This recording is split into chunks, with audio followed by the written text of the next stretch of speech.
And another weekend is here. Another Saturday with the Gladiators. Welcome all in, everyone. How is your weekend going? Cheers up, glasses up, coffee up, water up, juice up, Bailey's up, beer up, tea. What else do we got out there? We got a plethora of beverages. Good to see you guys. EVC with the raid. Thank you very much, my friend. I hope your pack ripping went well. I hope your path to perfect team, well, not really a path. Your main team is there, but your path with your theme teams to a perfect team is well on its way. Jeff Steele Flex upping the sub 10 months. You were in double digits. Thank you, Jeff Steele Flex, not only for everything you do for my channel, but other channels that you're on and with PBE Sim and the rendering that you do for the drafts.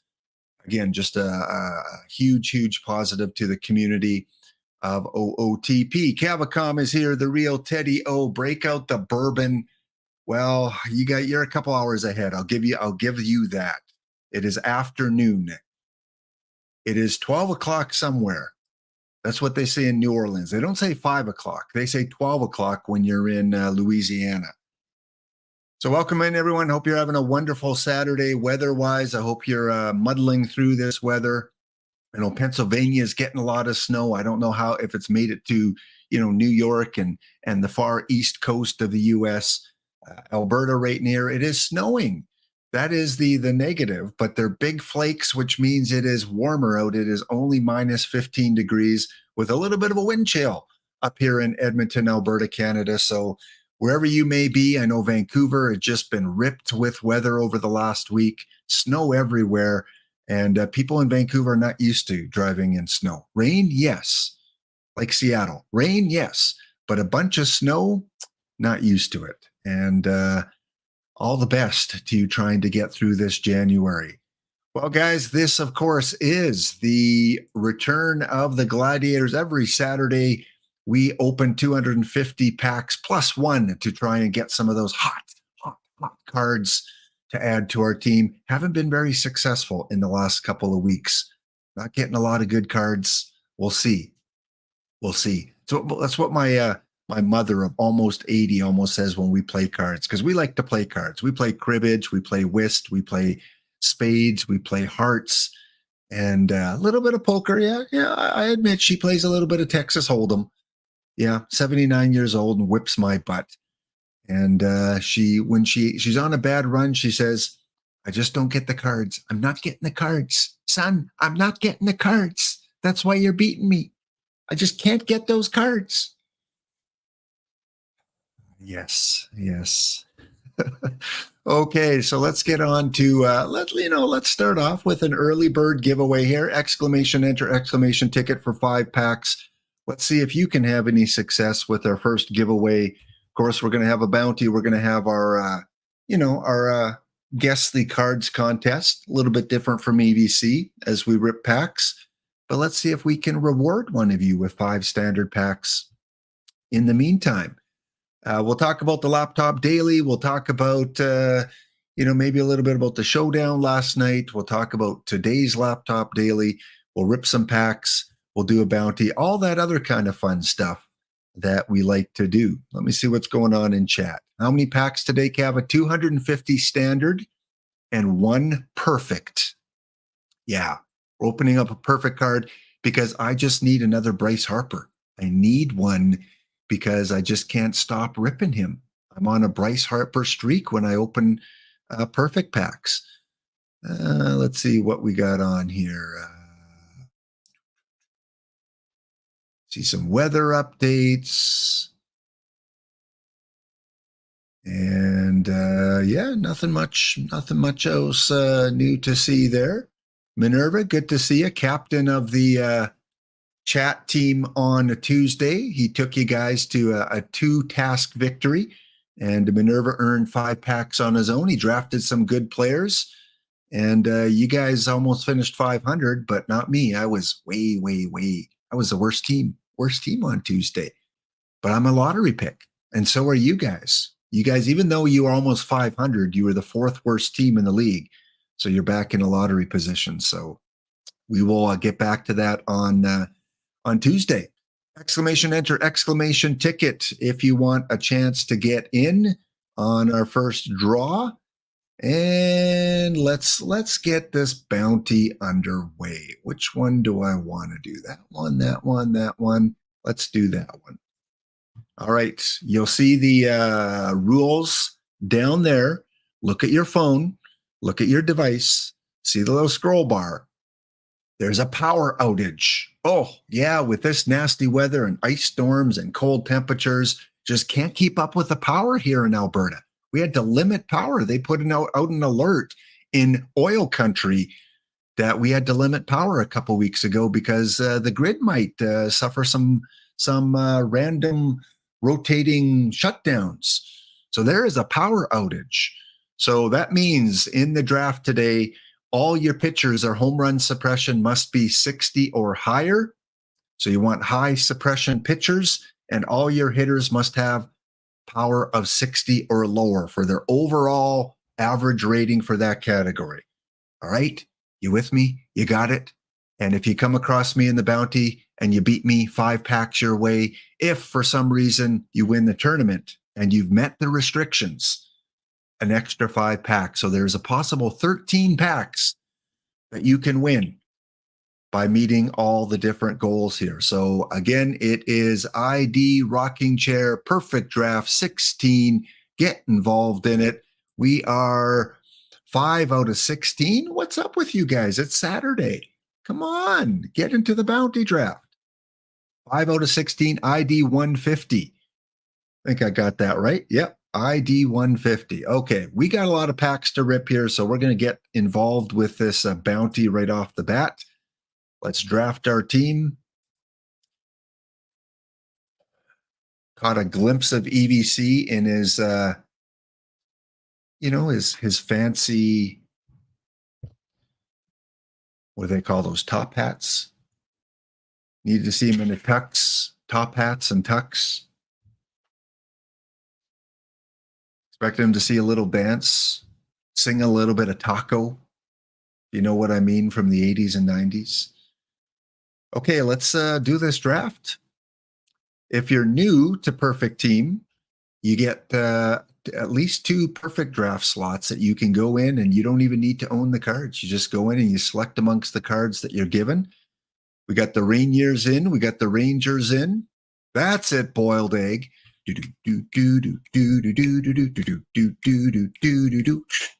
can't get that song out of your head, so I'm not going to sing it for you guys because I don't want you coming back at me on Monday and going, Lap, I couldn't get that song out of my head. Thank you. And it's much different, boiled egg, from Thunderstruck, which was the long distance dedication last episode to you. Launch pads are in. The frackers are in. Tesuiji's arrows are in. Who won the showdown? You guys had a mega pack giveaway. And here's the thing. Talk about get ready to drink up, boiled egg.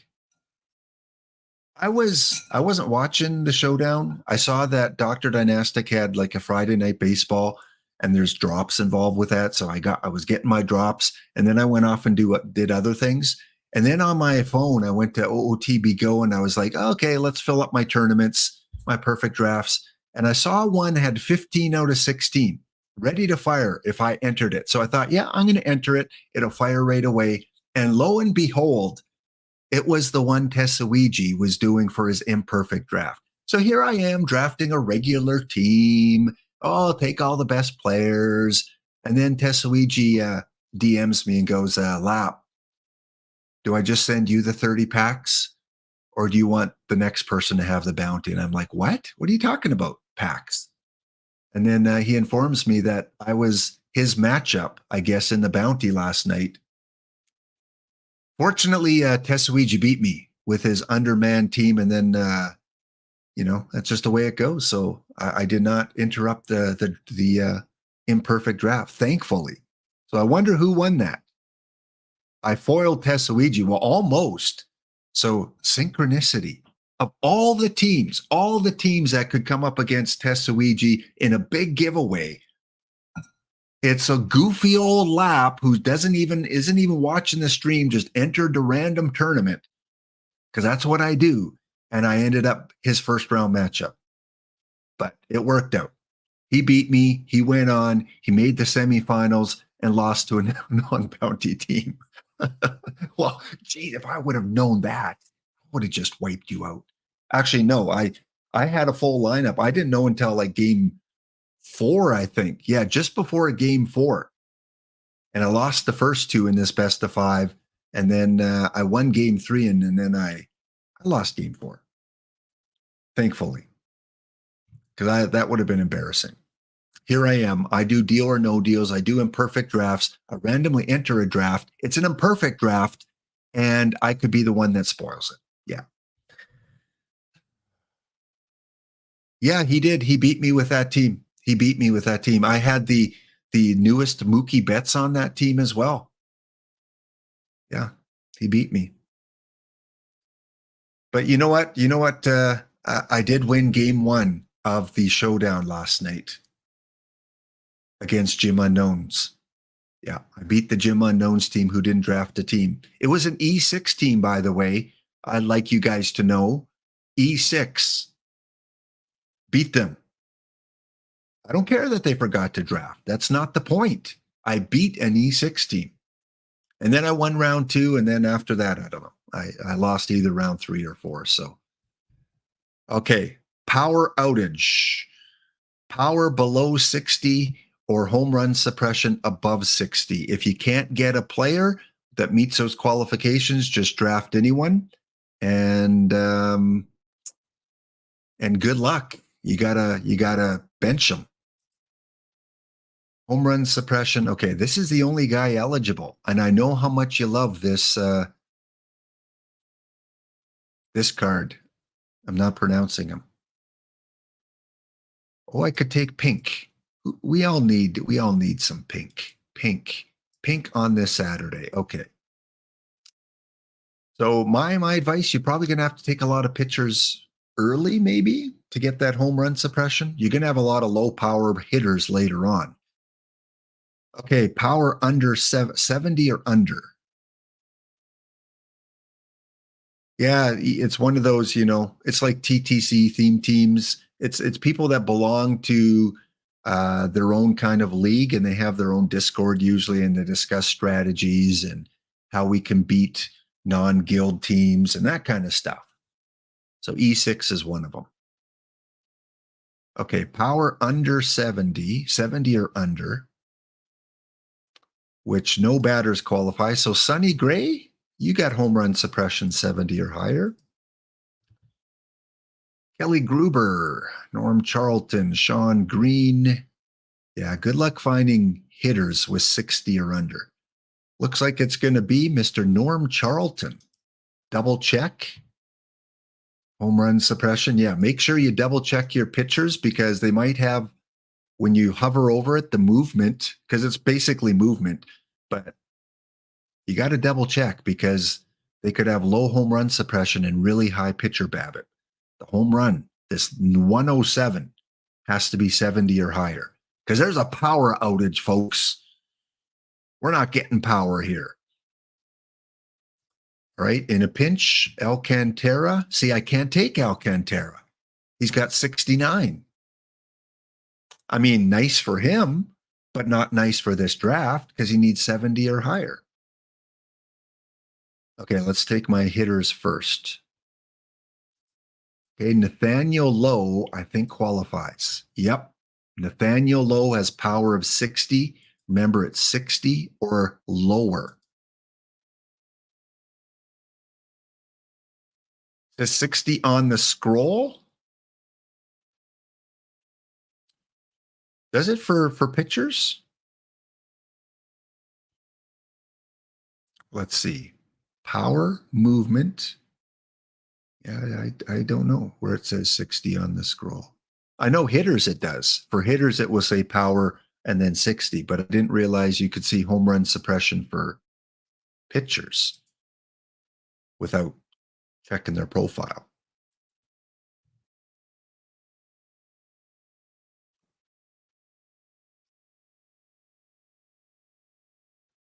Yeah, it should be 60. Oh, did I say 70? Yeah, it's 60. Yeah, I'm doing the 60.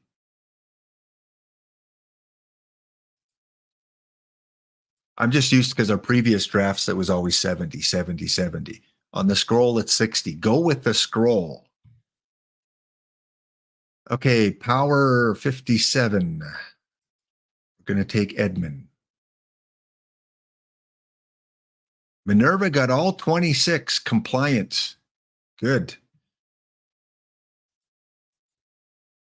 Home run suppression above 60. I could take Hampton.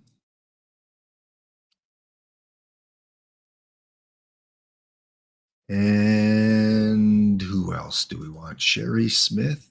Sure, we'll take Sherry Smith. I know I'm going to get a bunch of hitters later. Hitters I'm not worried about. Catchers especially. Ooh, Biggio, I would have loved to take you, guy. You're one of the best utility, versatile live players out there, but your power is just a little too high. Suarez? No, absolutely not. We know that Suarez. Verdugo. Power of 54. Okay, we'll take you. And let's take Mr. Rodriguez. 60. That is your free bingo space on the card. Any player with 60 qualifies for either pitcher or hitter. Ed Stone, power of 30. I didn't know Jacques Jones was that much of a power guy. I would never have guessed his power to be above 70. And who else do we want? Eddie Stanky. Stanky with the stinky power. Okay, Lap, what do we need? A catcher? Need some more pitchers. Cannot take Blake. Jack Sawinski, who just came out with a perfect elite card, cannot take him. Ben Joyce is going to be close. Yeah, Ben Joyce I can take. And Marcus Stroman.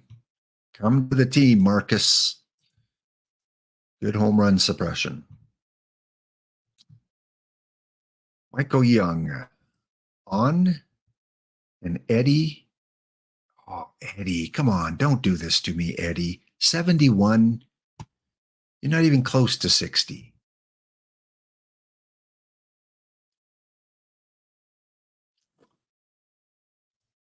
Well, I guess we go with another pitcher here.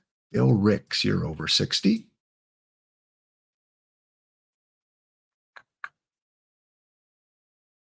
We got to look for some hitters, 60 or lower. Power. Ooh, Zach, you qualify. 59. There's a guy that qualifies. And another utility guy, Mark Matthias. All right.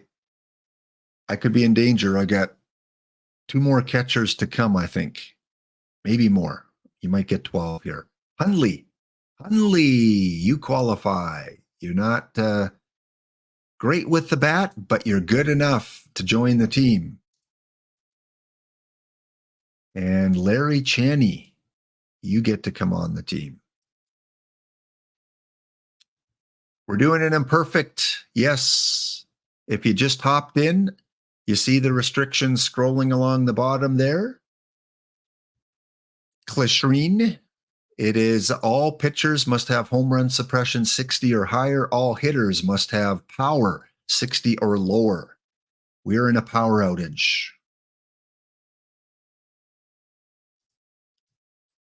Jays Jackson does not qualify. Dane Dunning does qualify. We need hitters. Not Abrams. Andy, you get to come on.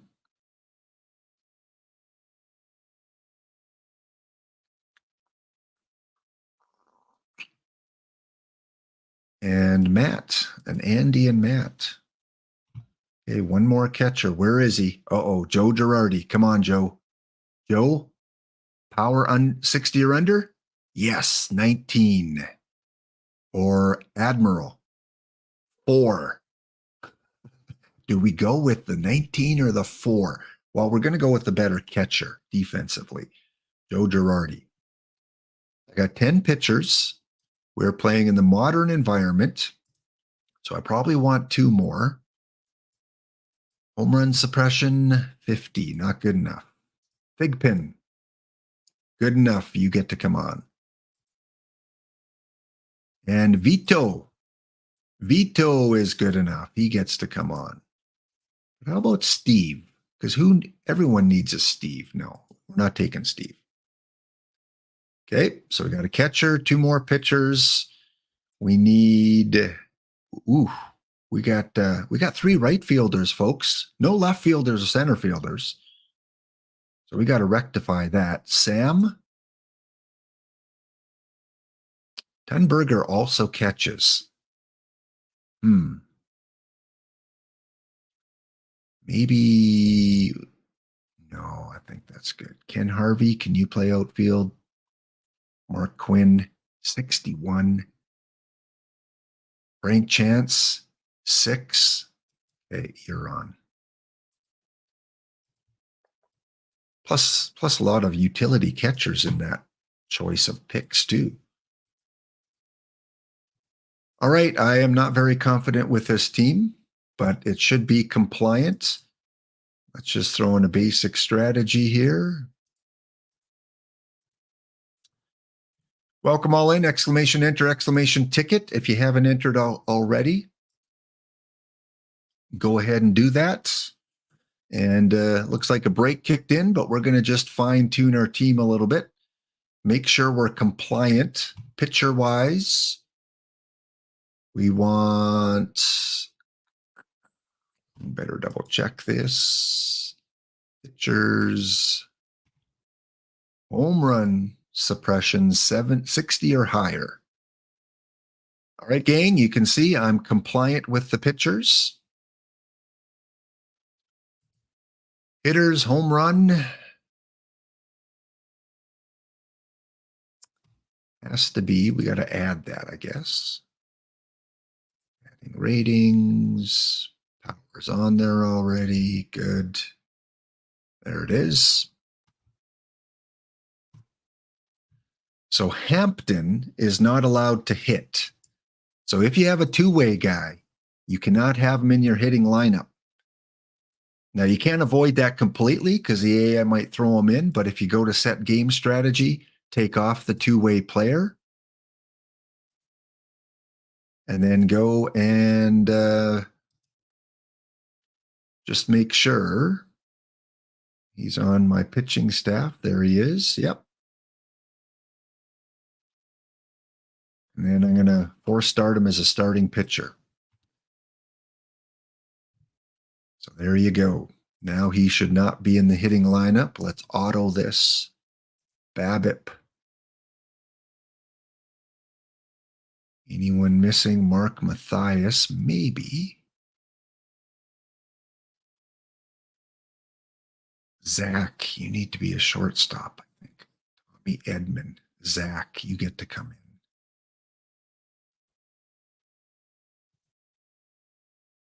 BABIP, Michael Young, Power. Daniel Lowe, you're already in. All right. Once again, before you exit out, make sure you are compliant. Go to your pitchers, click on your home run suppression. It be 60 or higher for all your pitchers. Go over to your hitters, click on power, and their overall power should be 60 or lower. Again, I had a 2-way pitcher that had 80 power, so I had to take him off 2-way because he's not allowed to bat for me. If he does, then it's okay because I did everything to stop him from batting.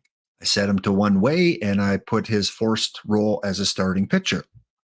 Now, if you have one of the powers versus left or versus right above 60, that's fine. For example, I've got Nathaniel Lowe at 61 versus the righties, but his overall power is 60 or lower. So he's okay. What if the 2-way is a complainer? Well, bench his butt. Say, I am the captain, I am the coach. You either take your one-way designation or I'm going to put you on the reserve roster and let's see what he comes back with. I'm thinking he'll say, sorry, sir, I will become a one-way.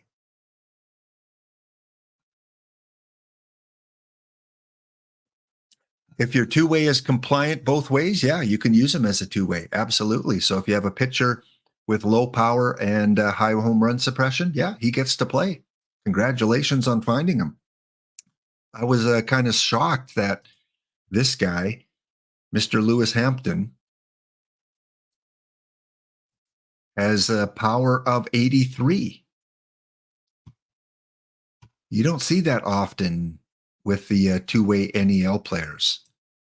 I mean, and if you do, they're strong everywhere. I mean, he's not really strong everywhere except for power. Well, if you found one, Kava, that means I'm probably going to go up against you. All right, let's see if we're full. Do we have a full 16 out of 16? We are. The rocking chair is ready to go. Okay, we'll check in on that a little bit later.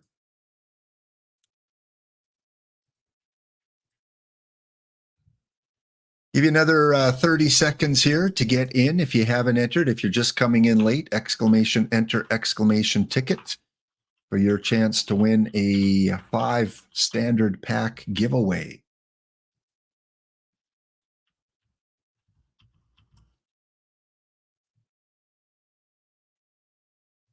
Double check on a couple things here. Make sure we're all firing away. Again, very soon I'm going to release the form for you guys to fill out for your chance to win 10 standard packs by guessing some of the cards that I'm going to open up today. 10 seconds to enter this giveaway. 5, 9, 6. And giveaway is going to be shut down. All right, our first winner of 5 standard packs. Hope you're in the chat so I can get your perfect team username. Again, I have to be here. You have to acknowledge that you're here so that, you can send me a whisper. Unless you're a commoner, someone that's won before and I know your username off by heart.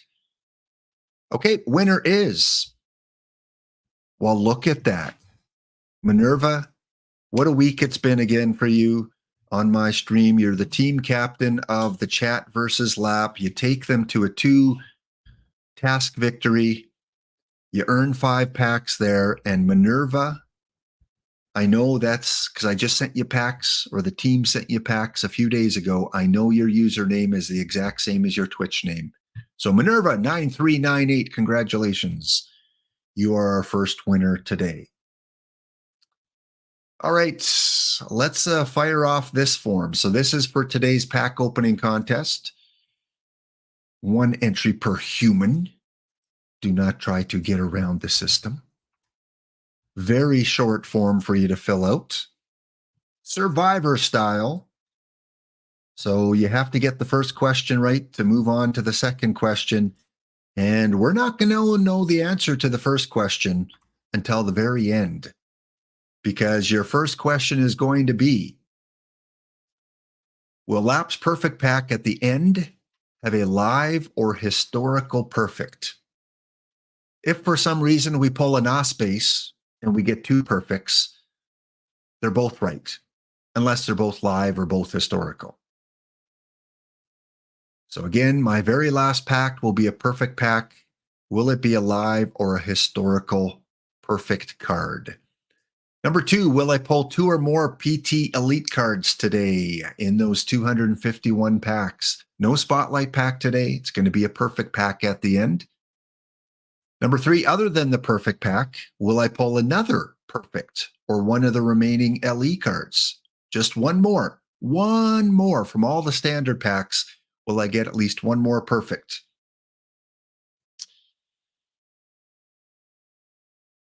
Minerva is most deserving. One of the many that are deserving. Absolutely. Minerva does a lot for the community as well. Number 4, will I have a standard pack with 3 or more faceless live cards? They got to be live cards, not the historical cards with no faces, but the live cards. We've done it once out of 3 times so far. So choose wisely. The first gold single historical card, will it be a low gold or a high gold based on the overall rating? My first pack with only 1 historical Blue Jay or Expo. Oh, Canada, our home, and will it be a gold or higher, a silver, a bronze, or an iron? If it has 2 historical Canadian team players, it doesn't count. We got to wait until there's only 1 in the pack. And then the 2 tiebreakers. What is the card rating of the card in the top left of the first pack? And what is the card rating of the perfect pack in the bottom right? If it gets that far, will that be the positioning of the perfect card? Maybe you want to guess 100 on that second tiebreaker. We've never got to the second tiebreaker, ever. We've got to the first tiebreaker, never to the second one. So there you go. Those are the questions you're going to have to answer. We'll give you 2 or 3 more minutes to finish filling that out. We're going to pin that for those of you just coming in. 3 to enter. 1 entry per person. We got 17 entrants so far. Okay, let's update you on the laptop lower level leisure lounge scoreboard. Here we are as of today, with today's tournament currently going on. In first place, we've got a tie between Ricky Wants to Play Baseball, run by EBC, and by the Wabanaki Passamaquoddy, run by Ma Cadcar. In tied for first place with 13 points, the Jokerfish, Wildcat Bandit, Pingdu, Newts, D-Blocks Eagles, 7 points, 8 points, 9 points, and then we see I Rock This and a few other teams still in the top 10.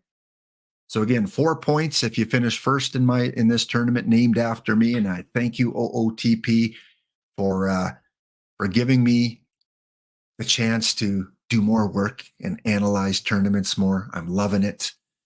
3 points for second place, 2 points for third, 1 point for fourth. So just got to finish in the top 4. And then at the end of January, whoever is in first place will win 20 standard packs. And anyone that has at least 1 point, we will copy and paste your team name onto a wheel. We will spin it, and 1 winner will get 5 packs. If there is a tie for first place, then the tiebreaker will be whoever has the most first placed finishes.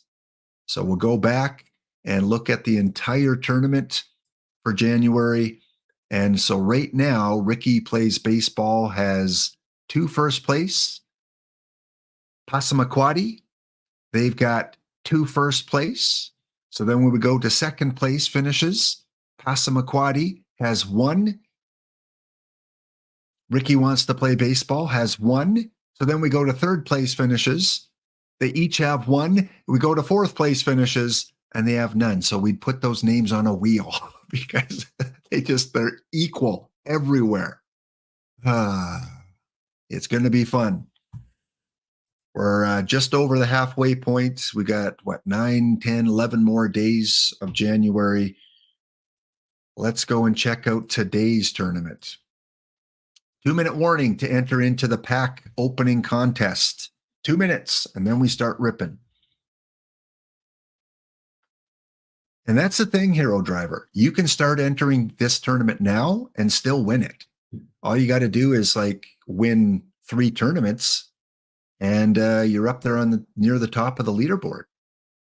So right now, I got fortunate in round 1. I played the Gym Unknowns, run by Tampa Smokers. So last night in the showdown, I hit Gym Unknowns, And then I played Spore in the Laptop Daily a couple days ago, and I hit Gym Unknowns. I'm just in my first round, which is cool because all you got to do is win one round and you get some packs. Just win one round. And I've been hitting a lot of these Gym Unknowns. Let's see if how many perfect games I got. 33-0. Oh, they got a hit on me. You, Gym Unknown, how dare you get a hit on me? Deo the Tornado Nomo, one of their Gym Unknowns. Yeah, if you click on their Gym Unknown, you can see the player profile that they have taken on. Woody English for that one there. So Hideo Nomo breaks up my no-hitter. All right. But I won 33-0. Game 2, 31-0. They get 3 hits. We had Fred Clark get one of the hits for the Gym Unknowns. Vern Steffens, he got a hit. And where's the third one? 1, 2, this guy, Vern Steffens. And this guy here, Harold Treadwell. It's funny because if you click on their picture,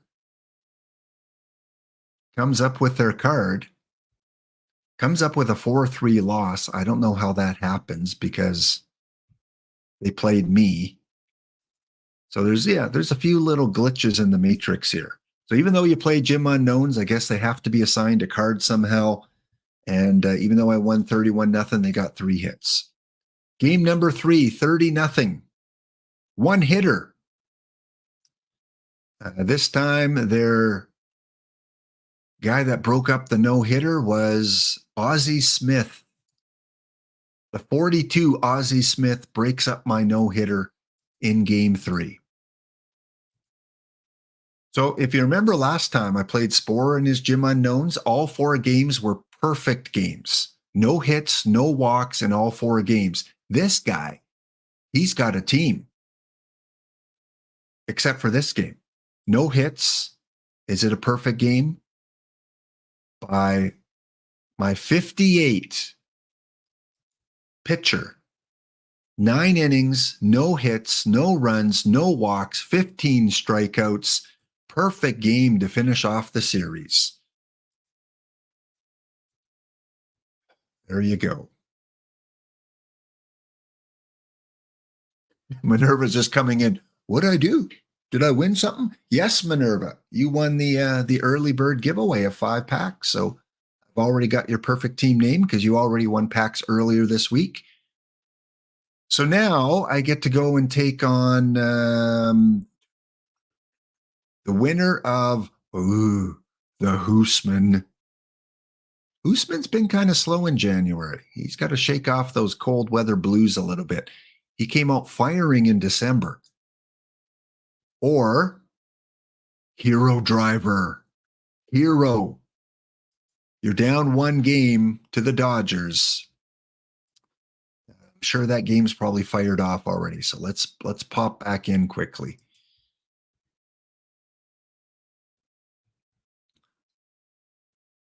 All right. Hero, did you manage to even it up?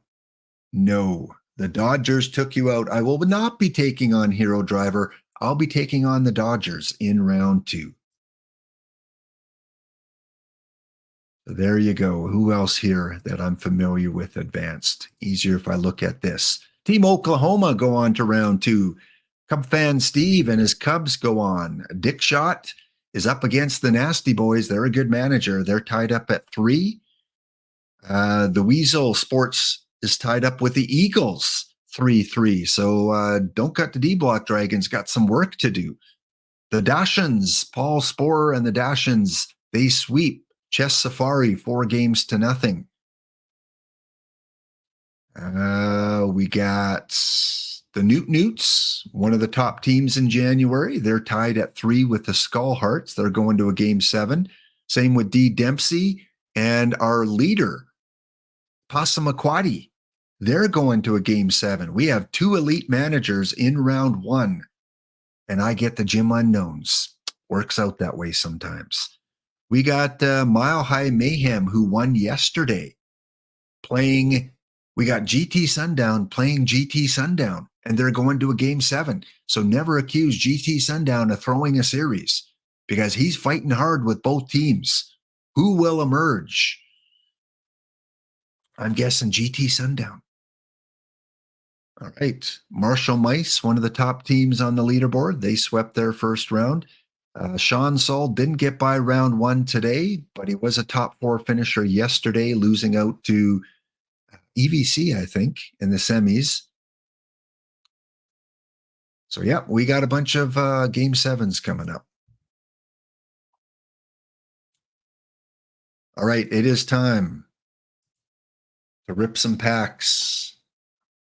Then we'll take a break, and then we'll come in and check in on the bounty. So let me go close the form off. If you're filling out the form, you got to be quick, because we're shutting that puppy down soon.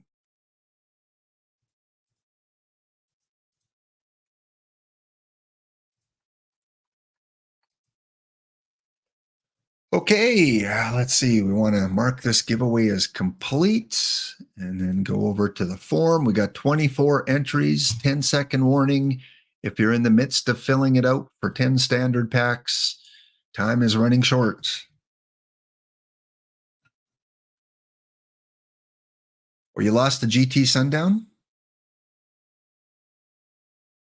I knew you made the semis. Oh yeah, the Mile High Mayhem came second. It was Don't Cut the D Block Dragon that won yesterday. Right.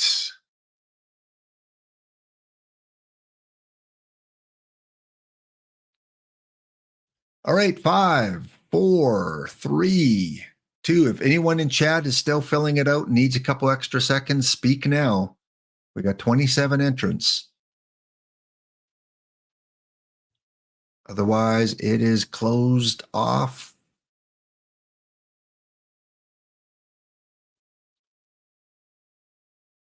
Ooh, 28th just got in there. All right, Minerva. Let's see how the girlfriend does. 29 entrants, so there's some people still kind of working on it, so we'll give you a few extra seconds. And I think that's going to be it. I think we're going to be done with 29. And closed. Okay, let's see what you guys think.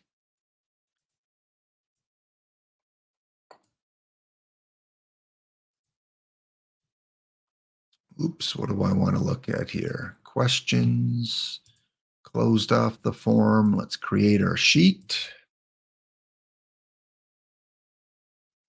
Come back to that later. And a summary. 83% think I'm going to pull a live perfect at the end. I would have said the same thing. We're almost split down the middle about whether I'll pull 2 or more perfect elite cards or PT elite. They don't have to be perfect. They just have to have elite on it. So 50-50. Will I pull another perfect? You guys rock, because almost 80% of you think I will. Send out those positive vibes. Only 6 of you say no. 250 standard packs. Good chance. Will I get 3 faceless live cards? 2/3 say no. First, historical gold. Most are going with the low gold. First pack with the Blue Jay or Expo historical are going with the bronze, not the iron, which is weird because iron is easier to pull, but only 2 people went with the iron. And then the tiebreakers, lowest card in the top left corner from 46 up to 70. And on the last one, we did get one person think it's going to be the perfect card. And then we got 43. So there we go. That's what we're looking for as we open these packs. Let's rip a few before our break. 250. And the first one. So you'll see I'm starting with 1,537. Someone please do the math with me. Minus 250 from that. Do the quick math. What do we got? 12 something, right? 1290, 1287. Is that right? Need to know how many where I have to stop. 1287. Thank you, Barry Basher. Good to see you, Barry, my math guy. So Chico is the tiebreaker for the first tiebreaker question. He's a 45. All right. So we're looking for PT Elite Faceless Live cards. And for those of you that don't know what that is, once we come across them, I'll let you know. I have not hit one yet. I've hit a lot of live cards. Look at this. I don't think I've ever opened 5 packs in a row where every card has been live. This is what a Faceless Live looks like. So will we hit a pack with at least 3 of them? Came close on that one. I might need to take a timeout early here. Okay. Looking for historical Blue Jay or Expo. These darn cards, I'm not getting the cards, son. They're not coming up. That's why I'm losing this Hearts game. I'm just not getting the cards. How's that, Kava? Again, any good duplicates I'll throw up on the card shop for those of you that might be looking for them. For example, this Mike Boddicker. He's not worth much, but if you guys want him for 28, lowest on the card shop. No Expo yet or Blue Jay. Cliff Lee, one of the best, but yet argumentative cards in bronze. Some love him, some hate him. Some like him as a starter, some like him as a closer. This is maybe, if Spore is still around, the most debated card in bronze for this cycle so far. Cliff Lee, and I love it. That's my favorite type of card, where you get half the community one side, half of the community on the other side. You know, probably 80% say he's good somewhere on your team, but they just kind of argue about how to use him. It really works. Start complaining. Okay. I've complained once, Kava. We'll see. Those of you that are hockey fans, Edmonton Oilers are on a little bit of a streak. Yeah, they are. They tied the Canadian record for, look at this garbage. I mean, look at these live players. I'm calling a verbal time out.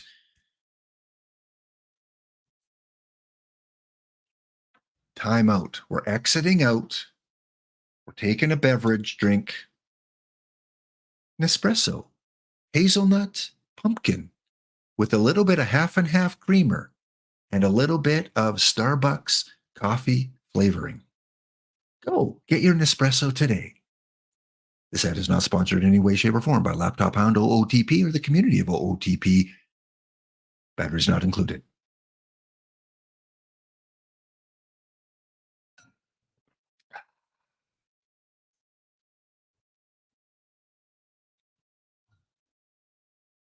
Yeah, absolutely, Kava. I completely 100% agree. You want content where community argues about it. Not arguing that it's bad content, not at all. Just arguing about whether it is good content. Those are the best cards, and Cliff Lee is a perfect example. Oh, in the bounty, or is this in the bounty or in the Laptop Daily D block?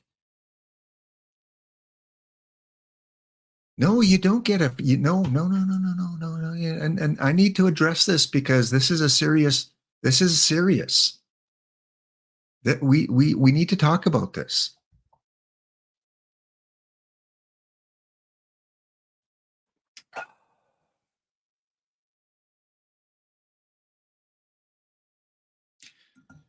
No, but you know, if you do have a Nespresso boutique in your area, you can get a free coffee. I don't know if you know that, but pop into your Nespresso boutique if you have one and say, can I try that Hazel Latino? Laptophound on Twitch recommended it, and he said you give free taste samples, and they'll make you an espresso on the spot for free. They'll whip up the milk if you want, put a little bit of sugar in. It's great. You don't even have to be a member or anything. You just walk in and get a free coffee. Like, don't go to the Tim Hortons, go to the Nespresso boutique. Or go and open up a bank account and they may throw a coffee maker in. Who knows? I don't know. Do they still do that today? The 5L, Laptophound's lower level leisure lounge. Laptops, lower level leisure lounge. Yeah. Okay, timeout is done. Players are back in gear. Here we go. Blue Jay or, hey, we got Willie Mays, Cava. So the timeout worked because anytime you can pull a Willie Mays, it's better than all those live players. Come on, please give me my Blue Jay or Expo soon so I don't have to keep really studying this board here.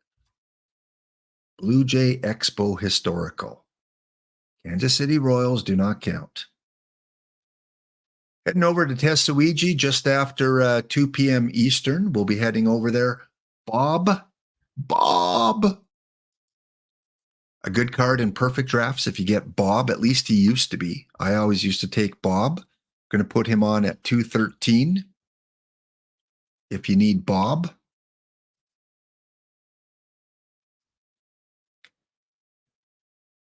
Well, I call many things my Nespresso boutique.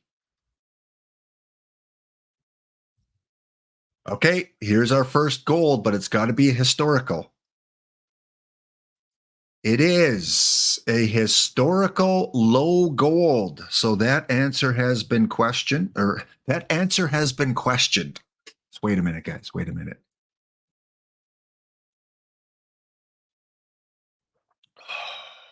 It's like Popeye spinach. That question has been answered. Our first gold historical is a low gold. It is not a duplicate, so I cannot give them away to you guys.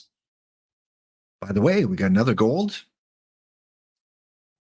Kurt Bavacqua, not a duplicate. And I'm not going to, well, this guy's worth quite a bit still. So if you need Wade Jr., you get him for cost. 101. I don't want to charge you guys tax. We're taxed enough in this world. We got environment tax. We got gas tax. We got goods and services tax in Canada. Tax. Do I want to give you any extra taxes? No. I am a tax cutter. I cut taxes on my streams, and we are cutting them to one perfect point. If you need Wade Lamont Jr., go get him.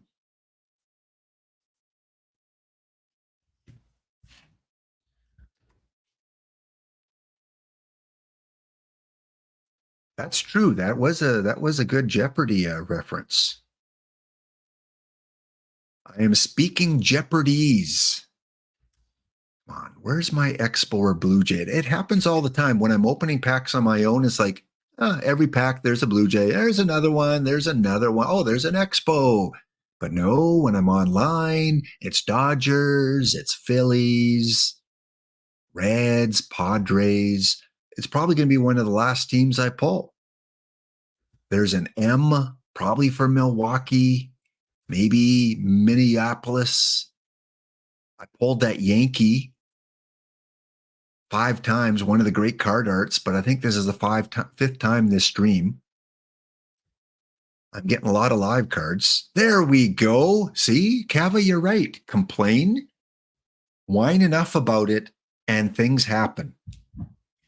And the majority of you said it would be a bronze. You guys are very intuitive today because it's Jim Clancy, Blue Jay great. So we've got that question answered.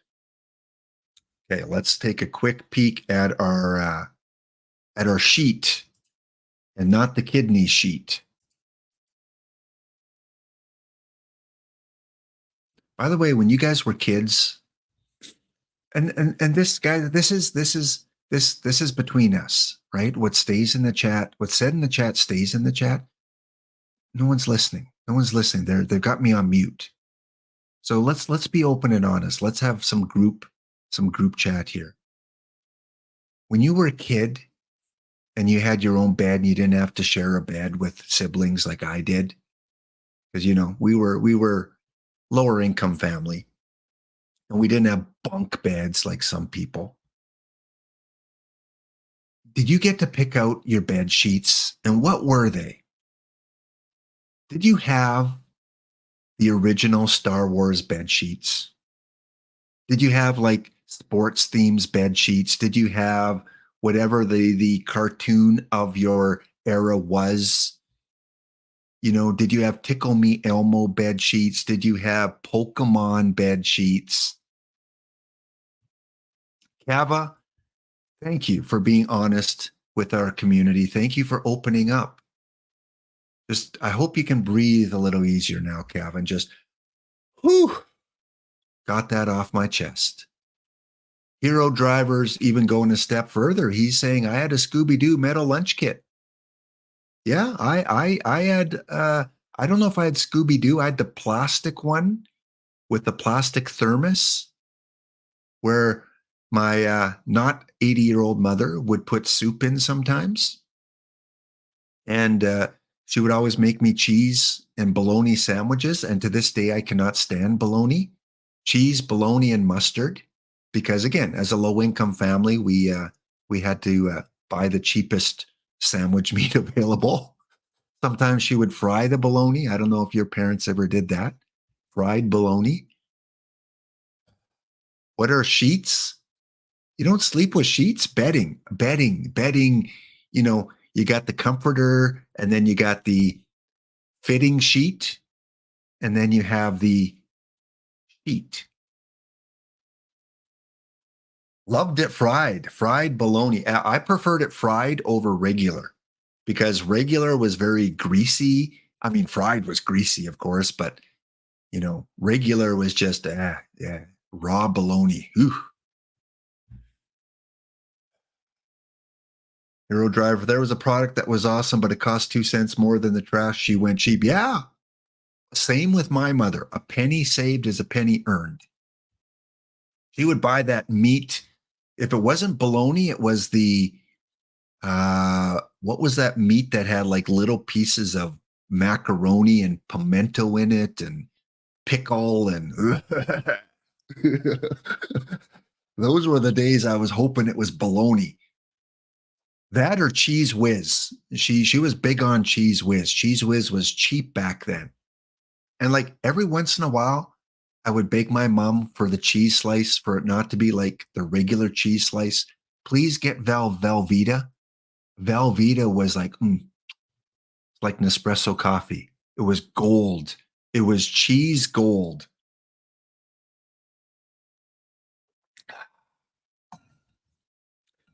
I forgot to check what sheets you guys have. Kava, do you still use your Jedi sheets? Just curious. Kiss. Oh, Lord Christic. I was the biggest Kiss fan in Canada. Like I put on the face paint for Halloween. I went as Peter. Peter Criss was my favorite Kiss member.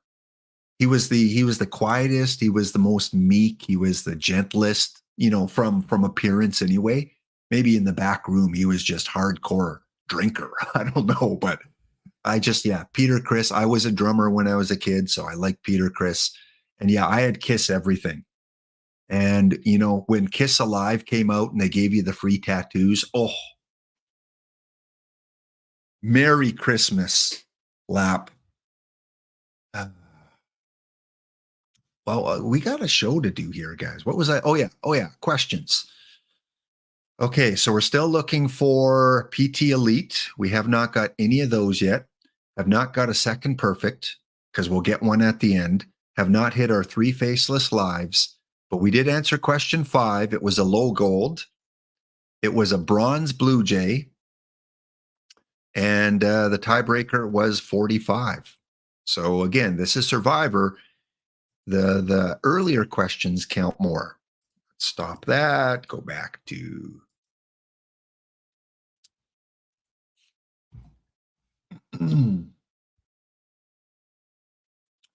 I never did see them in concert, Lord Christic. And I don't know if I'd want to go see him now. I mean, Love Gun, can they really at their age sing a Love Gun anymore? They're probably going to be appearing in lounges near you. Detroit, Rock City.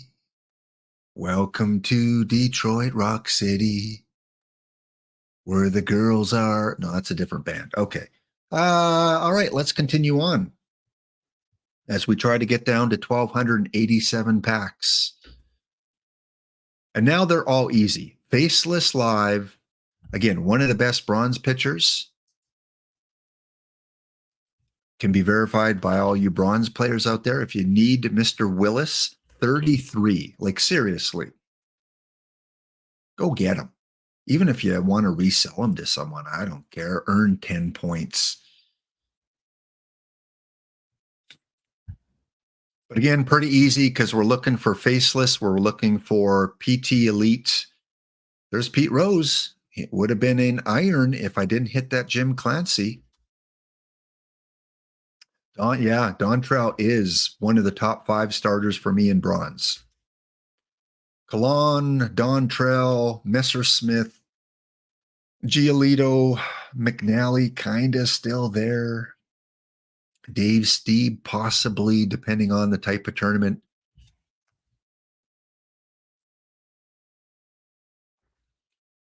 This is the point where we can really fly through. One faceless live there. We've already used one timeout. We got a couple more if we need them. This is this a newer card? Sing their praises. All right. If you need Ralph Burkhofer, how do you like that, Chad? I pronounced it right. Ralph Burkhofer from 1935. If you need him, 13. Oops, that's a 7. 1393.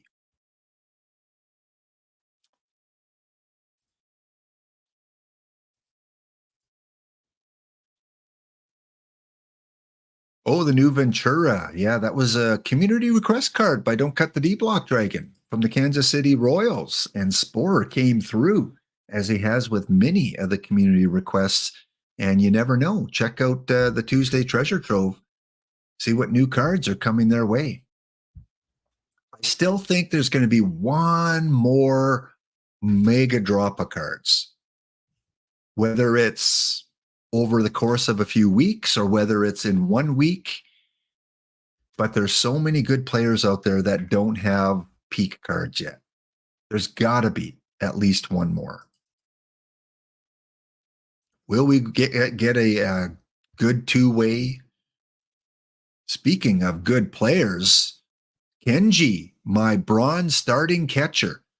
Tom Pagnozzi, Kenji, maybe some people still use I don't know who's still out there for. Is there really anyone else you want to use? Kenji and Tom Pagnozzi. Pagnozzi. I'm nosy.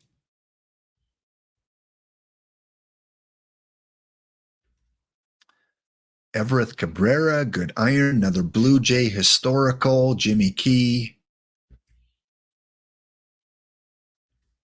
Looking for that new lefty.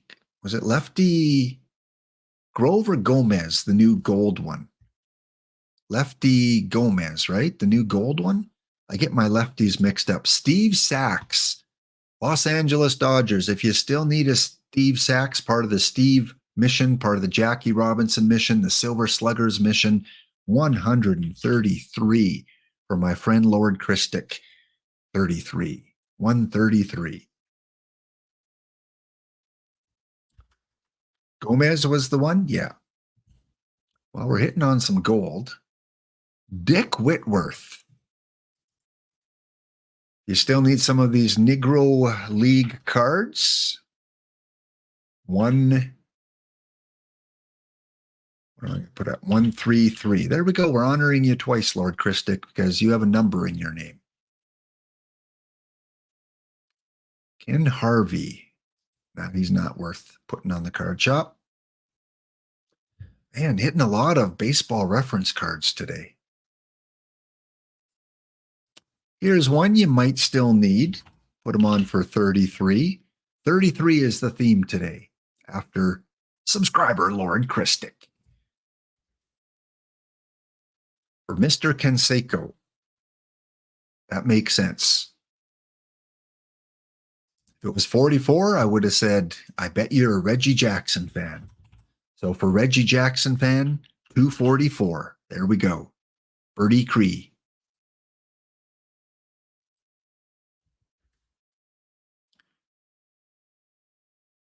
Okay, faceless cards. I must be the worst. Did EVC pull any PT Elites today? Because that is the one type of card I can't seem to pull is the PT Elites. Andre Ethier, man, guys, I'm pulling the Meta Bronze today. Although you want to use him probably as a DH if you do use him. He's a good hitter. We'll give him the Reggie Jackson treatment, 44. Captain Kegleg, just saw you're re-upping the subscription. Captain Kegleg, are you still in the chat? Are you still around, Captain? Who is your favorite captain? Your favorite mythical, your favorite fictional, or your favorite real captain? Captain Kegleg, you seem like a Captain Hook kind of guy. You got to let us know. Who's your favorite captain? Captain Caveman? Oh, good choice, Christic. It was your sister until she got promoted.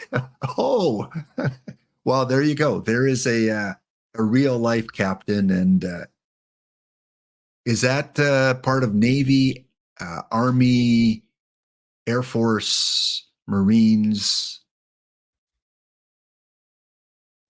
Captain Longstockings. Okay, so we're seeing a few captains. Captain Hook. I mean, Captain Crunch is probably my favorite as a kid, right? How could you not like Captain Crunch? Army.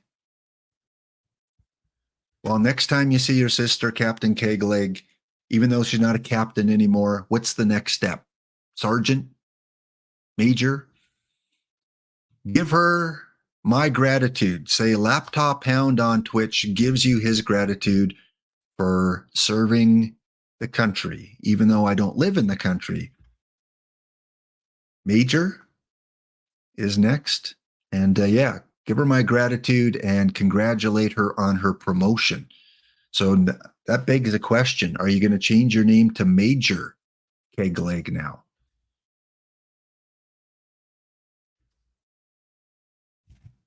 Ooh, double gold. We like the double gold. Steve Avery. Don't have him.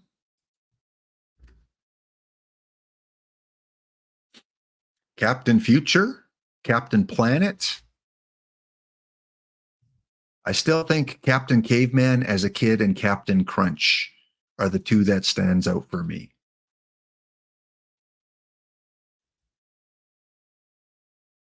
Five-star General of the Space Force. Who? You, Cavacom? Are you in the Space Force? Can you improve my internet? Can you put in a good word? 233 for this dude here. Can you point one of those satellites directly over my abode and boost up my download? I don't know what you guys get. I know in the city they get a lot. I average about 80 to 90 megabytes per second download and between 5 and 10 upload. So if you get any kind of glitches in your stream, it's either you or it's the Space Force working against me.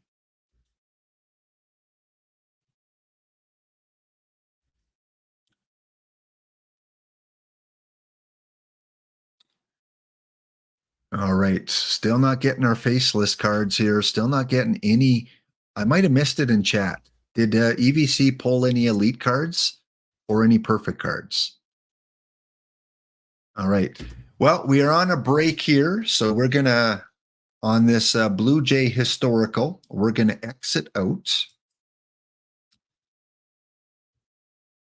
And we'll be back in 2 minutes' time. Go fill up your beverage, go to the washroom, go get your cat out of the box, go feed your dog.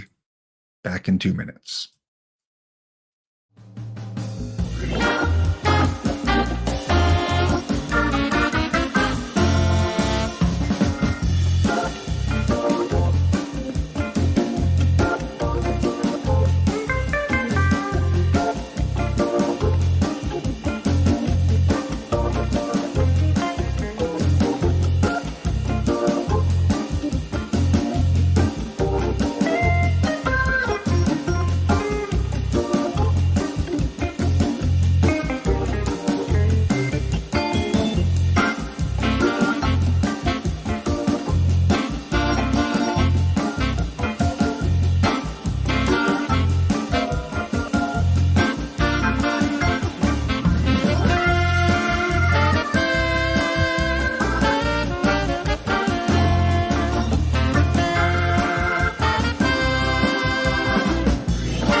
Checking in on the bounty. Let's see what's going on in this little tournament of ours, the bounty back. And I'm up against Oak Lawn. Who is Oak Lawn? Chai Sox 378. Yeah, this is the right tournament. Rocking chair, yeah. Chai Sox.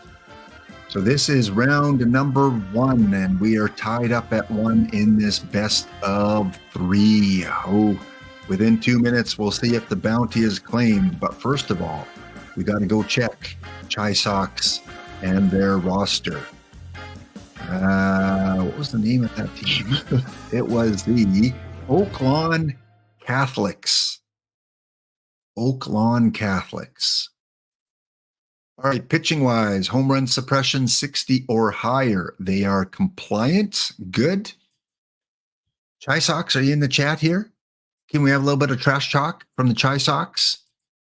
Oak Lawn Catholics. I think Chai Sox. There's another Chai Sox manager. I wonder if this is an alt of that person. And power under 60 or under. It is compliant.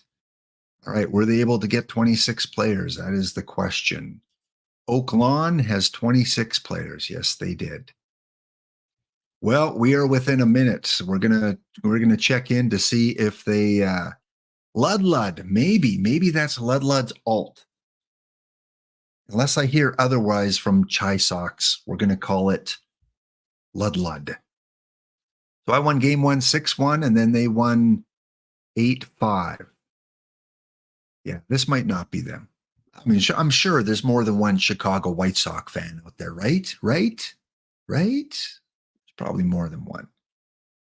In the other rounds, the Rainiers, Lord Christic has moved on, defeating Spores Dachshunds. EVC swept by the Working Men, run by Minerva. Minerva sweeps EVC. And Washington Park and the Ducks. I don't know if this is alt for Pop Stongoria, because I know he has the Wood Ducks and a similar logo. So it could be Pop Stongoria. We've got the Captains, run by Chirk, going up against the Dragon Hounds. We got the Frackers and Yellow Jacket going up against, actually, they got swept by Tesuigi. The Devils and Fussmucker get beat by the Wizard of Moz and the Crockpots. And then last but first, at the top, he may be at the bottom of the tournament tree, but he is at the top of our thoughts. Cava and his launch pads 1-1 up against the Clashreen Sharks, who was in the chat a little bit earlier. Shocking that you swept EVC. Well, it's the Ricky Plays Baseball team that is doing well in a lot of tournaments I see. The Banshees, maybe not so much. They're worried about perfect. Okay, it looks like game 3 is done. And the fact that I am still colored green is a good sign. Maybe not for the Chai Sox. Oaklawn box score. Nope, that's still the previous game. So even though it shows as finished simming, still shows game number 2. Let's go back into it. See if it's updated. And it is done. Moving on to round 2. It's Lord Christic against the Working Men. I have defeated the Catholics 10-5 in game number 3. Also, I go up against the Ducks. We've got the Dragon Hounds who escaped round 1. They'll go up against Tesuigi. That's going to be a great matchup. And Cavacom does complete the 3-game win, winning game number 3, 2-1 in 12 innings. So Cavacom with the late inning win. And he will, that was 10 hits the whole game. And Cava, take a screenshot, Cava. No errors. What kind of matrix are we living in? So Cava will take on the Crockpots in round number 2. Okay, so the bounty is still alive. The Wood Ducks, I guess let's, while we're here, before we go back and open packs, let's go check those Wood Ducks, make sure they're compliant. Because don't want to give them credit if they don't have a compliant team. The Ducks, not the Wood Ducks, the Boxtel Ducks. Home run suppression, 60 or higher is good. Hitters, power 60 or lower, they are compliant. Okay, so they are in line for victory. Okay, let's go back to some pack ripping here. And again, once we're done and we declare our winner, we're going to send you over to Tesuigi. Again, it is probably be, I'm guessing, 20 minutes to a half hour. We're going to rip through these packs pretty quickly, or Tesuigi. We kind of got distracted talking about Kiss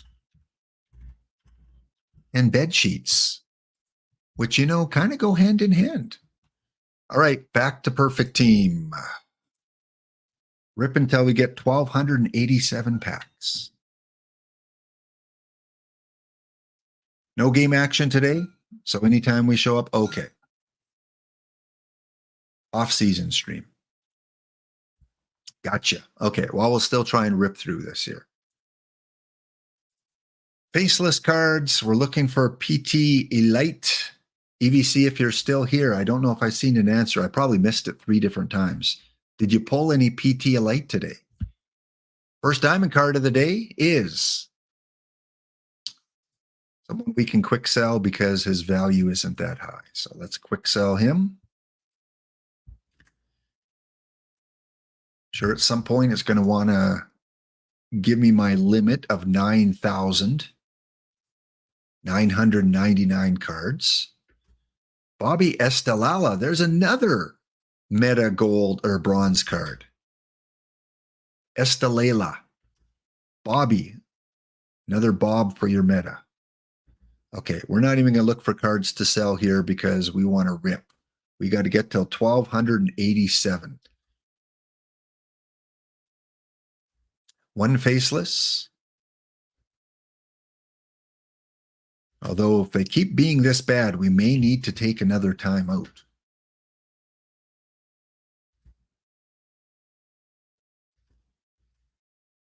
Maybe it's all going to come to a head with our final perfect pack. And we're going to get an elite perfect. But that will still only be one elite. We still need a second one, which we haven't pulled yet. Gold card is Mr. Iglesias. Diamond number 2 is going to be, now there's the best card of the stream so far. 99 baseball reference Chuck Klein, who I do not own yet, so he'll be part of the collection. I cannot put him on the card shop. Well, I could, but I choose not to. There we go. We've hit our 9,999 card limit. If you are new to the game and you never sell cards and you keep opening packs, eventually you're going to hit that limit. So you have to go through, you have to go to manage cards. I've got my little filter on here, my sell over limit. I take a look and I go to duplicates, only duplicates, and I only want my live duplicates. Because some of those historicals are still worth quite a bit. And then I look at the last 10. Are there any that I want to individually sell? And I go, well, this card here is selling for quite a bit. So I want to make a little bit off of that one. And this card here, 215. I want to make a little bit off of him. Quick sell him. And one gold card at 1938. I want to make a little bit off of him. So before you quick sell cards, take a quick peek at the last 10 values, see if there's any that are still selling for quite a bit, and throw them on the card shop for the lowest value, and they'll probably be bought up within the day, as some people still are collecting the live cards. I'm going to compete with myself. All right, that's good enough. Tag all, quick sell, 670 duplicate live cards for 16,000 perfect points. All right, that should allow me to open another 100 packs or more. Probably 1,100 packs. So we should be good. We should be pretty close to getting to 1,287. One faceless live. Okay, I can feel either an elite or 3 faceless lives coming very soon.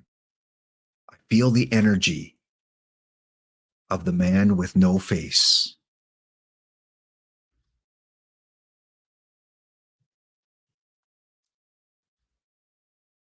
Yeah, I wouldn't mind pulling that elite Sawinski. I think last I checked on the card shop, he's worth quite a bit.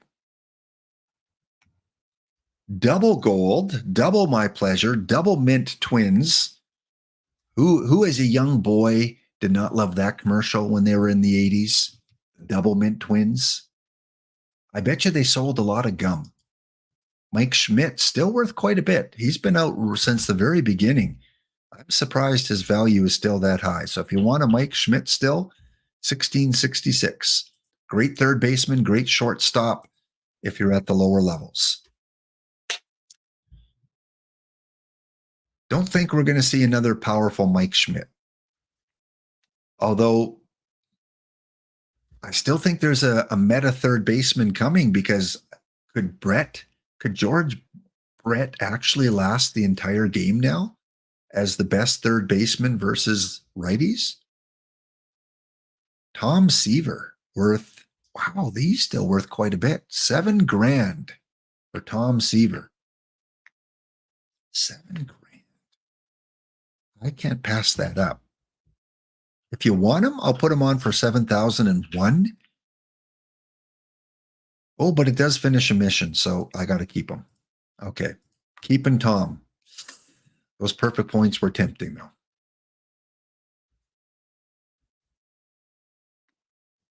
He was the best ever. Yeah, he was. It's just unusual that a card that's been out that long stays in the meta. He must be probably the oldest card in the meta still. That's kind of filled with PT elites and baseball reference cards. I don't even know how many of the immortals. Might be a few pitchers. You know, Charles did say when immortals came out that he thought they'd be out of the meta, most of them by Christmas. And well, we're past Christmas by 3-4 weeks. I think most of those immortals are out. Except for, of course, you know, a lot of the toppers. Sure, some are still using DeGrom and Hank Aaron. There's another of that Kiner cards hitting a lot of him. Cupid Childs. Yeah, so the infield. And George Brett. Yeah, George Brett. I know it used to be you would go with a George Brett Glouse, Troy Glouse combination. Who do you match him up with? I guess A-Rod. If you use A-Rod at third, he could replace George Brett if you're using him two ways. But if you're still using Brett as a platoon, who does Brett? I mean, if you have A-Rod, you're probably using A-Rod both ways, right? Or are you still using a Brett A-Rod combo?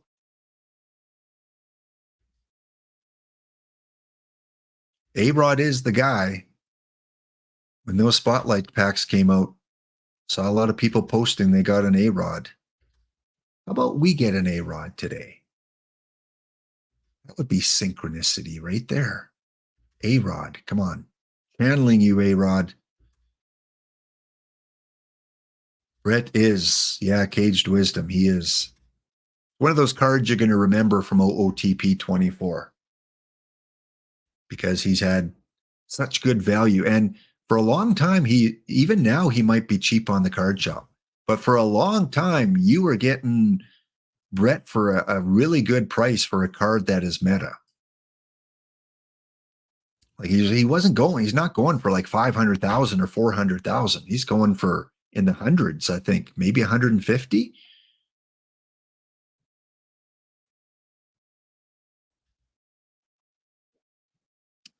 What else do we got? What else? 1,361 packs. So we're less than 100 packs to go. We have not pulled a perfect. We've only pulled 3 diamonds so far, including the 99 Kiner. No PT elites have been pulled. So I think EVC might have me on that one if he pulled at least one. There are packables. I have not pulled a packable PT Elite unless it's been a spotlight pack. That's the only ones I pulled a PT Elite. You would think I'd get one of those silvers or golds. Come on. Come on. As Cavill would say, just start complaining more.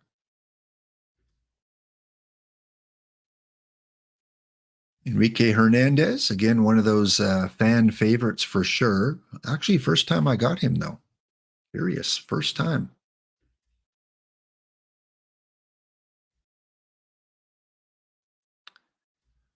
This by far is the most baseball reference cards I have. I have at least 10 so far. Usually I pull less than 4, but they're just coming out of the woodwork here.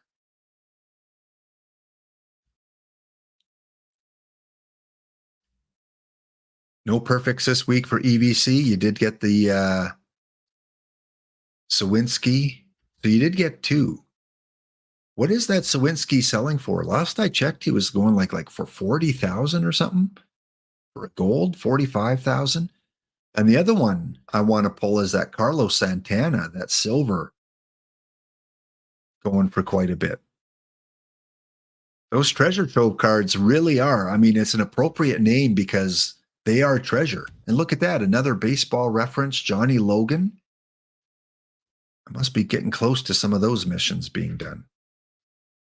Spore picked the right name for the treasure troves because they're becoming sought after treasure, especially those silvers that came out.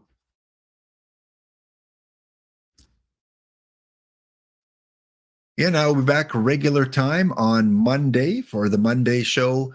No hockey show this Monday. There's another one of the meta bronze. I think we pulled pretty much the whole roster now. The hockey show will return on January 29th. The panel will be back, and we've got a lot to talk about, a lot going on in the hockey world. Whether you're a fan of the Washington Capitals or the Toronto Maple Leafs or the Colorado Avalanche, New York Rangers, Detroit Red Wings.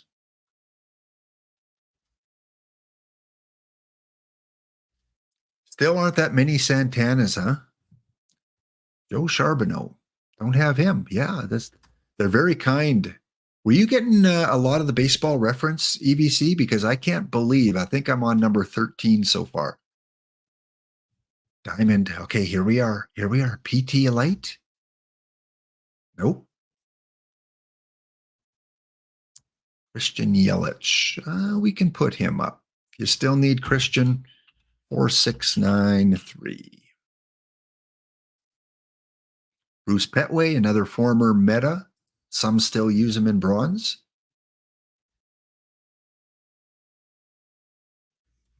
And I haven't hit a lot of the future legends.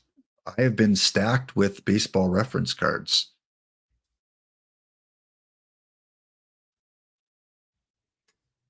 And I can't remember if it was OOTP24 or 22, but one of the versions, the silvers were always one of the most valuable cards for historical.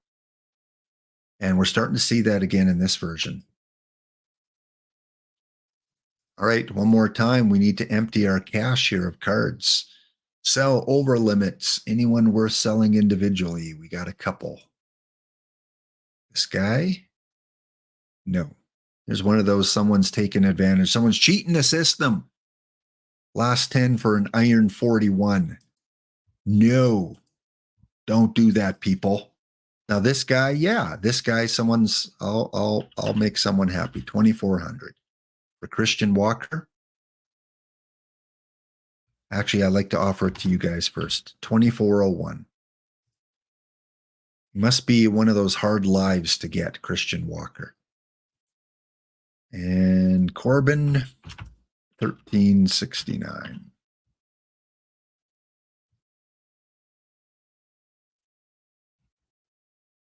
Any others here we need to individually sell? Maybe a couple.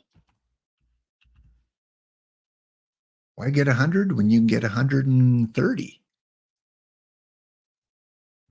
I'm sure some of you spend a lot of time micromanaging for every point, which I probably should do more of. Okay, quick sell, tag all, duplicates live, we're good. 526 cards for 13,000 points. That'll get me to the end here.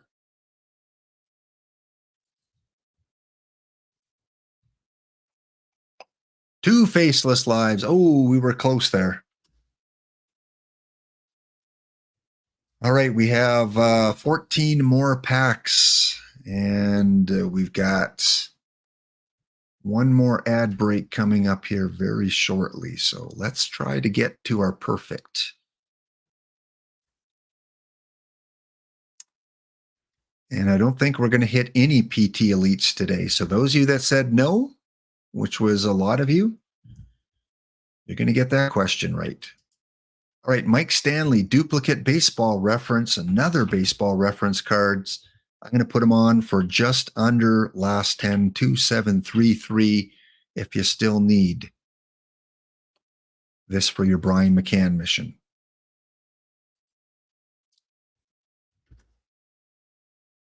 $12.87 is what I need to get to. Nothing there. 6 more. Gold card to go with Joey Gallo, and it's another Christian Walker.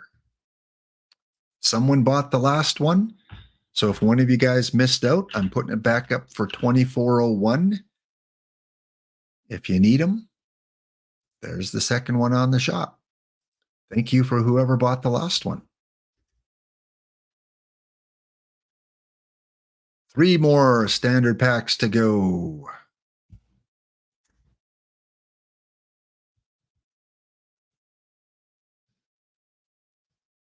Two more.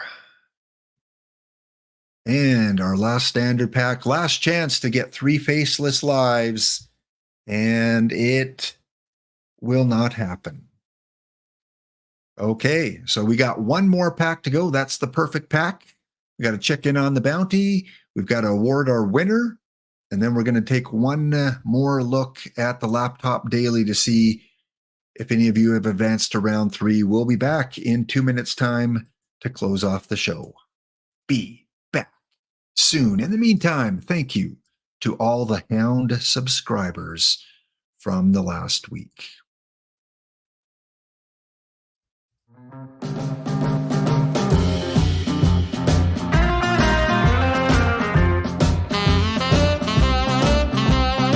Shout out EVC and NYC2.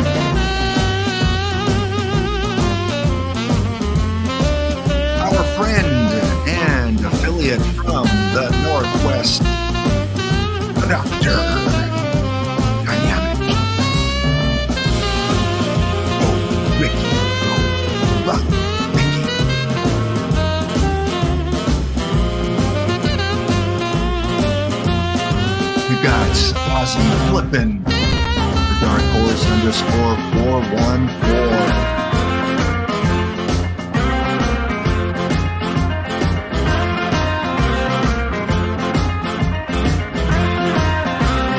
Tune in 5 nights a week for the one, the only San Francisco Willie Mays Giants fan, Ezra Denny, 11:30 p.m. Eastern Standard Time.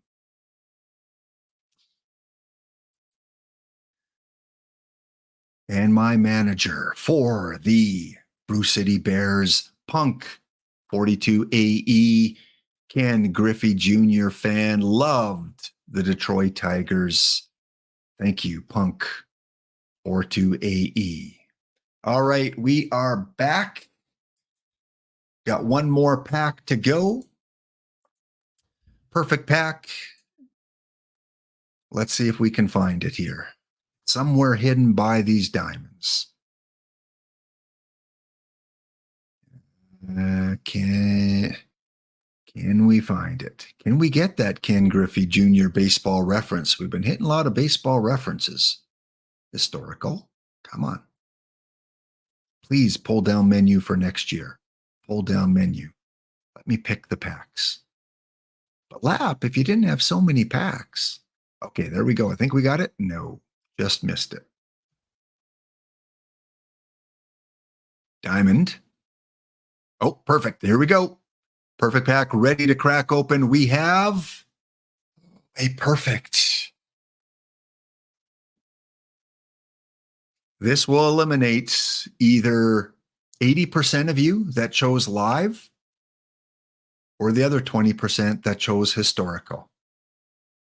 So on the screen, we got 3 historical, 2 live so far. Will it be a 50-50? Will it be a live card? I'm thinking it's going to be Bryce Harper. I've been on a Bryce Harper kick recently. Here we go. Live card is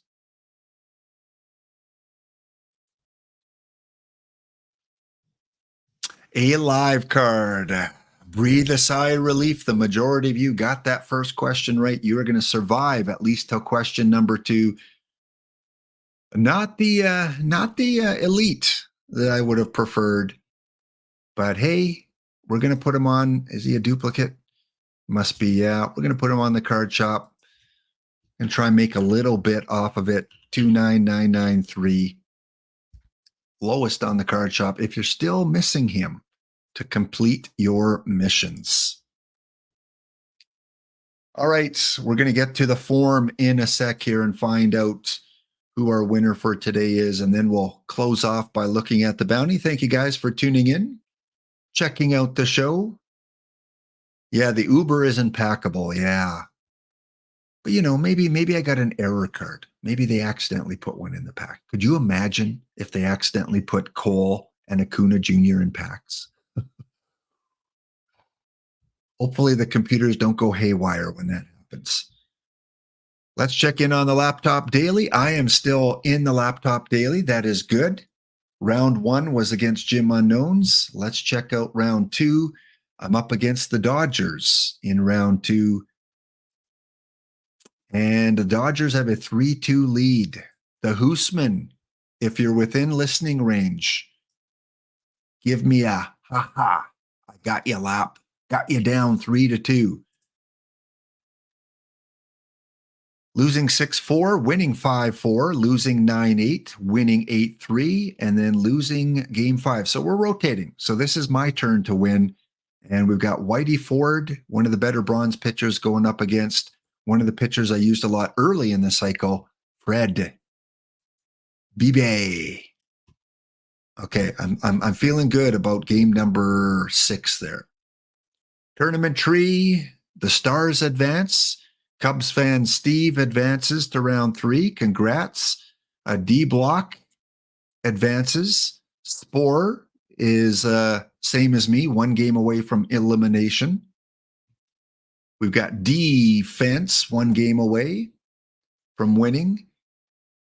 The Mayhem and the Eagles in the matchup of round 2. And this time we could see some revenge by GT Sundown as he's up 3-2 on D Block. Fussmucker and his team of Todds, or non-Todds. D Dempsey got swept in round 2. Unusual to see a sweep of D Dempsey. And then the Newts and Isadafo. So that's going to be quite the round 3. Either my team or the Dodgers going up against the Newts or Isadafo. 2 of arguably the better teams in tournaments, Newts and Baycats. Okay. We are going to leave that. Let's go and look at our winner.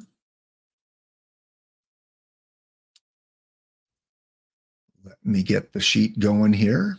And then we'll close off the show taking a look at the bounty and see if I've been knocked out. No spoilers in chat. And then we'll send you over to Tesuiji. PBE Sim is also simming, it looks like right now. They're still doing their spring training, so they're not underway. So if you choose to head over there, by all means, feel free to check them out. As Hound Streamer looks for another Gold Glove season.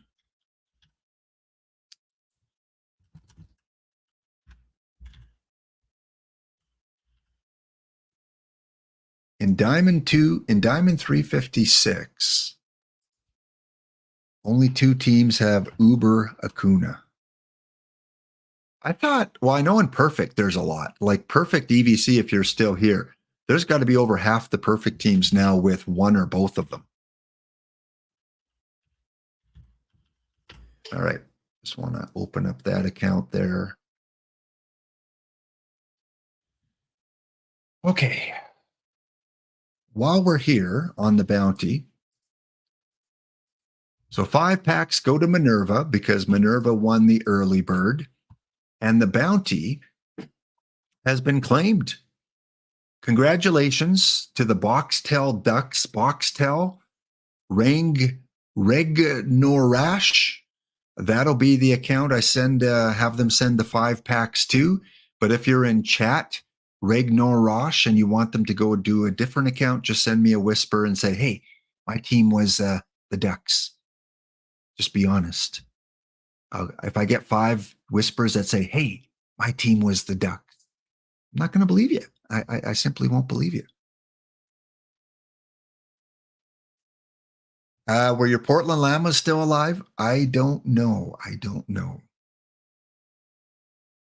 The working men, they will go up against the Ducks in the semifinals. Remember, the winner of the tournament gets 5 packs as well. So if you're still in the tournament, even though you didn't come up across me, you still have a chance to win those 5 bonus pass for winning the tournament as long as you met the qualifications.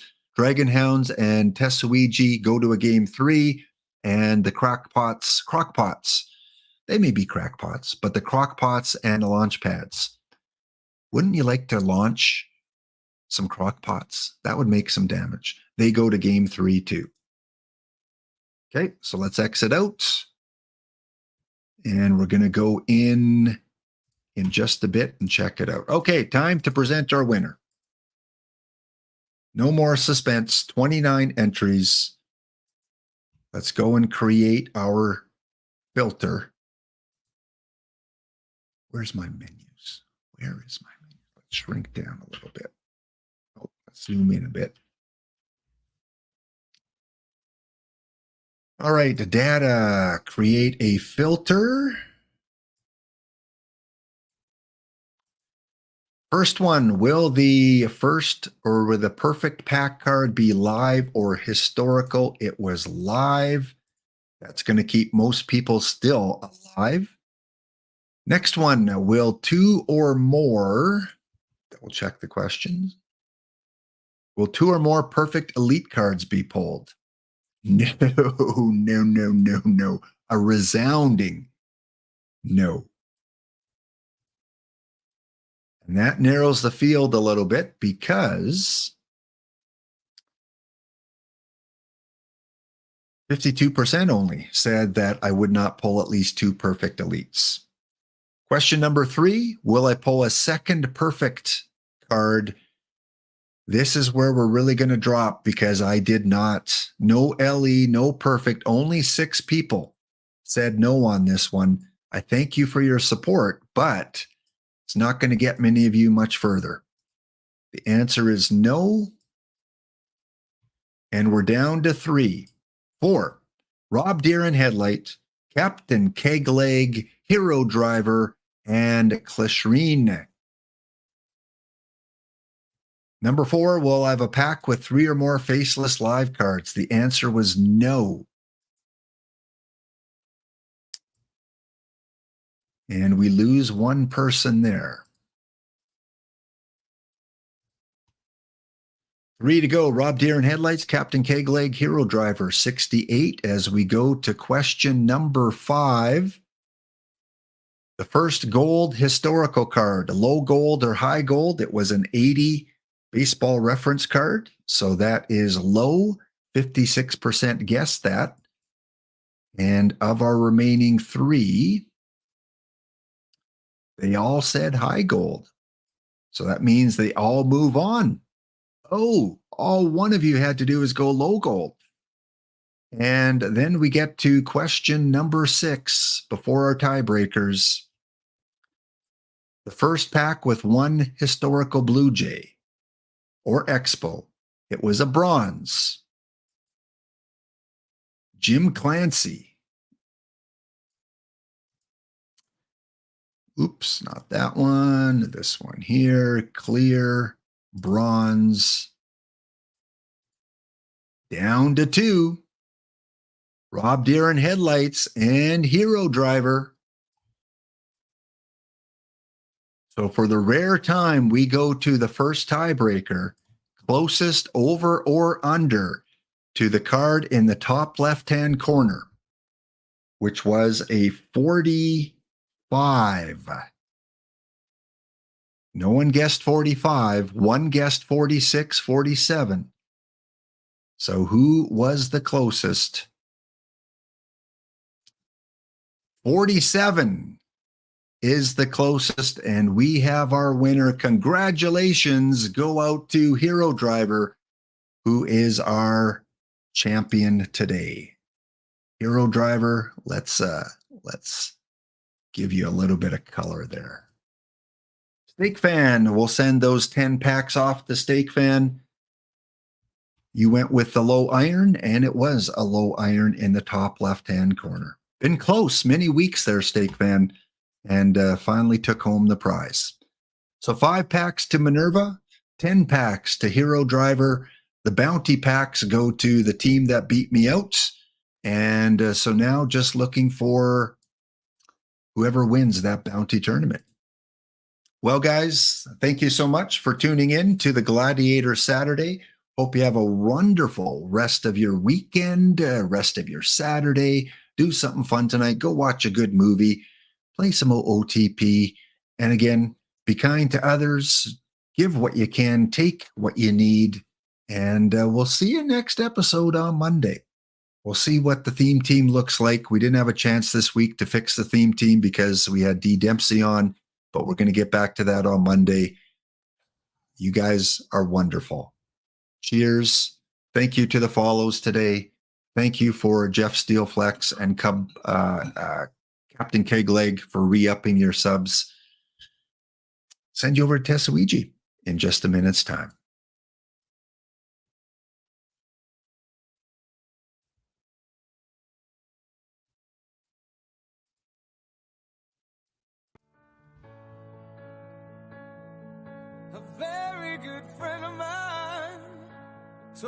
We're here for a good time, not a long time. So have a good time. The sun can't shine every day. See you next episode. He said we're here for a good time, not a long time.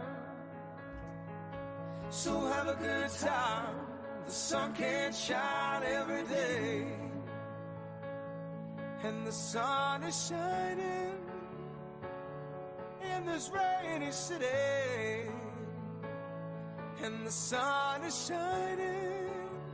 Oh, isn't it a pity? And every year has its share of tears, but every now and then it's gotta rain. We're here for a good time, not a long time. So have a good time. The sun can't shine every day.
All right, going to hang on here for a little bit because hey, I am still kicking in this Laptophound Daily with 1 minute to go for looks like a game 7 of round number 2 up against the one, the only Dodgers in round number 2.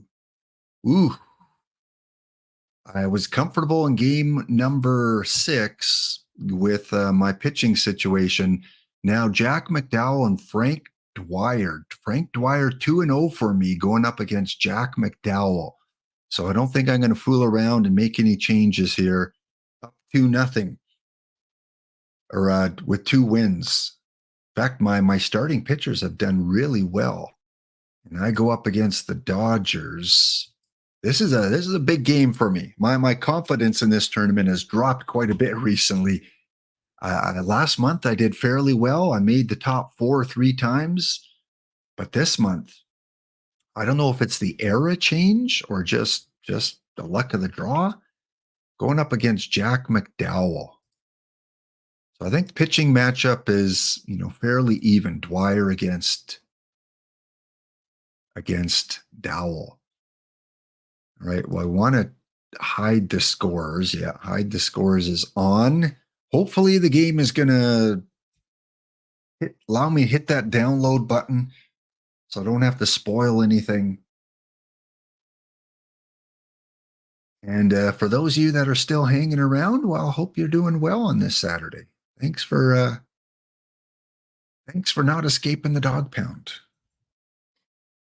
I was gonna exit out, and then I saw, oh, wait a minute, I won game 6. How can I exit out when we have a game 7 coming up?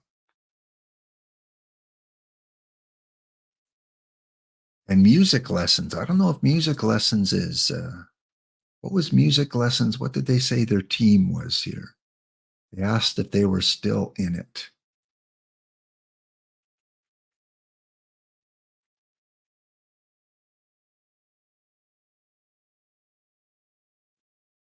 Rignarosh. Okay, Rignarosh is his account. Okay, Rignarosh. Write that down. Who wins the bounty? Rignarosh.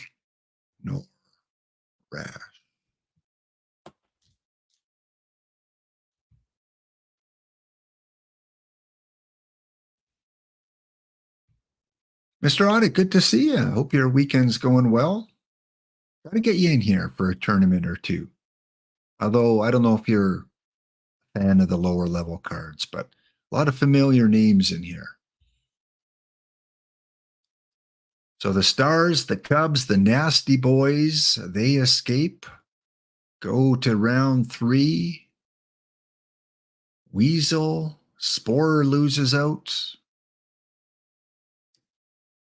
Yana Yahi lose out. Ooh, GT does get revenge on the Eagles, winning 4-2. GT Sundown gets the victory today. Busmucker, Baycats, and Newts in a game 7. Okay, come on. Let me download it without having to escape out. All right. Well, let me. I'm going to remove.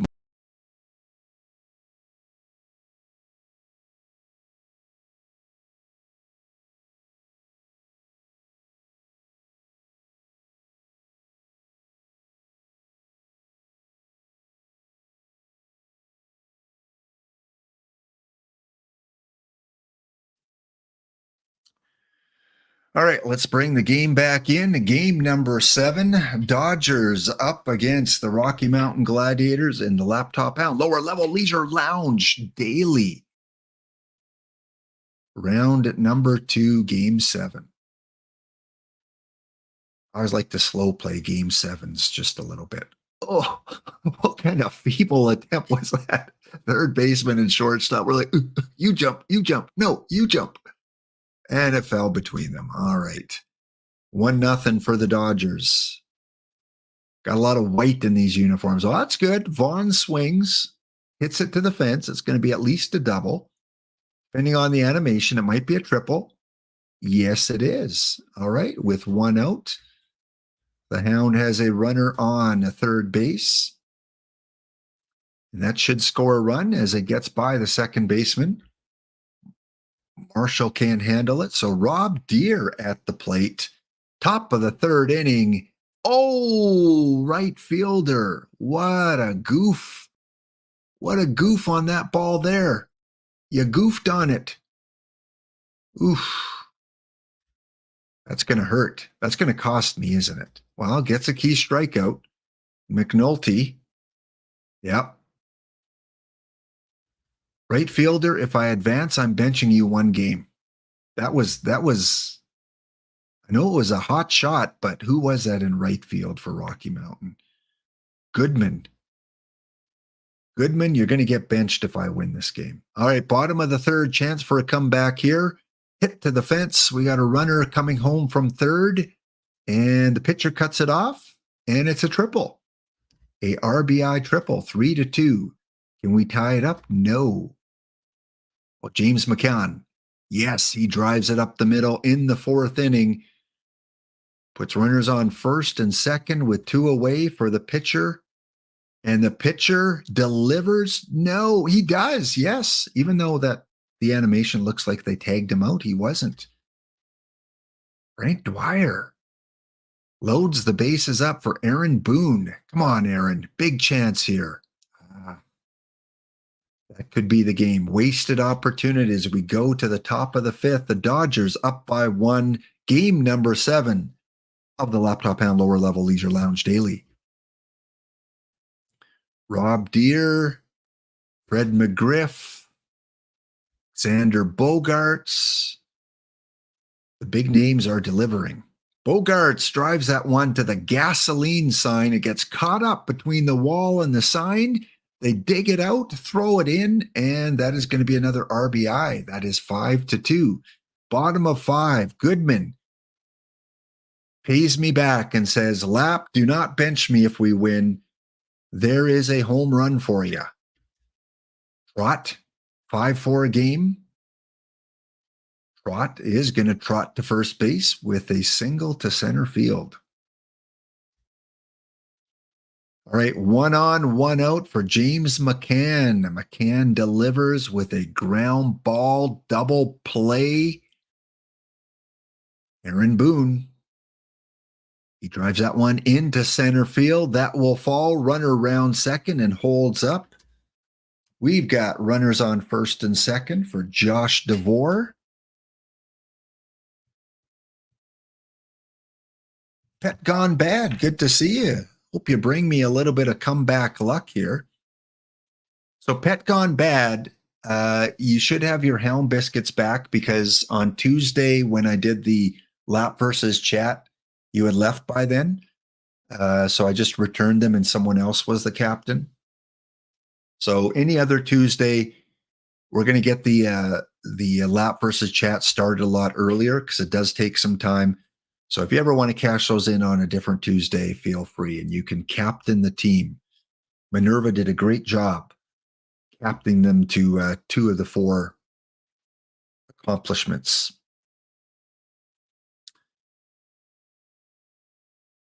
Bottom of 7, 5-4, runner on first. And we've got 1 away. Kurt Gibson at the plate. He strikes out for out number 2.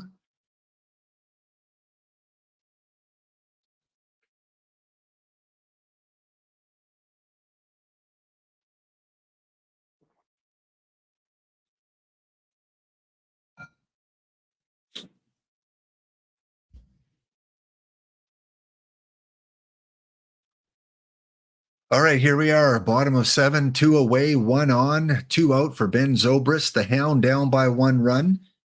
Pet gone bad. Mr. Audit here. Rob Deere in headlights. And Pet gone bad. I mentioned it during the break, but you may not have heard it. But I know you cashed in your Hound biscuits to captain the chat team versus Lap on Tuesday. I refunded those because we got started on that a little late, and I think you were out of the chat by then. But if you want to cash those in on a different Tuesday and try to lead the chat team to victory, feel free to do that. We'll be starting it fairly early on the Tuesday streams because It took a lot longer than I thought it would take, but Minerva did a wonderful job accomplishing 2 of the 4 goals. And a deep drive by Zobrist and Laptophound in the bottom of the 7th. Zobrist with a 2-run shot and that little bit of an error by the right fielder over his head. As we get a 6-5 lead going to the top of 8. Horacio Pina in the game. Can he hold it up? No, it doesn't take long for the Dodgers. They will not be outdone for long. And that is a 370-foot solo shot by Xander Bogaerts. 6-6, 2 out. Berra at the plate. As long as Rob Deere doesn't do damage on me, because I usually don't draft him. No, over the hit it here fence. Unlikely Dale Berra with his first home run of the tournament, 406 feet. And just like that, the lead has evaporated. No. Bottom of 8, James McCann, full count. And he strikes out. Ken Waldachuk looking to close this out in the 8th inning. Herman Long, full count, swings on that, should get over the shortstop's head. It does. We have a runner on with 1 away for Aaron Boone. Not really a power guy. Don't expect a home run here. How about, a little bloop single or a walk? All right, runners on first and second. 1 away, down by 1 to the, I think this was an exclusive card, Josh DeVore. I like those exclusive lower level cards. Oh no. Well, moves the runners to second and third. So a pass ball, wild pitch, bloop single will tie up the game. And we got Arky Vaughn at the plate, the number 2 hitter. Come on, Arky. Come on, tie this game up. Drives that one to shortstop, over to first for the 3rd out of the inning as we head to the bottom of the 9th. Carl Edward Jr., and that's a good card. Whether it's got to be a live card. Yeah, that live Carl Edward Jr. is a dandy. All right, Goodman back at the plate, hit a solo shot earlier in the game. Can he do it again? Maybe it was a 2-run shot. Come on, Goodman.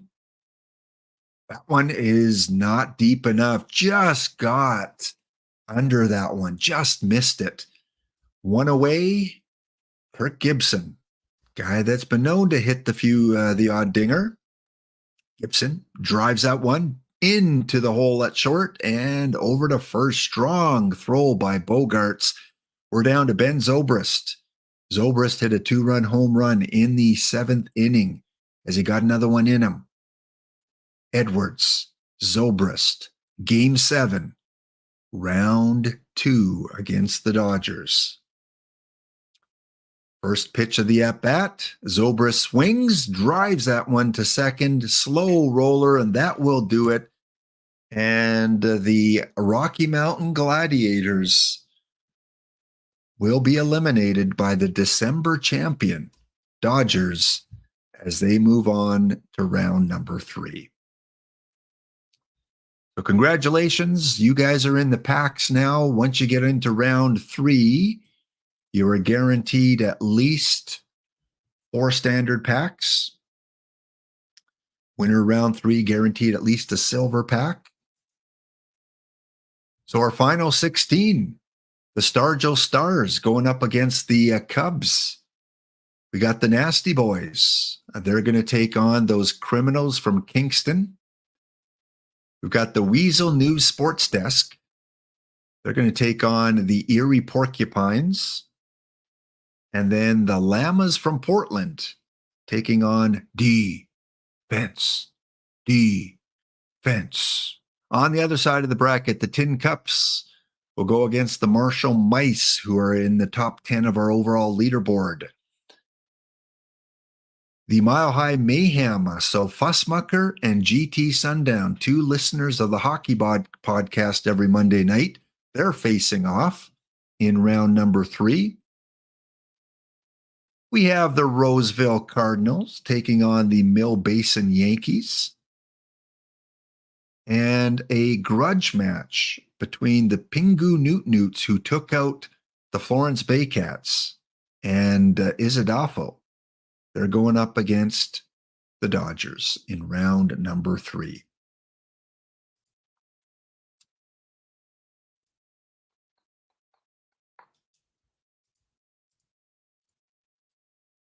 Once again, a look at our overall January leaders. Here they are as we go to the overall leaderboard. Ricky wants to play baseball, TTC with 13 points. Wabanaki Passamaquoddy with 13 points. The Jokerfish just one win away from moving into the lead as well. And then the Pingu Newt Newts, who are into round 3. The Mill Basin Yankees are in round 3. The Marshall Mice are in round 3. And defense and the Nasty Boys. So we've got 1, 2, 3, 4, 5 of the top 17 teams here that are still in contention for those 4 points for first overall.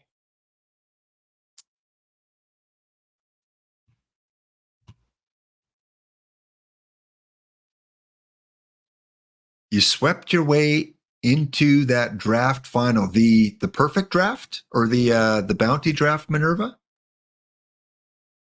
Okay, well, we're going to go check that out. If you're in the final, let's go check it out. I'm just going to take both screens off screen first.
All right, we got the right screen here, so let's go check out that bounty that Minerva said he's in the final. And again, this could be quite the day for you, Minerva. Could be 13 packs if you win this tournament. That'll be 10 packs from me and then 3 from the tournament. So again, congratulations to Minerva for winning the random giveaway at the start of the show today. We had Ragnarash winning the bounty claim a little bit earlier.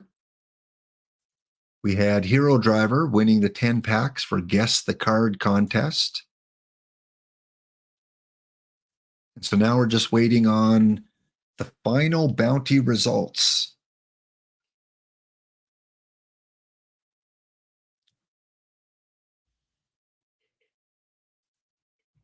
And here we are, Minerva's Toronto Working Man. Minerva, I just realized you must be from Canada because I see a lot of Canadian references with your teams. Are you from Ontario?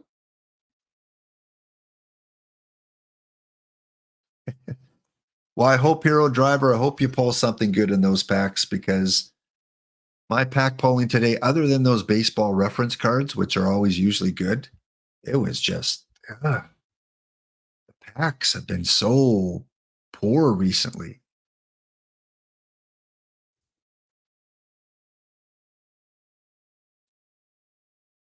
So we're waiting on the second finalist here because something is on the line. 8 packs are on the line here, 3 from in-game and 5 for the winner. So I think game 3 should be done. Let's go back into it. I hate that they don't leave it up on here. I got to go back in. Draft, show tournaments. Go find it. Rocking chair. There we go.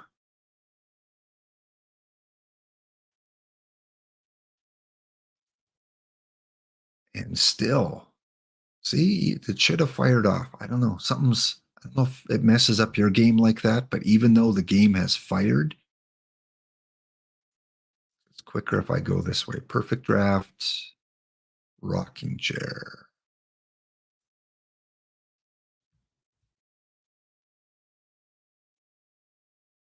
Whether you're watching from the good state of Texas, from the wonderful state of Connecticut, or maybe you're watching from the province of Ontario, stream is officially over. This is the after party where we drink coffee and we talk tournaments. And we've got a D block working man Minerva final. Been to Texas once, would love to go back. I think Texas, Louisiana, probably 2 states. If I frequently visited the US, it would probably be Texas and Louisiana. I've been to Nevada enough, been to Arizona, of course, been to Washington. Never been further east than New Orleans, though. Would love to see some MLB action. All right, went to Dallas. So went from Alberta to Houston. My wife had a conference in Dallas, so went from Alberta to Houston. Loved the Houston airport. Like, wow, that's like a mall. I can't believe that Houston airport. It's got like shopping galore. So even if you're on a few hour delay, you can keep yourself busy. And then went to Dallas, and the Dallas airport, is that the one that they've got like it's huge and they've got like shuttles and stuff between different parts of the airport?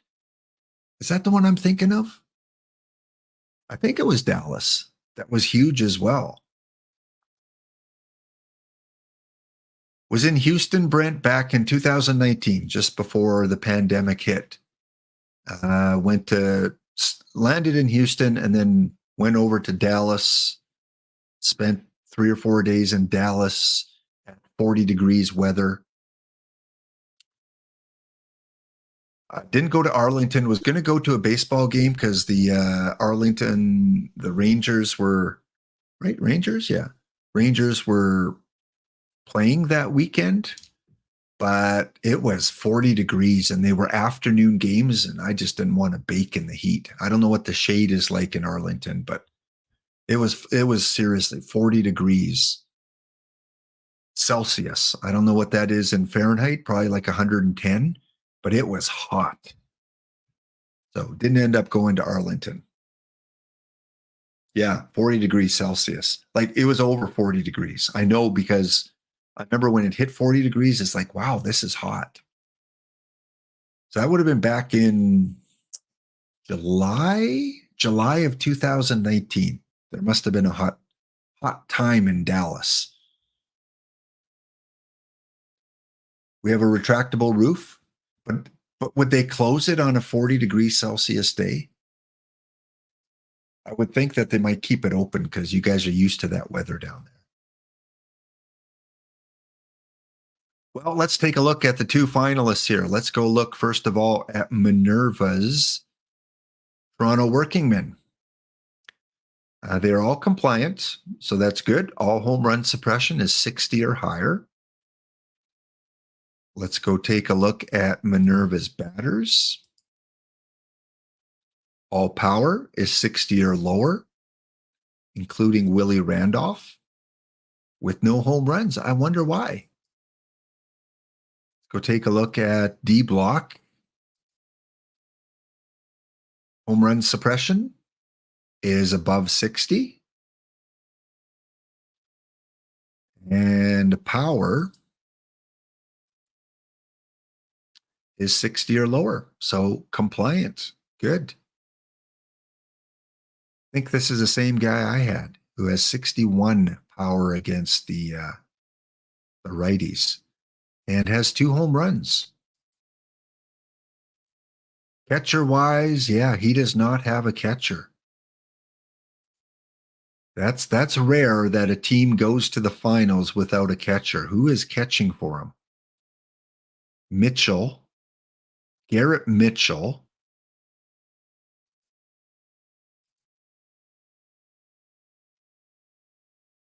And then we have Garrett Mitchell. So it looks like Garrett Mitchell is who they're throwing in as the main catcher, 3 games in a row. Guillaume.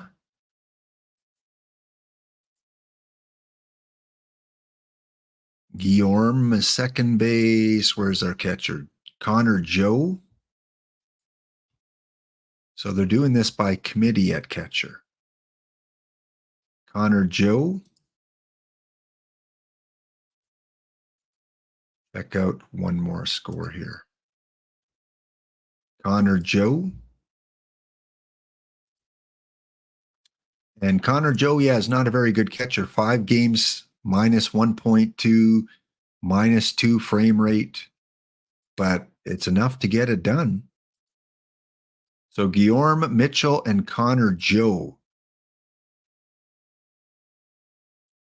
And they're really running with Connor Joe lately. Yeah. Connor Joe has caught the last 5 games. No errors in this 23-run game. No errors by either team. So he's getting it done with no catchers. There is proof that if you're ever in a draft and don't have a catcher, the game will substitute someone in for you. One of your bench players will catch. It will not be a Joe unknown.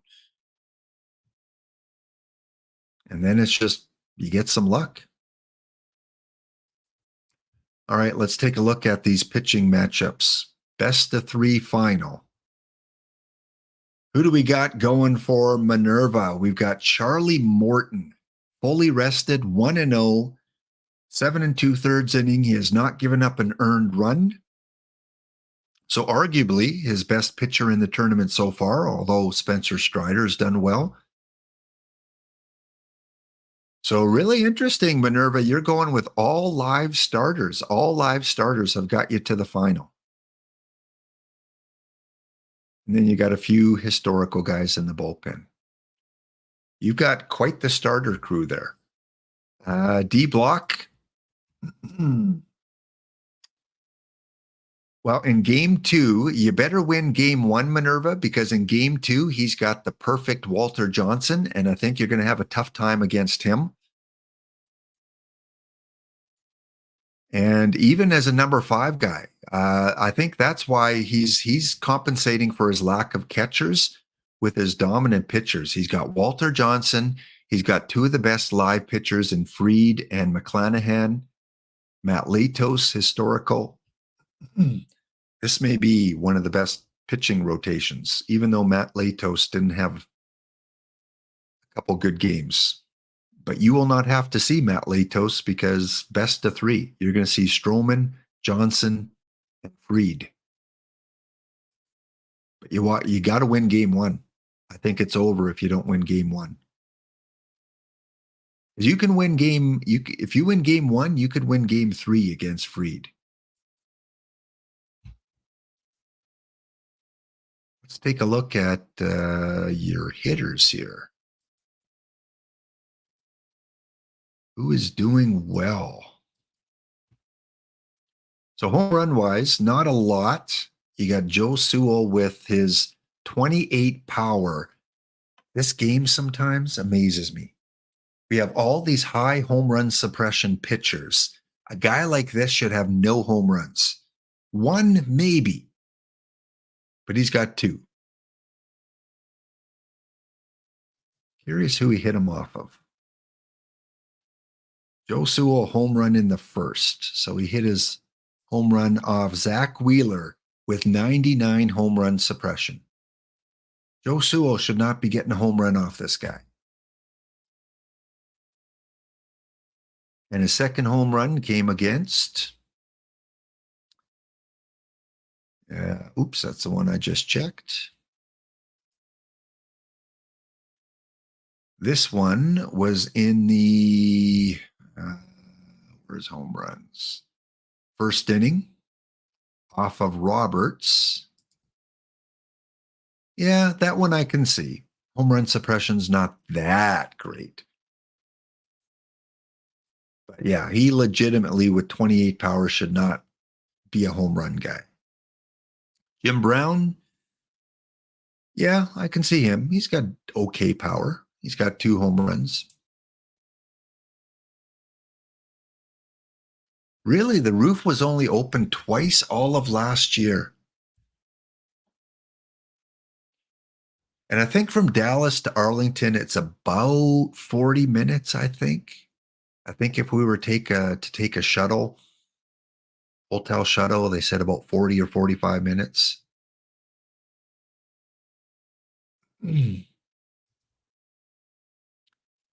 Okay, I think game 1 is in.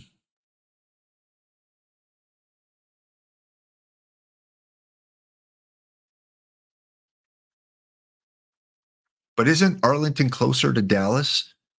Like we were in Dallas. We landed in Houston, but we stayed in Dallas.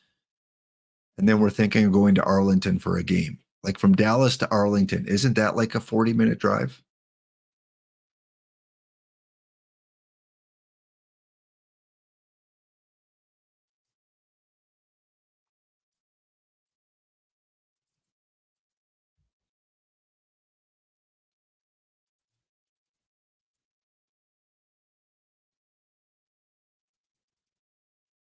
Okay, yeah, that's what I thought.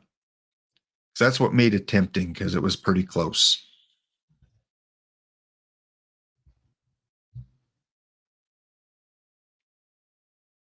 All right, game 1 is in the books. We are hiding the scores. Let's take a look. Bounty final, Minerva, D block. A must win for Minerva as Mr. Walter Johnson. And speaking of no home runs, look at that. Marcus Stroman gives up a home run to Art Devlin. And in what I'm calling a must-win game in game 1 for Minerva, he takes a 1-0 lead. Joe Sewell has a couple home runs in the tournament. That one's going to get by first base. Another run should, oh, yes, a run does come in. Throw is there in time, but it's 2-0 as it gets away from the catcher. Remember, D block does not have a catcher. And as I said, Minerva better win this game. Well, he heard me. It is 7-0 as finally D block strings together a couple of hits here, and he's got the bases loaded for Matt Carpenter, and Carpenter delivers with a 2-run single. Still in the 3rd inning, can D block mount a comeback as Walter Johnson looks to start game number 2? Well, D block will keep things going in the 3rd inning as 2 more runs will come in. And don't look now, Minerva, it is 7-4 as we go to the bottom of the 4th, and that one just misses from going over the bullpen fence. And that's going to be a triple for Mitchell. Who does D block have catching here? Can't quite see yet on that. That one is deep to left field. That is into row number 4. And don't look now, folks. Do not cut the D block dragon out of this because he has moved within 1. So it's about 3 hours from your home in Central Texas to Arlington. You stay in a hotel about 2 miles from the ballpark and take the shuttle for free to game. Yeah, that's what I would do. I never drive to big sporting events. I take shuttles or park and rides, something like that. So good to know. Stay in a hotel just outside of Arlington. Definitely, definitely. The Rangers would be one of the stadiums. I'd like to go to San Francisco Stadium. I think that's probably one of the good stadiums. Of course, whatever's closest. Usually we get to Great Falls sometimes because Great Falls is pretty close, and we can't remember the team name of their team. I think it's AAA, Great Falls. And a home run by Minerva. That's going to make it an 8-6 game. D-Block, though, in the bottom of the seventh, is not out of this yet. Driving it to the wall. That's going to be a stand-up double. Nope. Make that a sliding triple.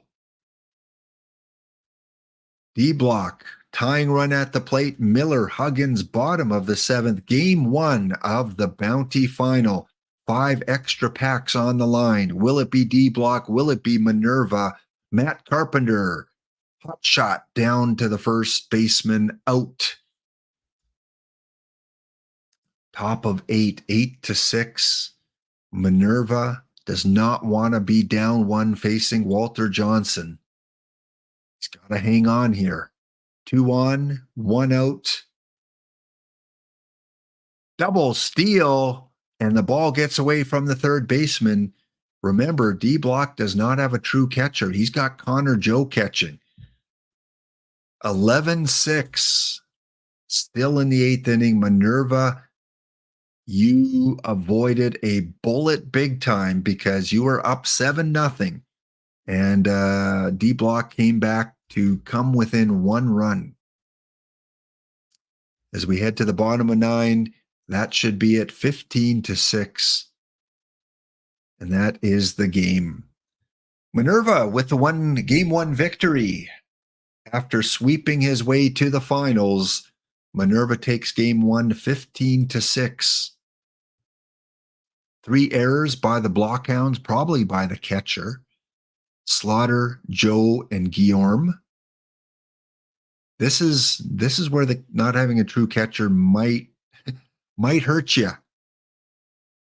However, they've got Walter Johnson going game 2. It should be a gimme. Joe Sewell is the player of the game. He went 5 for 6 for Minerva, which I would expect with a card like this. Hitting 440 for the tournament. Let's see if the home run, the power outage is really working here. Let's go check out the team statistics, home runs. I would say other than D-Block, 2 home runs, Arlie Wilson. So D-Block has given up 20 home runs. And I think, chat, don't you think that this is as a result of the catcher? He's the only team that doesn't have a catcher, and he's given up more than twice the number of home runs. I know he's played more games, but when we look at the other finalist, Minerva's given up 3 home runs.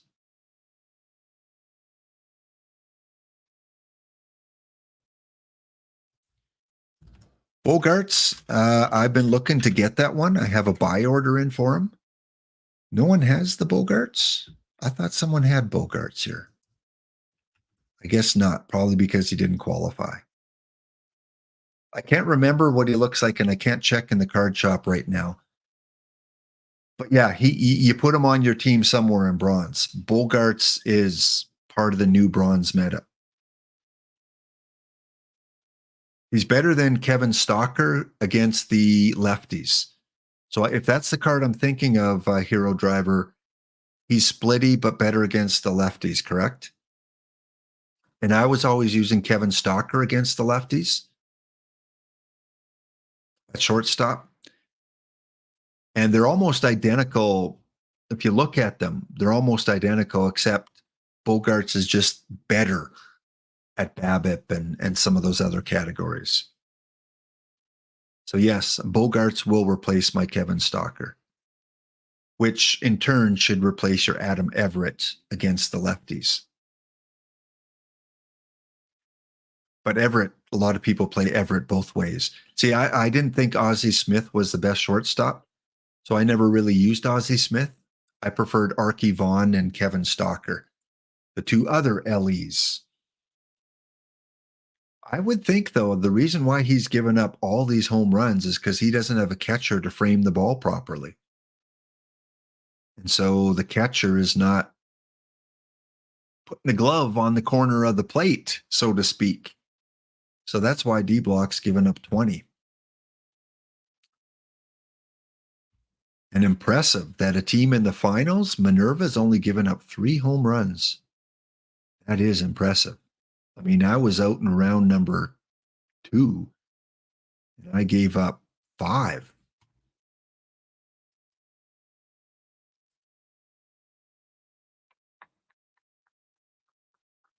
All right, game number 2 should be in. Thanks for those of you hanging around and doing some after stream streaming. And wanted to stick around to get through the bounty tournament because there are an extra 5 packs on the line here for our bounty tournament winner. Regnarosh took me out, gets the 5 packs. Hero Driver won the Guess the Card contest in a close race against Rob Deere and Headlights. And now we're looking for game number 2. So let me take that off because I don't want to do any spoilers.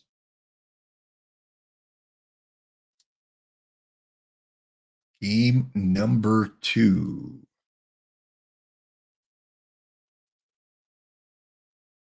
Which again, I called it before this final even started. I said, Minerva, you better win game 1 because you're going up against Walter Johnson in game 2.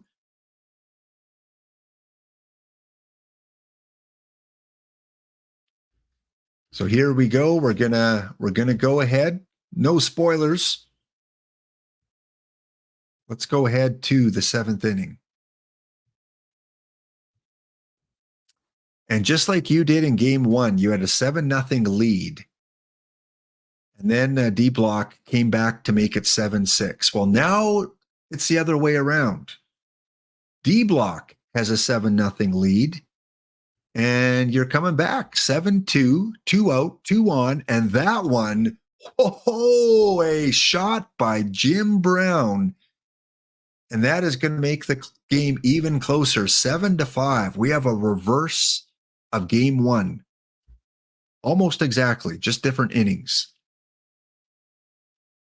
1 out, bottom of 9. Now it's 2 out. Kevin Kiermaier. Can he keep the game alive? He does. Drops that one into right field. Tying run at the plate in the form of Nick Markakis. And that's the ball game. So the Hound lock was locked, although you made it close there at the end. I called for a guarantee win by Walter Johnson. Not a difficult call to make. And so we are going to a game 3. 7-5 for D Block. Player of the game, Walter Johnson. Go figure. 7 2/3 inning, 3 earned runs. And again, his catcher, Connor Joe, exhausted. So the game is keeping an exhausted non-catcher in the game. Big advantage for Minerva in game 3. A guy that is not going to put up probably any hits. He's probably going to go 0-for, and he's probably not going to do much catching. In fact, giving up another home run. So this, folks, is what not having a catcher does. Your team gives up almost 3 times as many home runs without a good catcher, without any catcher, because you don't have that catcher to frame things. And we look at the defense here.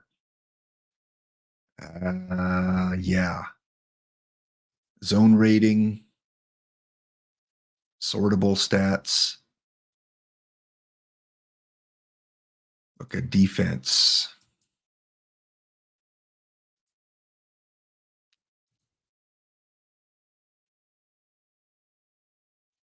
Errors. Not Cavacom with the most errors. Actually, not a lot of errors in this tournament. That shocks me. Double plays. And we can add. Oops. It's pitched. Ooh. Look at how many extra innings that D block has played. 864. He must have gone the distance in every round. Because Minerva, who's also in the final, has played 220 innings less. Yeah, 3 games less. That can't be right. 864 innings pitched. Where's my math guy? How do you have 11 games of 9 innings each? That's 99 innings. That must be just all the players. You must add up all the players for that. Weird. We got 3 minutes to go. No spoilers, Minerva. We're going to look at game 3 here. No spoilers in the chat. Fielding. Let's look at catchers here.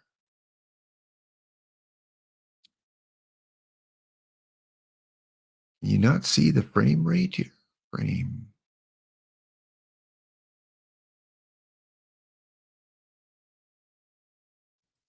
Guess we can look at that. Balls.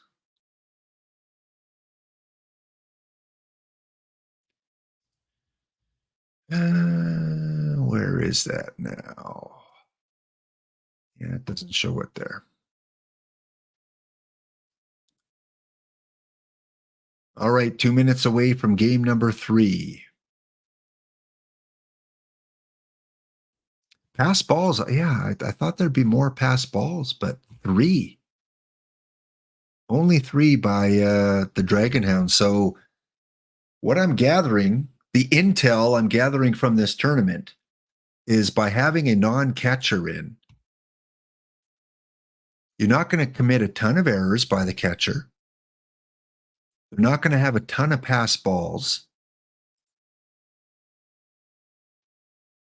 But what it seems to do is that you give up a lot of home runs.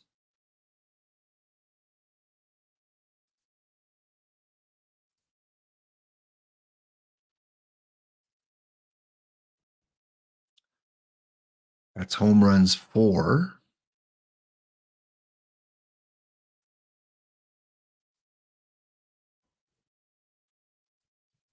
Yeah, strange. All right, we're less than a minute from game 3.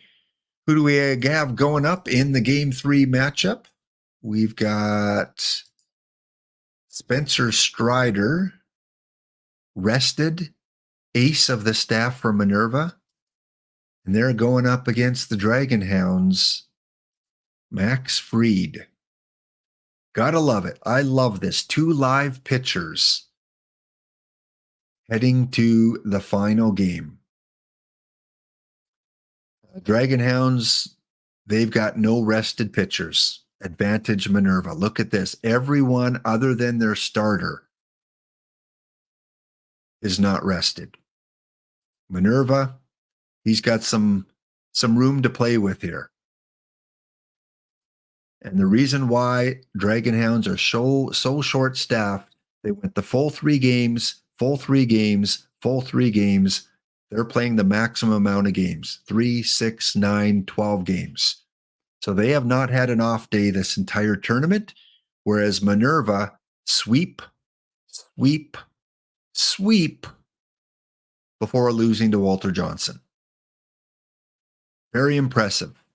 A team that's cakewalk to the finals against the team that has battled to get to the finals.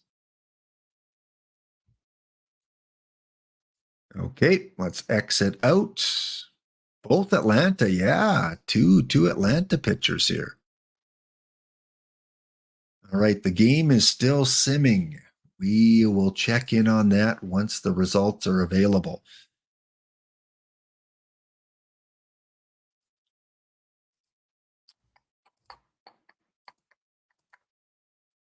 Just show you that for a sec while we don't give away any spoilers here.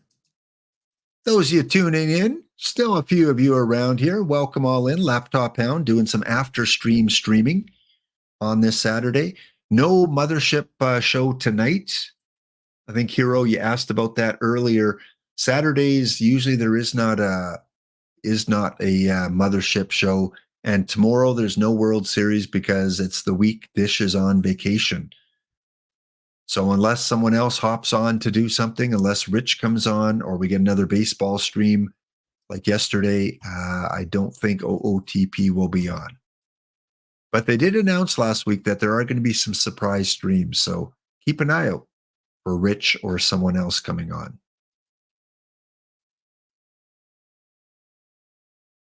I would come on and give you guys drops, but I don't have the password. I don't have the OOTP account. Otherwise, for sure, any day they weren't on, I'd gladly come on for an hour and a half. Don't know what I'd do, but I'd come on. All right, tournament is over, so let's get into game 3. Excited to see 8 packs on the line here. One of these players will get 1 pack, and one of them will get 8 packs.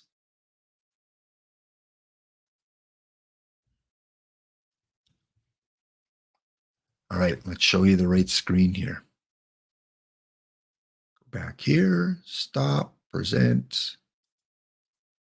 Game 3 of the Bounty Tournament for Saturday. Shane McClanahan on the mound.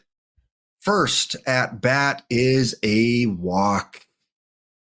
Minerva looking to get that early lead in game number 3. We're playing at the Laptophound Stadium. 1 on for Willie Randolph. Over to second, back to first, and a double play as we go to the bottom of the first. Now it is D block with 2 on and 1 out. Strider delivers the pitch. That is going to get over, not really over the head, to the side of the right fielder. That's going to cash in 1 run. Here comes a second run as the runner slides in safely to third base. It is a triple for Enos Slaughter. 2-0 as the game jumps us all the way to the top of the 6th inning. Minerva 1 on, 1 out. Willie Randolph chops that one into right field. That is going to be a single. And just like that, Minerva can take the lead. 2 home run swinger Joe Sewell at the plate. He doesn't have power, but he's got some power, except today. It is a double play. Runner goes over to third. Nothing for Minerva in that 6th inning. We go to the top of 7. Manny Ramirez. The non-power Manny Ramirez delivers. I can't believe there's a card in the game with Manny with less than 60 power. That's got to be a cheat code anytime you get Manny in there. Minerva may have found a gem. It is now 2-1. John Pesky up against Zach Pop. So Max Fried is out of the game. And Lap Block did not have a bullpen. Minerva, I think he could have a comeback here. He's got tired pitchers. No one was rested in the bullpen. Big strikeout there. 2 away. Nick, the number 8 hitter, right fielder at the plate. That one's going to get into center field. Runner should hold up at second. Yes. And Minerva has 2 on, 2 out. Kevin Kiermaier. Great season for the Blue Jays last year. Can he deliver? Little chopper. Zach Pop fires over, but Kiermaier beats it out. Oh, this is the the ESPN Turning Point. Game 3. Final game of the bounty today. 1-1. 2-1 in this game. And I'm not going to play it out because a break just kicked in. So, wait. Darn you, Twitch. All right. We'll wait a couple minutes. I need to go refresh my beverage. I'm losing my voice here. Longer than usual. Back in 2 minutes.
All right, here we are. I paused during the break there because we've got a heck of a game here after we had Ramirez with a home run shot in the top of the 7th to bring Minerva within 1 run. Now we got the bases loaded with 2 out, a very, very tired D-block Dragon bullpen. In the final game of the bounty, winner's going to get 8 packs, 5 from me, 3 from the tournament. Loser's going to get 1 pack. That's how much. We got a 7-pack swing here. Art Devlin, 2-2 count. It's a strikeout or a ball in play. That we know. And it is a strikeout. Minerva cannot take advantage of the bases loaded. As we go to the bottom of the 7th, Spencer Strider still in the game for Minerva. 2 on, 2 out for Brett Butler.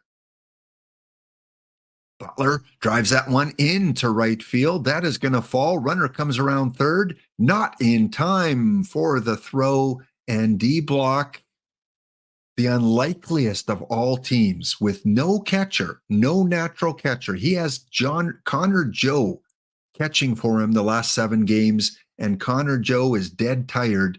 Although today he does have Farrer in as catcher. Connor Joe is not catching. As we go to the top of the 8th, Joe Sewell at the plate, 3-1 game. Minerva out hitting D-block. There's the 10th hit of the game for Toronto. So that's going to bring up the tying run in the form of Jim Brown, who already has 1 home run in the tournament. Brown swings right into the glove of the right fielder for the 2nd out, and that's it for Minerva in the 8th. Matt Carpenter. Minerva, one of his rested pitchers, but the pitcher gives up a hit to lead off the bottom of the 8th. Enos Slaughter. Oh, Enos pounds that one into the baseball fun with OOTP sign, and the outfielder just lollygags as it's a triple. And that may be the final nail. As we go to top of 9, Minerva down 5-1. Max Fried still in the game, I guess.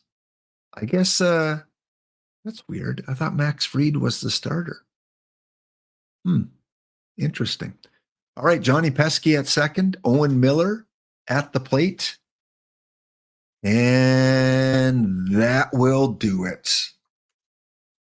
Big shout out for the underdog, the underachieving team with no catcher. You have now proof that you can win a 16-man tournament without a catcher. Lap Block Dragon Hounds prove that. 10 hits for the working men, 8 hits for the Dragon Hounds. Player of the game is Enos Slaughter. Enos Slaughter had a game, 3 hits, 3 RBIs, including 2 triples. And the catcher today was first baseman Sid Farrar. Sid Farrar, the only game that he caught in this tournament. Yeah. Amazing. Good run there, Minerva. Hey, Minerva, you still won the 5 early bird packs, so you're still walking away with 6 packs from this stream here. 5 from me, 1 from the tournament. And a big shout out again to D Block Dragon for going 3 games, 3 games, 3 games, and 3 games. I'm sure the tournament MVP, let's see, round 1, tournament MVP for Toronto was Kiermaier. And for D Block, Slaughter. Quarterfinals, for Toronto, it was Ramirez. For D Block, it was Artie Wilson. In the semis, Joe Sewell was the MVP. Artie Wilson, second-time MVP. And in the finals, it went to Enos Slaughter. Of course, I think we have to give special mention for D Block getting this pitcher. Although not what you would expect in terms of maybe ERA. You would think it would be under 2.5. Whip's pretty good, 20 Ks in the tournament. So he pitched well when he had to. 7-5, 3-2, and 4-3.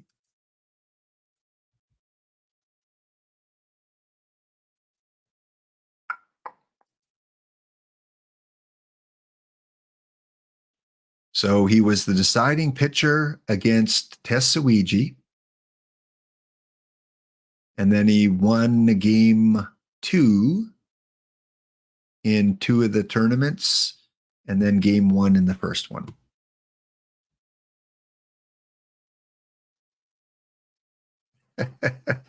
Well, the master may always win, but you've won your fair share. And the odds were with you. He had no bullpen, no catcher, and you came close. You had the bases loaded in the 7th inning there with 2 outs. You were 1 hit away, one extra base hit away from winning this tournament. That's how close it was.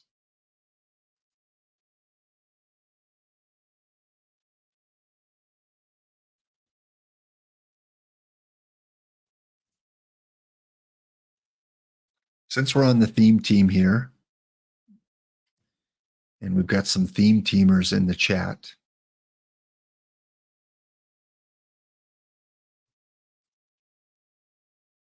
Whoa, I'm playing GT Sundown in league play.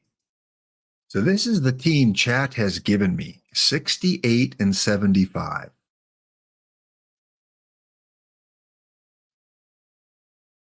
Chat, if you're still around, say something in the chat. Post a message, because this week I did not have a chance to have chat help me with my team, but they need help.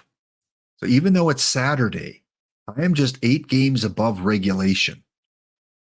We need some help. Oh, that's why Connor Joe didn't play. Okay, yeah, we streamed the whole, I don't know if you saw all of it, D Block, but we streamed the whole finals there. And it was fun because game one, you were down 7-0 and made it 7-6. Game two, you were up 7-0 and Minerva made it 7-5. And then game three, it was 2-1 for the longest time. So the teacher took care of the students in the final that time. The spins were rough the last couple of weeks. Okay. Well, I can't give you guys packs because I gave packs out, but let's go through, and because it's Saturday, I've got things I should be doing, but it's Saturday. I can do them later, right? Yeah, I can do them later. So well micromanaged their D block with no bullpen, no catcher. And again, if anyone ever says you can never win a 16 tournament without a catcher, you have just proved them wrong, because you didn't have one catcher. You had no catchers. No genuine true catchers here. Okay, what am I looking for? I'm looking for Wheel of Destiny. Where is my wheel? I think it's here. See if we can get this site to work. Because yeah, I need some help, and you can see how many packs there I have. We got to rip some packs because I don't want to drop down. I don't want to go down to bronze.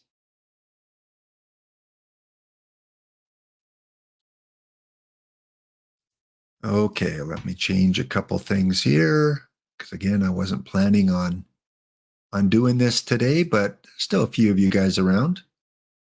I raided over to Tesuiji earlier, so stuck around for a post-stream stream. What are we going to put in the middle today? Let's put that one in the middle.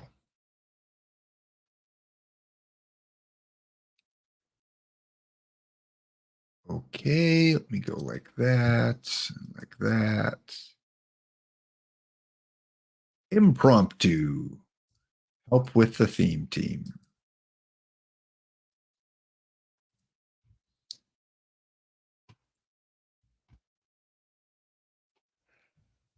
Are you still alive you'll face D Block in the quarterfinals of the 5L music lessons. Congratulations. Well, we'll check in on that one too a little bit later. Let's let it run a little bit. So the quarterfinals, let's see if we can get down to the semifinals. So music lessons, you may have your first point in the Laptophound Lower Level Leisure Lounge Daily. Congratulations. Talk about Minerva being taught well. You have been taught well by the community music lessons. You've come a long way in just a month here. All right, let's do the Laptophound theme team and spin. We're going to replace 5 players today.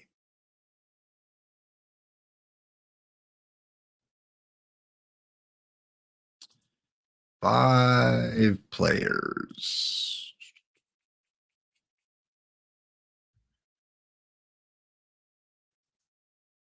All right. And if you're willing to help, I can't give you any packs because I gave up all my packs today.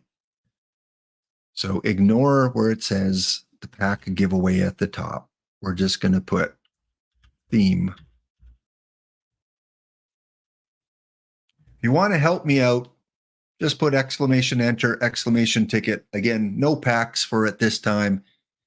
Just the gratitude and knowledge of your perfect team card level experience is what we're going to get.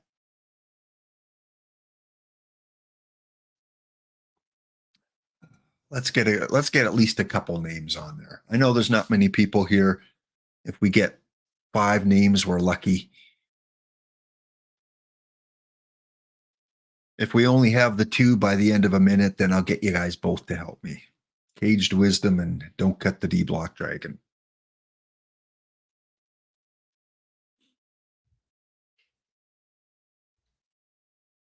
And yeah, I think we're just going to get the two. Hopefully no one's just logging on now and going, oh, I want to win packs. Only two people have entered. No, there's no packs here. Okay, we'll get each of you guys to help me out a little bit. Caged Wisdom, I'm going to get you to go first. So let's go back to the wheel. Caged, let's spin the wheel. See what you get to choose from.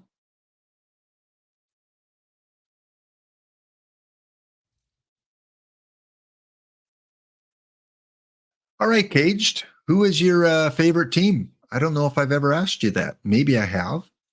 I've asked a lot of people. Who is your favorite MLB team?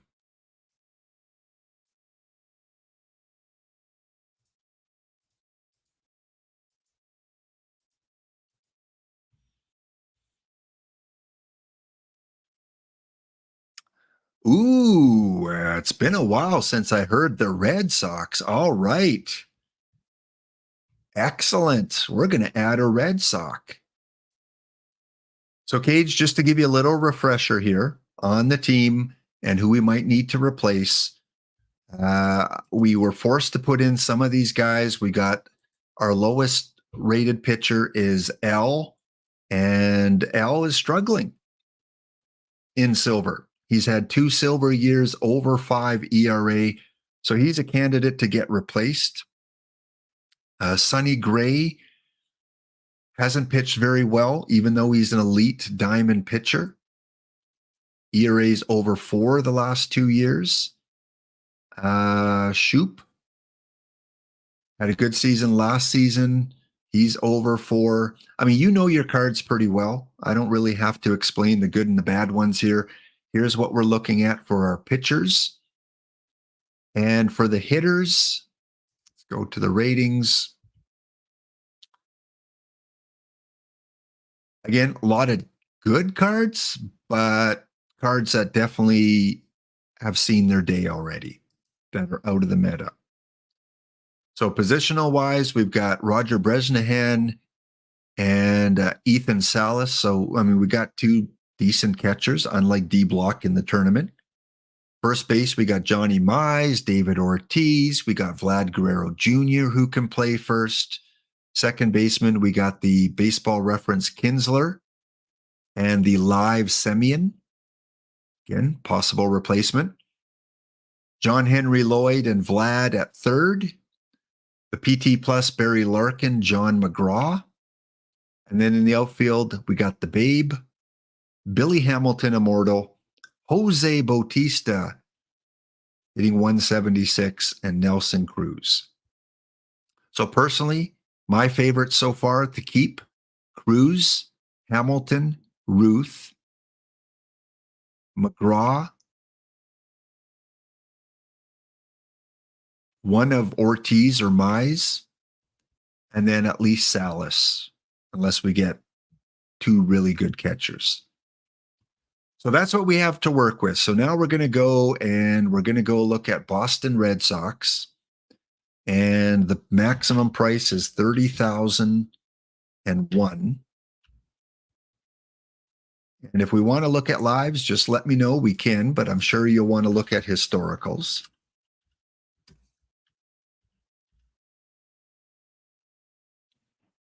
Okay, here's what we have available to us.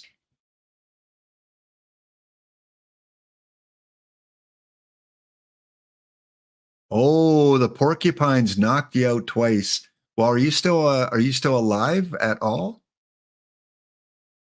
Yeah, Red Sox might not be the team for Semien. So if we narrow it down to the pitchers, that's what we got. Again, the Red Sox just, I mean, unless they're PTCS cards, there's not a lot of meta under 30,000. I mean, Okajima would be an improvement, probably at least a little bit. And then for hitters, again, just not a lot there that jumps out. Valentin, Mo Vaughn, Casas PT Elite, but we've got first baseman. So you're completely out of the tournament now? Music lessons, is that your team there? No, your team isn't the team that. Are you the Porcupine music lessons? Those are 4 good cards. Okajima, Wakefield, Jensen, or Cassis. Jensen. I do like that Jensen card. That's a good possibility.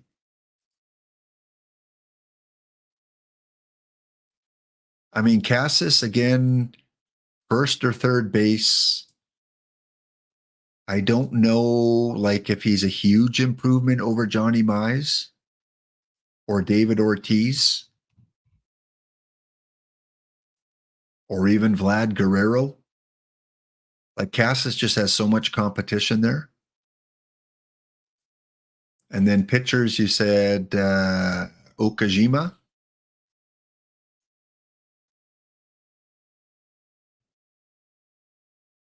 Oh, music lessons. You get to play Porcupine. Ooh. Wear a lot of bubble wrap there, music lessons.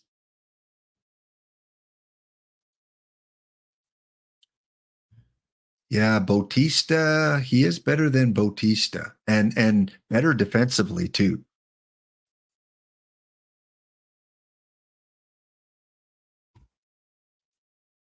And who was the fourth guy you mentioned?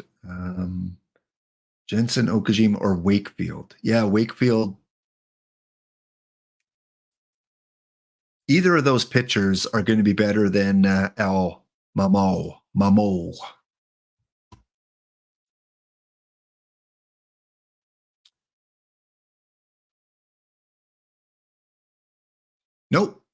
Nope. Add a Red Sox. So you can add a Red Sox. So it can be someone I have already. Because obviously, if I owned every Red Sox, we couldn't buy anyone anyway. So yeah, if it's someone in green there, feel free. But don't mind if you want someone else. I even have the still this Mookie Betts. We'll take Okajima over Momo. Okay, I like that. That's going to be an improvement. Momo. Good. Next up. So music lessons, if you've never seen this before, where my theme team is chat driven, we spin a wheel to find out how many players each week are replaced. We usually do this on Mondays, and then we spin a wheel to see how those players are going to be replaced. And since we didn't get a chance to do it Monday, we're doing it today. All right, use a card in inventory 91 plus. Okay, well, you're going to get your choice of a few cards here, Caged Wisdom. Go to my inventory. I'm going to put non-live, hide duplicates, overall, Lear filter, and hide active. All right, so we'll first show you the batters. So here are, you can see them all on your screen. Yeah, every single one higher than 91 is on the screen right now.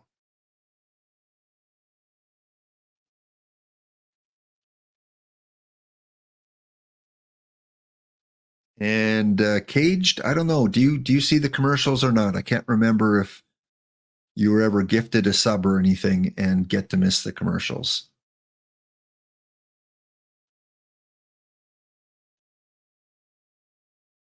Okay, easy enough. Yeah, so music lessons, this is first time you've seen it. The wheel came up that I have to put on a player that I own already onto my roster, and whoever wins the captaincy of the week, they get to decide for me. So it's in the theme teams, and it changes every week, anywhere from 4 players all the way up to 8 players. Today we got 5. And so we made our first change with one of the pitchers, and now we're going to put in Knapp. You think that's an improvement? I don't even remember getting this card. I don't know how I got this card. I must have pulled it because I wouldn't have bought it for the theme team. Yeah. It's funny. You look at your inventory and you notice that you got certain cards. Well, Knapp over Live Semyon, I think, is going to be an upgrade. So thank you for that one. All right, let me write that down. Okajima for Momo and Knapp over Semyon. All right, so you've done 2. We're going to get D-Block Dragon to do 2 here.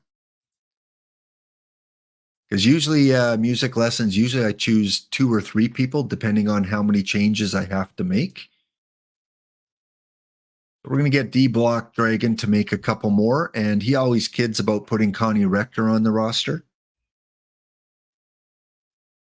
Let's spin the wheel. That was an easy call. Like I said, I can't believe he's even on there.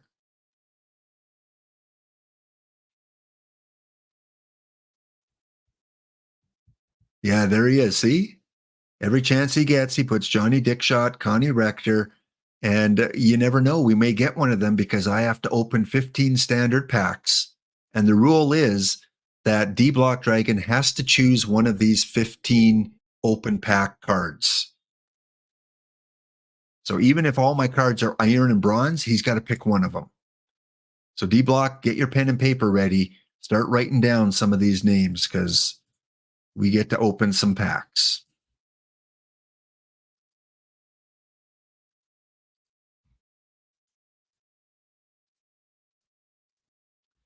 All standard packs, by the way, because that's what came up. I'll kind of keep track of some of the major ones, like 78 Phenomenal Smith isn't the worst possibility, although we just did replace El Momo. So we got Phenomenal, pack 1. We got a Diamond D-Block. Way to go. It is Corbin Carroll. Okay, Corbin Carroll. Pack number 3. Well, it's not a Connie Rector, but it is a String Bean. I know how you like your names. Nothing there in pack 4. Pack 5. Nothing. 6. Pack 7 is a gold card. Oh, now we're making you think a little bit. Michael Waka. I did not hit any PT Elites on the main team today. 251 packs, including a perfect, no Elites. And on pack 7, I get a Michael Waka.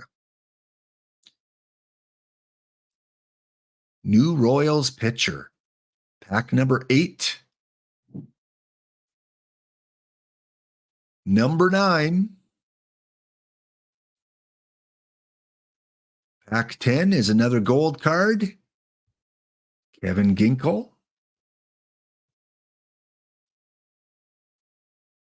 11.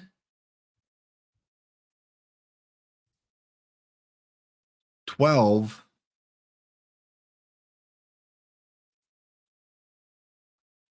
13.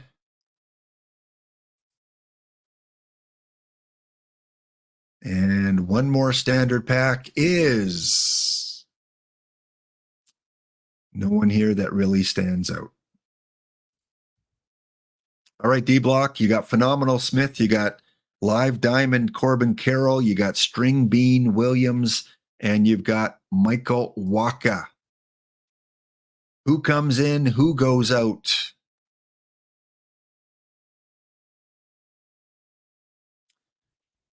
Not the worst pack luck that time, Cage, because they're, at least it's a lateral move. Even if it was Phenomenal Smith or Corbin Carroll, it's probably a little bit of a lateral move. Waka for Rogers. All right, Mr. Rogers. You've never heard that said to you before. And you're under 4 ERA, 27 saves in the 2 seasons you're here. You're leaving. Let me write it down. Rogers for Waka.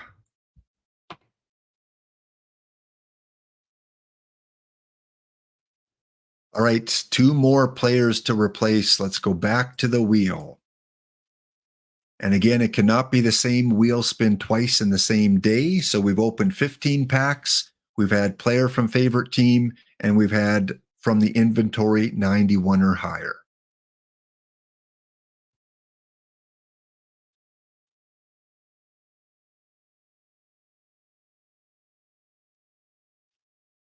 All right, Captain Choice, D Block.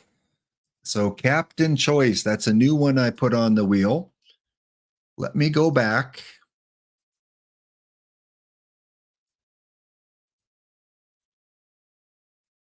Do the packs.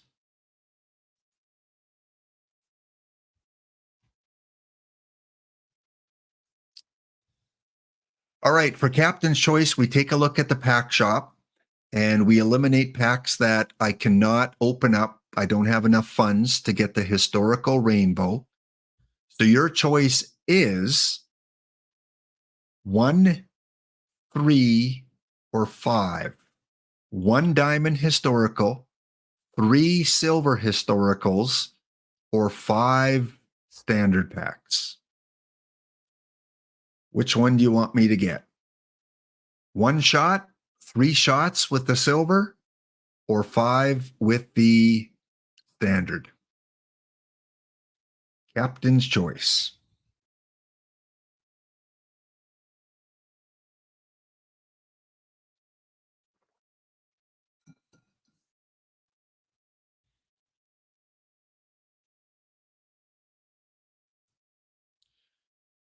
The diamond. Okay. Get 1 diamond pack.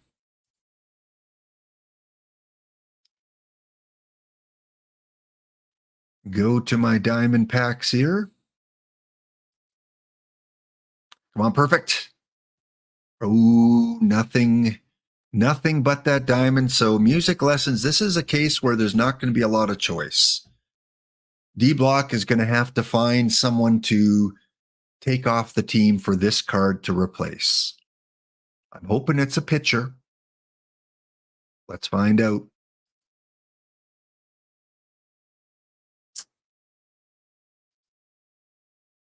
Well, Ty Cobb, who still is selling for quite a bit, been in the game for a while. You're going to like his pitcher BABIP and his eye. So kind of a D block player. So 97 Ty Cobb has to come in the game. Not a bad DH. And yeah, must replace someone. And D Block gets to choose. There are 3 untouchables music lessons. When I created this theme team, I said 3 players are not allowed to leave the team. They're the captains. 1 is the Babe Ruth. And then 2 pitchers. Because Cub fan Steve is my longest subscriber, we have the Fergie Jenkins as a permanent card on the team. And then my favorite player, Dave Steeb. 3 untouchables. The only way we can replace them is if a better card of that player comes out. So if we get another Fergie Jenkins, he can come on the team to replace this one. So D Block, not the worst card. Absolutely. Dick Shot is not a captain. Maybe D Block and I will have a co-theme team next year. I think that would be fun. No, I want to get out of bronze. I don't want Dick Shot as a permanent. So who goes? Bautista. We could get Semyon's already gone, but we could get rid of a first baseman like Mize or Ortiz. Vlad Guerrero can go. He's kind of losing it a little bit. 239, 270, 221. We can replace anyone except a catcher. Don't think about getting rid of a catcher.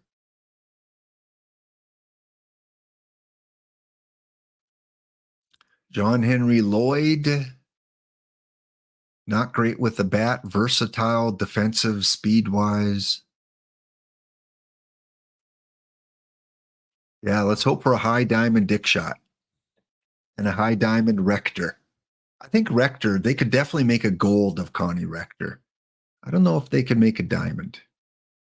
How was the Bautista? He's been on the team for 15 years now. And you can see he hasn't been very good. I mean, double digits in home runs, but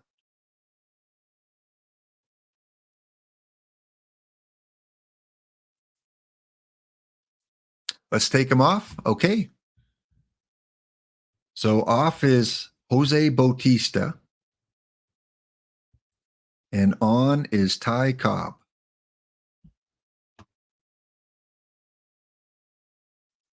So that was two choices each. We're going to get music lessons to make the final call here. Music lessons, you're going to get part of the theme team action, but we got to go and find out how you're going to do that. So we're going to spin the wheel one more time.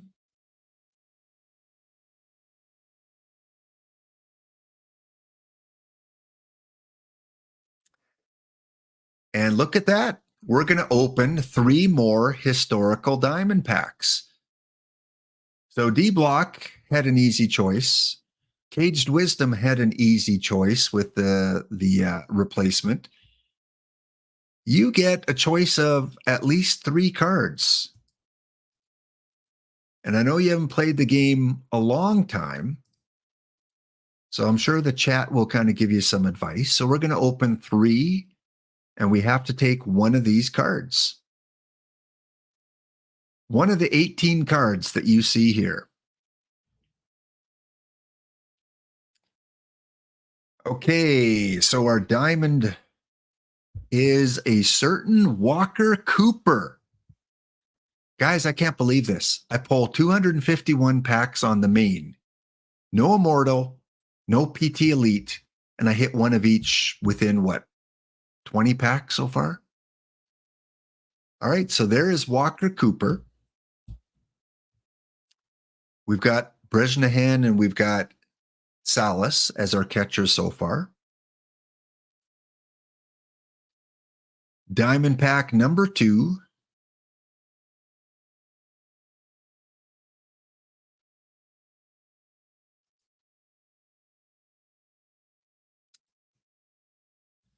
Again, no gold, no silver. So this is likely the best card in this pack. Well, we talked about the NEL players, Sam Streeter. Okay, so we got Walker Cooper and Sam Streeter. And one more diamond pack to go.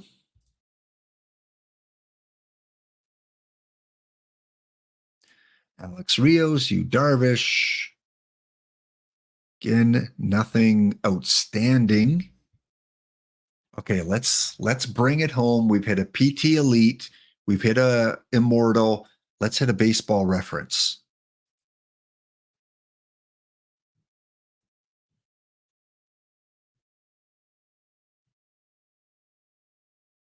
Drink up, guys. Synchronicity. Okay. Well, we have starting pitcher Jack Sanford. So you've got Streeter, Sanford, and Walker Cooper.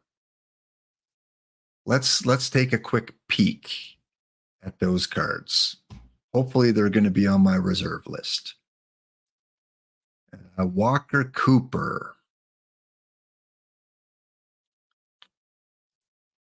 Here's what you're getting from Walker Cooper. Keep in mind, we already have this catcher, and we've got this catcher. So at least it's a lateral move if we replace Bresnahan with Cooper. Next, we had Stan. Where is he? Where's Stan? Stan, where are you? Well, here's Sam Streeter. This was the second card that was shown. Again, not too bad. He definitely would be a little bit of an upgrade over a couple of the pitchers that we currently have. And then we have, where is he here? Should be here. Jack, not Stan, Jack. Yeah. Hey. Remember that clip where I called the perfect Ohtani?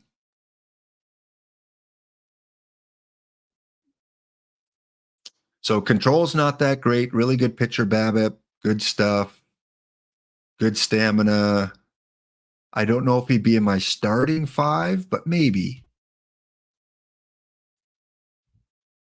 So I think you have three really solid choices. They're all different. They're all helpful in one way or another. They're all going to improve the team. So one of the two pitchers are Walker Cooper. Can I compare Bresnahan and Cooper? We'll compare players with Bresnahan and Cooper. Okay. So pitchers. Oh, Bresnahan and Cooper. Sorry, not the pitcher. Bresnahan. And let's go back to Walker Cooper.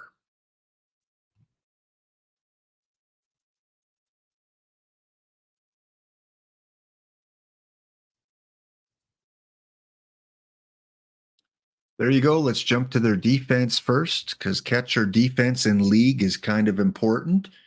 So Bresnahan has the better rating at catcher, better ability, better arm.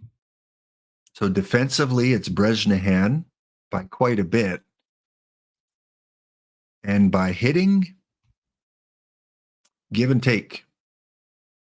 Bresnahan versus the lefties, and pretty equal, depending what you favor, versus the righties. And right now, we've got Salas, who is better against the righties. So Walker Cooper really doesn't improve things because he's better against the righties, but Salas is even better against the righties. So I think either of those pitchers would probably be an upgrade here. But if you want to go Walker Cooper, you can go Walker. Streeter and my fifth starter. Okay. Sonny Gray.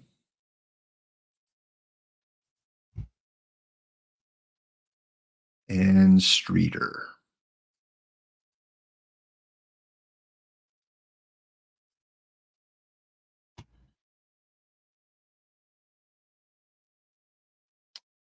I think it's no contest. I think it's Sonny Gray all the way. I mean, unless you value stuff more. And if we want to compare Sonny Gray to that other pitcher, Jack Sanford. Well, there's Jack Sanford and Streeter. So I think Sanford, other than that control, Sanford's probably better than Streeter.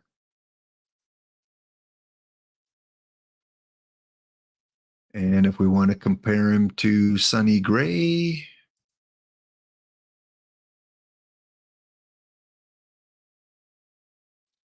I think they're pretty equal, depending again what you value. But it doesn't have to be a starter. Music lessons. It can be anyone. Any of these pitchers, other than Fergie Jenkins and Dave Stieb, can go off. So I usually put my worst pitchers in the bullpen. So a guy like Mike Queller can go. A guy like Derek Lowe can go. Freddie Shupp, Rick Sutcliffe.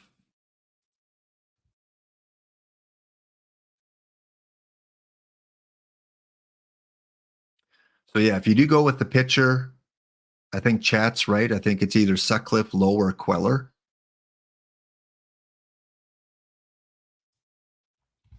Queller because of the stuff. Sutcliffe because of the pitcher BABIP. Derek Lowe because of the stuff.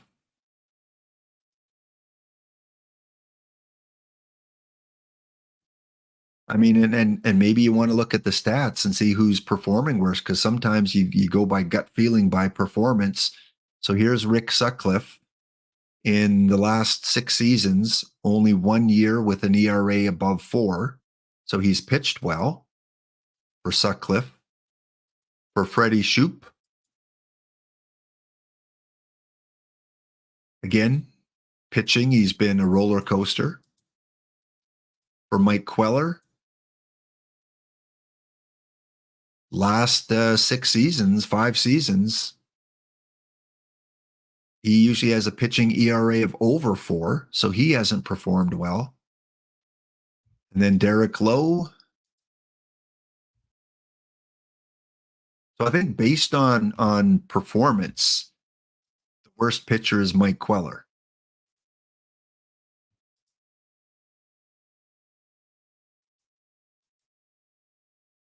And Sonny Gray, we look at our starters. Only been here a couple years. Logan Webb, again, the newer cards really haven't been here enough. And I don't think you replace Bud Chandler or my number one guy, Hershiser.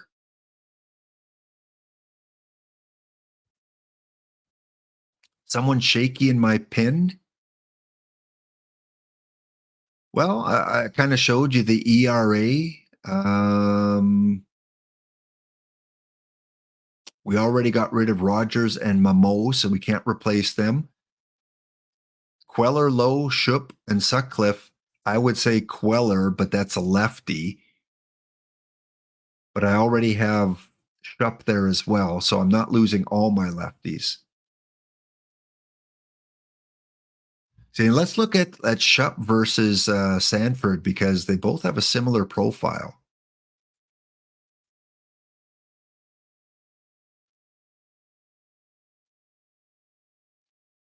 So if you replace Sanford with Shupp, you're not really improving much. In fact, you might be losing a little bit. So I don't think Sanford for Shupp is the right call. So that brings it to either Queller, Lowe, or Sutcliffe.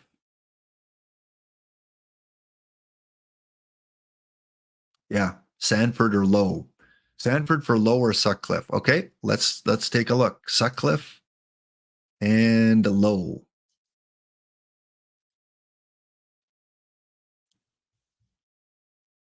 Who do you like least here?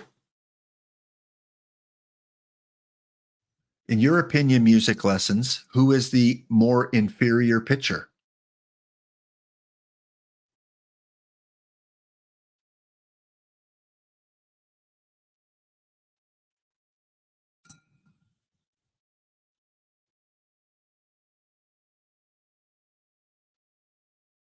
You like Sutcliffe left or less?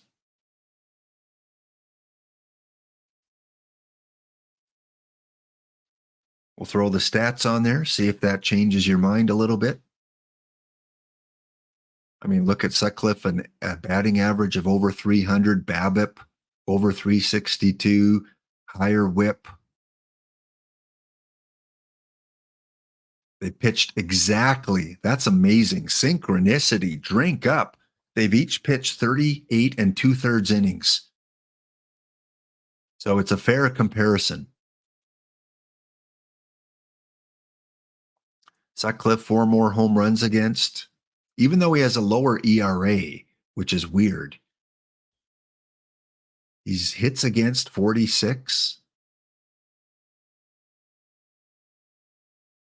1.73 whip, yeah.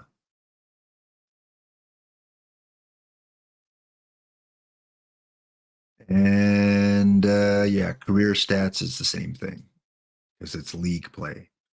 All right. Is that the call? Going with Jack Sanford and taking out Rick Sutcliffe? He gets himself into trouble, but the K's get out of it. Yeah, he's got 36 compared to 13. Because low, I think, was low stuff, right? Wasn't low very low? Yeah. So you're not going to get a lot of K's out of Derek Lowe. So do you want more of the finesse and the better overall stats, but not a lot of strikeouts? Or because he's coming in with lots of stuff. Sanford's going to get some strikeouts. Going to give up some walks, but he's going to get some strikeouts too.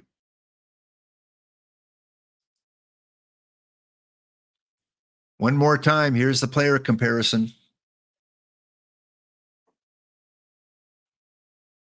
You want fewer base runners and home runs. That makes sense. Yeah.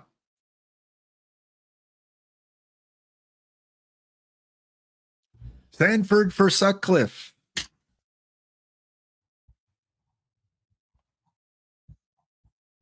You write that down.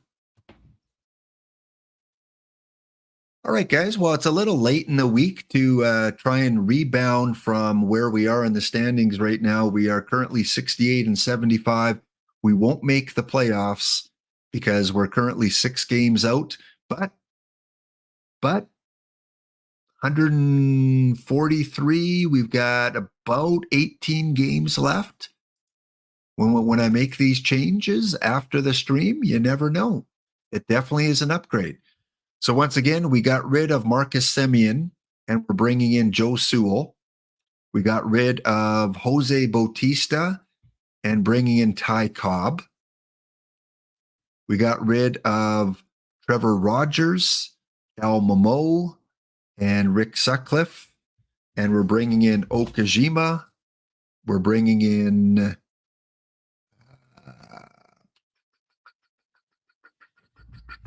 Okajima, Jack Sanford, and who is the 5th guy? Okajima, Sanford, and there's another pitcher. Waka, right? Waka. Oh, we didn't check out that Waka card. You can't check it out when you open the pack, so let's go check out that Waka. And then again, we get to do this on Monday right away, so that's a lot of changes within a short period of time.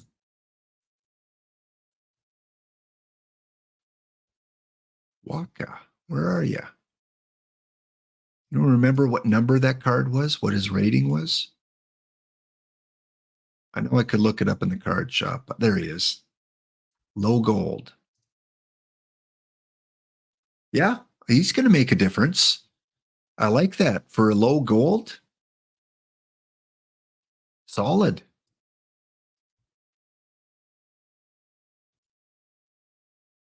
All right, that was fun, guys. That was fun. Thanks for doing that. Let's go take a look at the Laptop Daily though, because we should be getting very close to the semifinals and our final 4. So I'm going to be back in 1.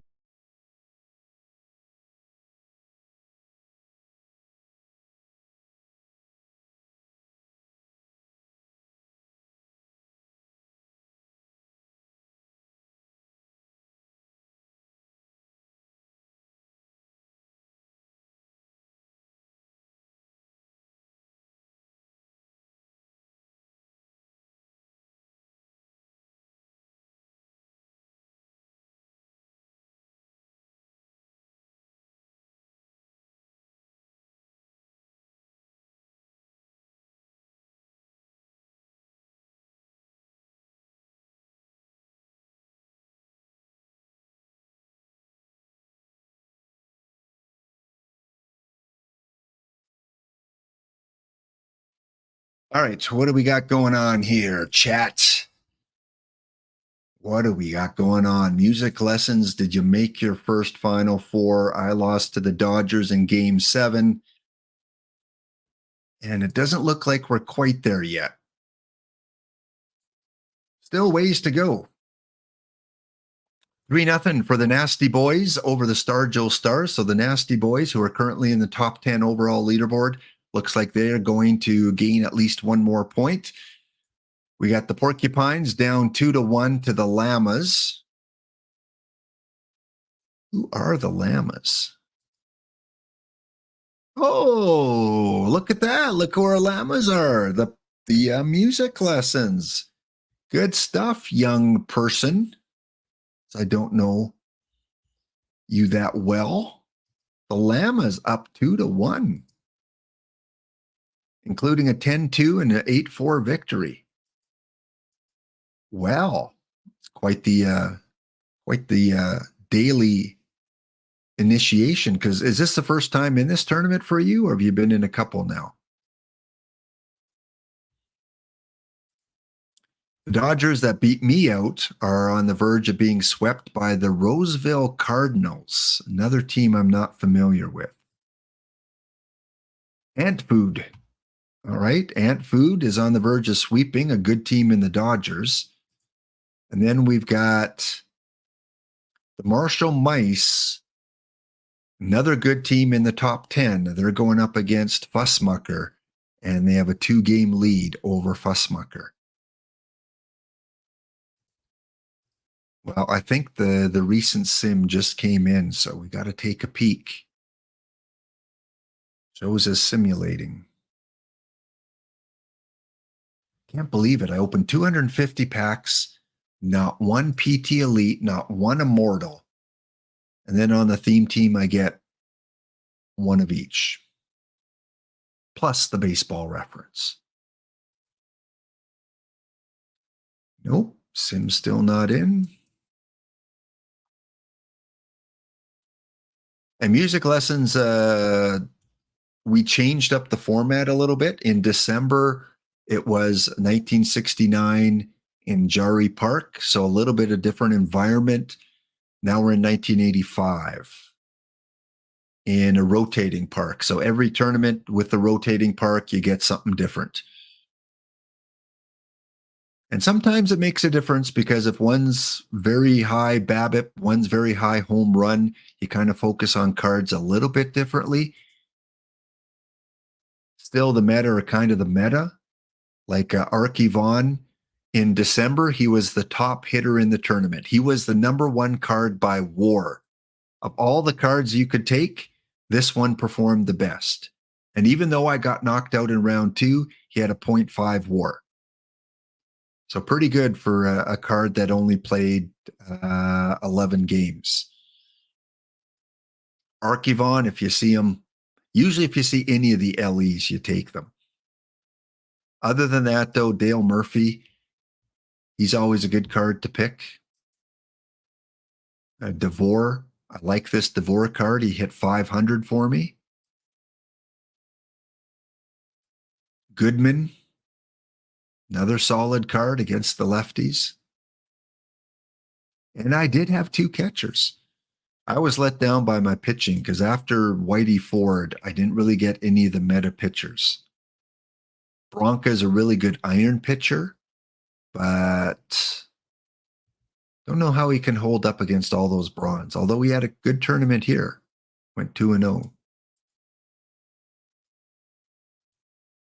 So yeah, play enough of these. I've played now, what is there, 48 of them total, I think. Let's see.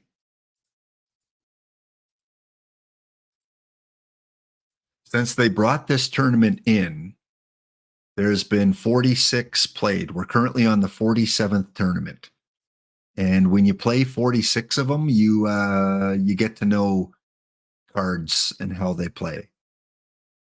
A lot of gray area cards, but there's a lot of cards, if you see them, you automatically take them. So hopefully we're going to see Portland on there today.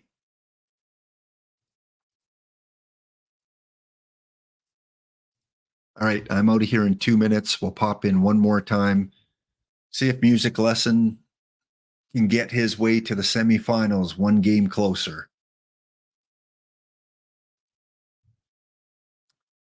Well, the Nasty Boys are on their way to being reverse swept. Not really, but the Stars are one game closer, 3-1. The Llamas, there you go, Music Lesson. You're up 5-0 in game 4. You won that one. The Dodgers are not going easy. They won 5-4. They stave off elimination. And Fussmucker has tied things up. Well, things have got interesting now. I might just have to stick around a little bit because this is momentous. Music Lesson for the first time ever. What's the highest choice pack you've won, Music Lesson, in a tournament? Have you won a high diamond yet?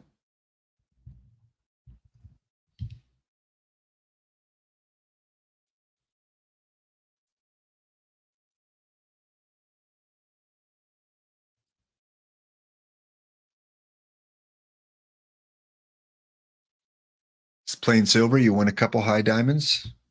Okay, so you've had some success. You haven't quite won the perfect yet, though. You have to be an 128 teamer, though, or a 256 teamer to win the perfect choice. Let's test your memory. Which 2 cards did you take out of those high diamond packs? You remember who they were? Was Vlad Guerrero one of them?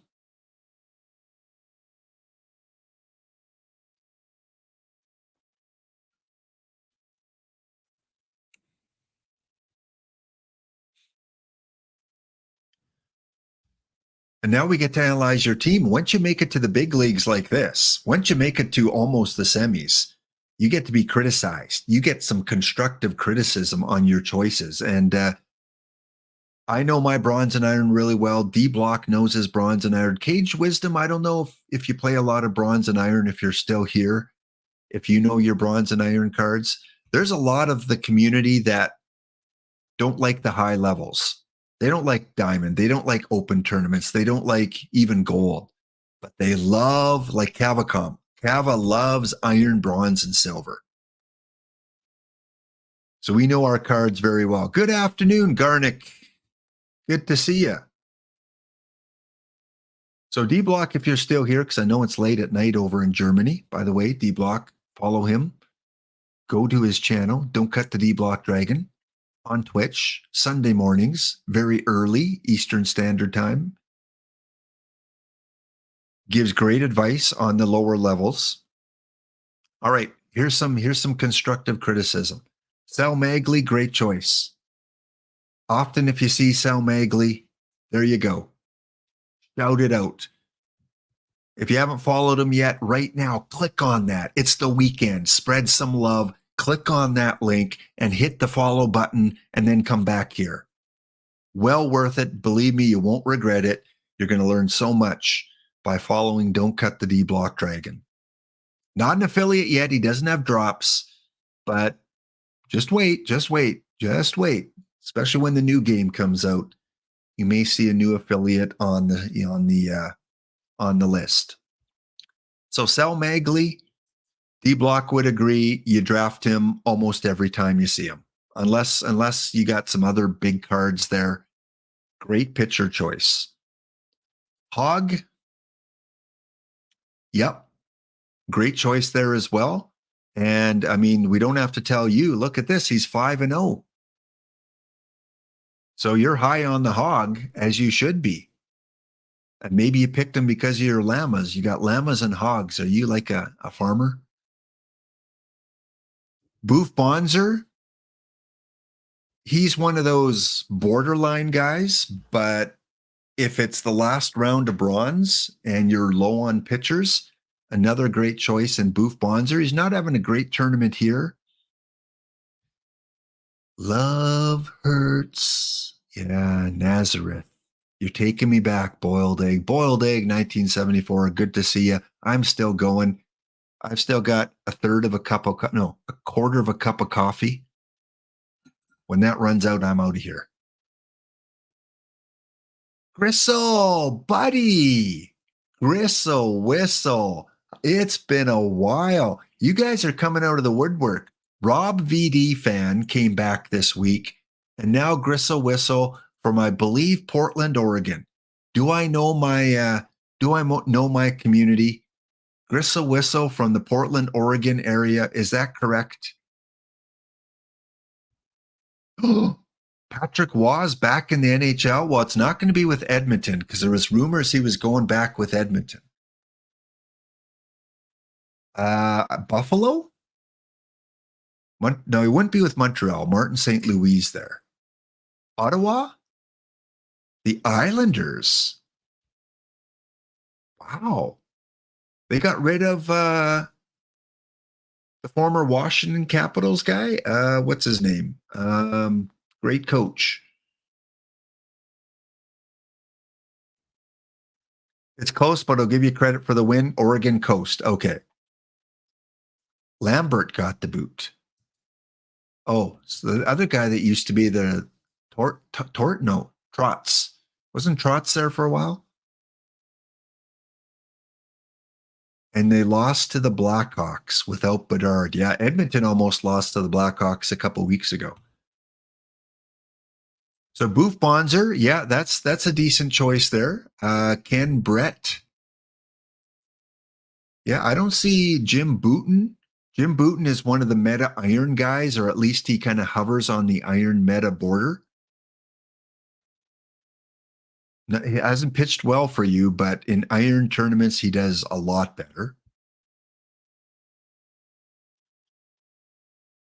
So I think Don't Cut the D-Block Dragon and some of my other lower level lovers. Smucker, you're still in this, aren't you? Guy's named Todd. Look at that fuss. Let's get you and the Llamas in a head-to-head in the finals. No offense to Nasty Boys and to the other teams there, but you're the only two I see in chat right now. So D-Block, any commentary about music lessons pitching choices here? I'd give them a, what do you think? A B plus? A solid B plus, A minus? Good to see you, Mr. Audit, back again. We're just evaluating this rookie. We got a rookie here because Mr. Audit's another great player in this game. He won't admit it. He'll say, I suck. In terms of he'll say he sucks. Every tournament he enters, he says, I'm going to lose first round. But don't let him fool you, music lessons. When Mr. Audit talks and gives advice, write it down. He's another one of these guys you should write things down when he talks. But at one time, he was a rookie too. And you're kind of going that Mr. Audit route. You're having a lot of success very early. In fact, did you know, music lessons, that Mr. Audit won like 85,000 game codes to OOTP24? That's how good he was last year. He won a ton of game codes for the new game. Oh, good. You've learned a lot of things from Mr. Audit.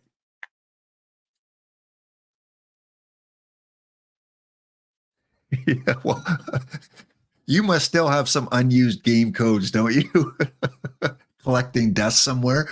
I know you gave away some to streamers to give away a few months ago, but yeah, you raked them in because for some of the end game tournaments last year, Mr. Music Lessons, they gave away free copies of the new game.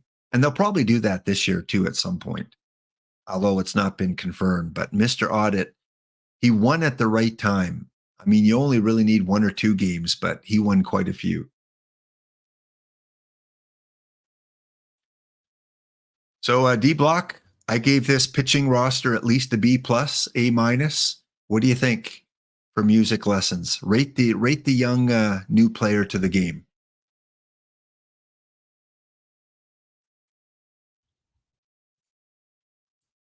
All right, it looks like the sim is in. D-Block Dragon's just a tough teacher. Just ignore him, okay? It's like that math teacher that you had that circled everything in red in your language arts class. because math was his specialty, but he had to teach language arts because he had a free block. And he just circled everything in red because he was that tough teacher and he didn't want to appear to be an easy language arts teacher. That's D Block Dragon. He gives you a B minus. Okay, well, we're pretty close. All right, so what do we have so far? Nasty Boys move on. So Llamas and Nasty Boys are going to get a fairly big break, I think, because both their series are done. The Dodgers lose out on gaining at least 1 point in the standings. They're 1 round short, and Fussmucker has come back to win 3 in a row.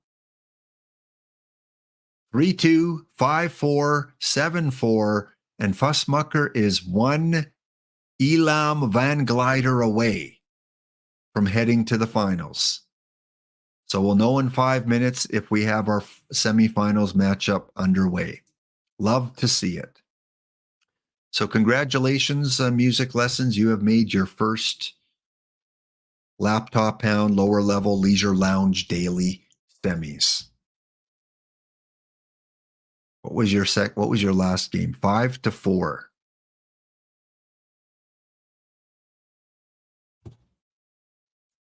Pretty close. You beat a pretty good team there too with the Porcupines. I've seen him in this tournament a few times. All right, so let's go look at Music Lessons and let's rate their hitters. Hits and misses. Obadiah McDowell, one of the iron. No, I wouldn't say meta, but a lot of people use this card in their iron tournaments. I still did up until very, very recently. One of the new iron cards that came out replaced this guy. Solid choice. Lee Mazzilli, you hit a home run literally 2 games ago with Lee Mazzilli.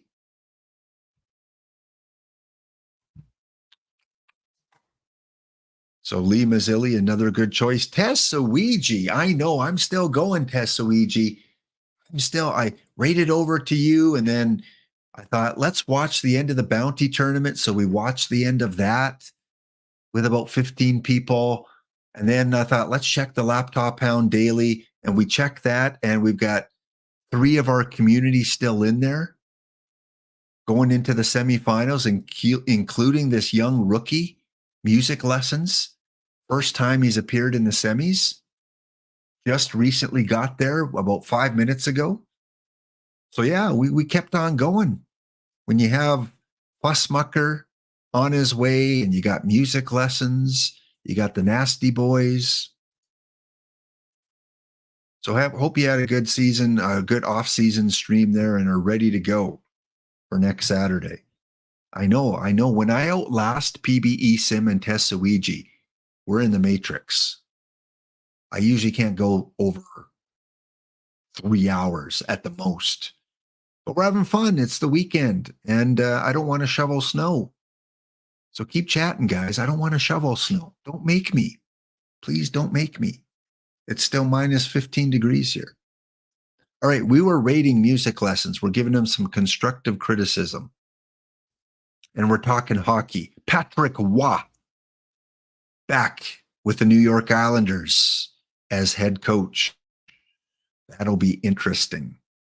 Lou Lamoriello and Patrick Waugh. Patrick Waugh and Lou Lamoriello. So thanks again, Tessawiji, for the raid. If you missed it because of the break here, it is a look at the Laptop Daily.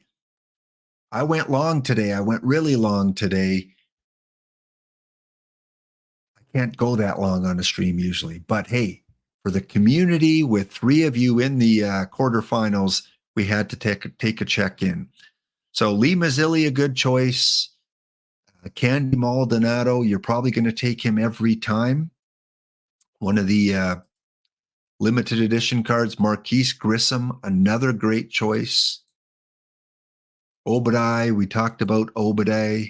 Joel Youngblood, yeah, you went heavy on the LEs, which is usually never a bad thing. Even the Iron Santa Angelo. Got to see Gristle Whistle by staying on a little bit later. Gristle Whistle back in the community from Oregon. So I'm going to give you a solid, I'm going to give you an A- for your hitting choices. Based on probably what you were offered, I think you probably a solid A-. And I think D Block Dragon would give you probably at least a B. At least a B, right? D Block for his hitting.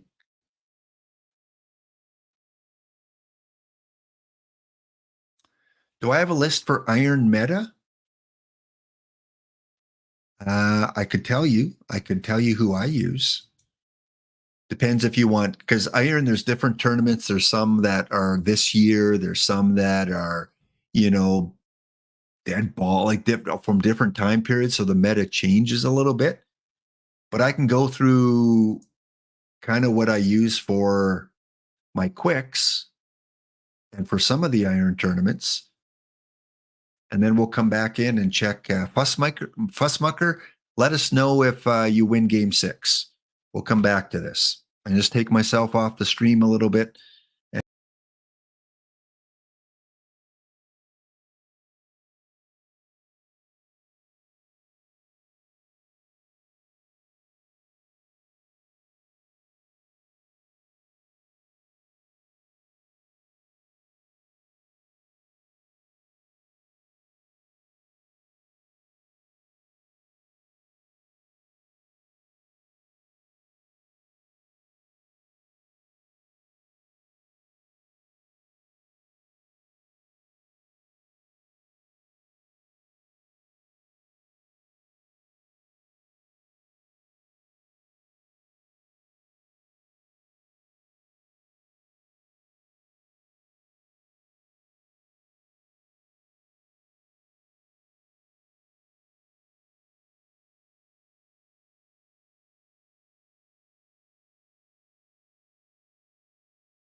All right, back here. Let's check in on Iron, and I'll show you some of the cards I use in Iron.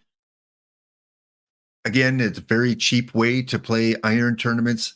I haven't really checked in on my Iron in a couple weeks, Tiger Cub. So I'm not going to say this is completely up to date for Iron. But if you use a roster similar, you should do well in some tournaments. Speaking of which, in the theme team, I lost 16-2. Ouch. Ouch. Music lessons, I may be coming to you for help. All right, let's take a look at Iron here. Again, I mainly play the Iron Dailies and Iron Quicks if I have slots.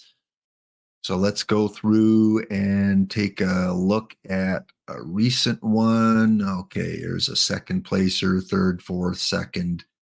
Winner, that's a different one. Okay, let's go look where I finished second. So I can usually get in about 7 Iron tournaments a day between the dailies and the quicks. If I only play quicks, I can get in a lot more, but I like to get in the dailies. All right, so pitching wise, Tiger, this is kind of what I use. You're going to find a lot of the Iron pitchers have very low control. Look at this. Like a lot of pitchers in the red, but that's okay. I don't find, and then D Block again has done videos on this, that defense and pitcher control doesn't seem to make a huge difference at the lower levels. So you can sacrifice defense, you can sacrifice pitcher control, especially in iron. Once you get to bronze, silver, gold, yeah, control is going to hurt you a lot more. Yeah, D Block. Yeah, go through it as well tomorrow. I'll just do a very quick overrun. You can go into more specifics tomorrow. So set your clocks, go watch D Block tomorrow as he fines tunes his thoughts. Because he and I, we talk about iron and bronze quite a bit. And we kind of have the same views on things, other than maybe a player or two. But yeah, watch his stream tomorrow. Again, if you haven't followed him, go do that right now. Shout yourself out one more time, D Block. So Bronca, he's blue everywhere except control.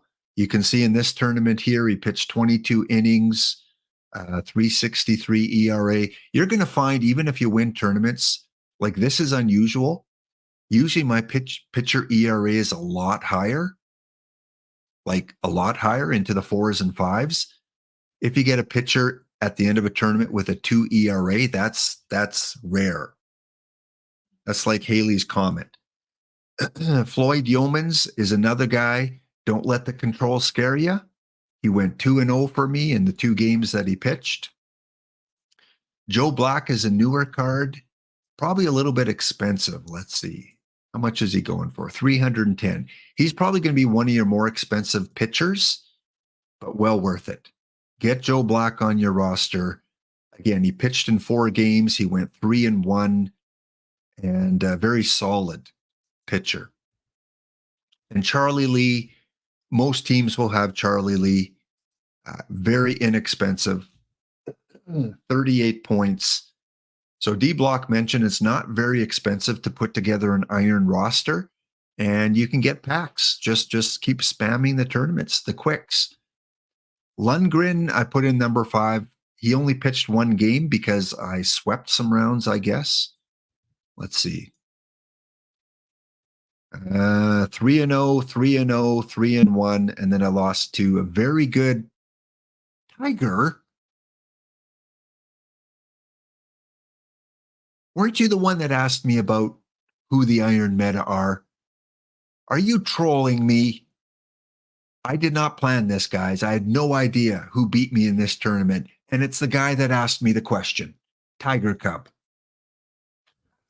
Take a drink. Busmucker. Synchronicity. Seriously, what's going on today with me making all these calls? I don't have to tell you. You know already. You just beat me in this tournament. After I beat EVC.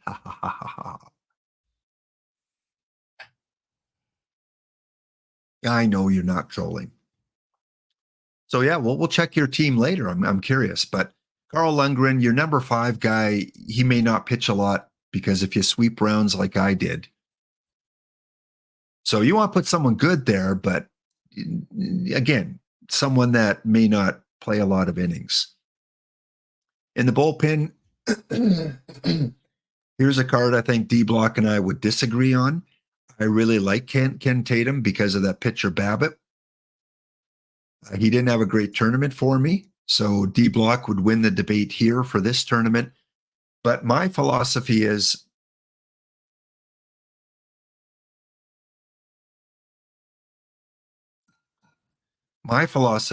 in the bottom of the 9th, bottom of the 8th, whenever he comes in, I'd rather have him give up a solo shot and not give up a lot of hits than to give up hit after hit after hit, walk after walk after walk.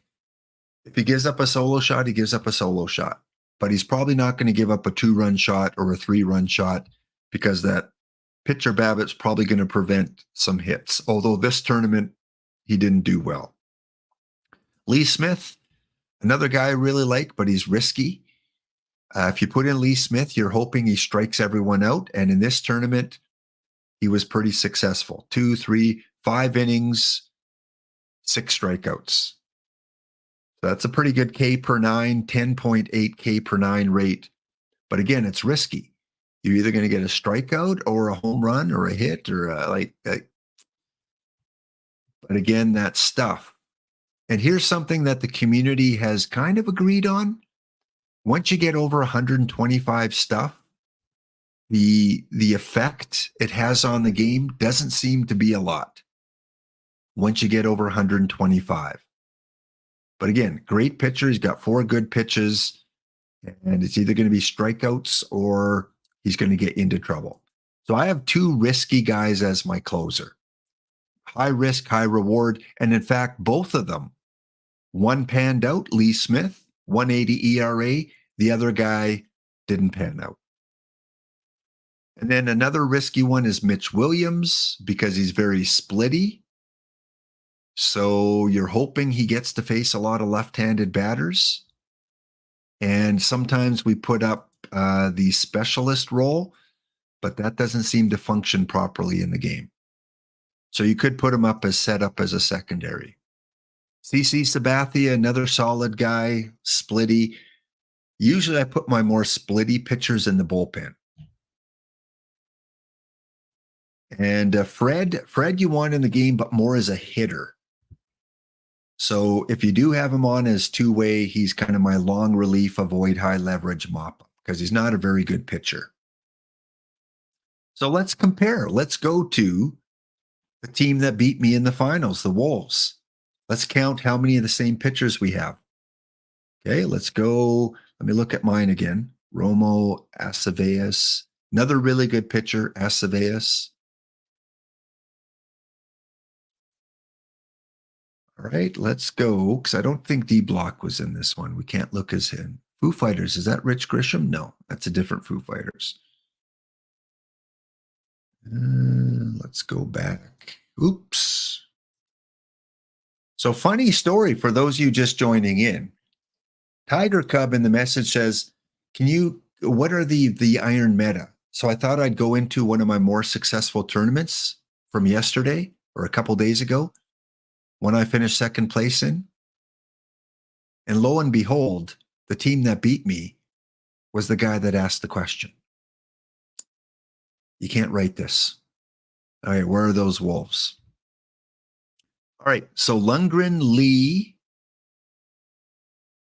Romo, Acevedo, and Smith. So you've got 5. And so you're going with Lee Smith too as your only closer with that high stuff. And yeah, look at that. Look at all those strikeouts.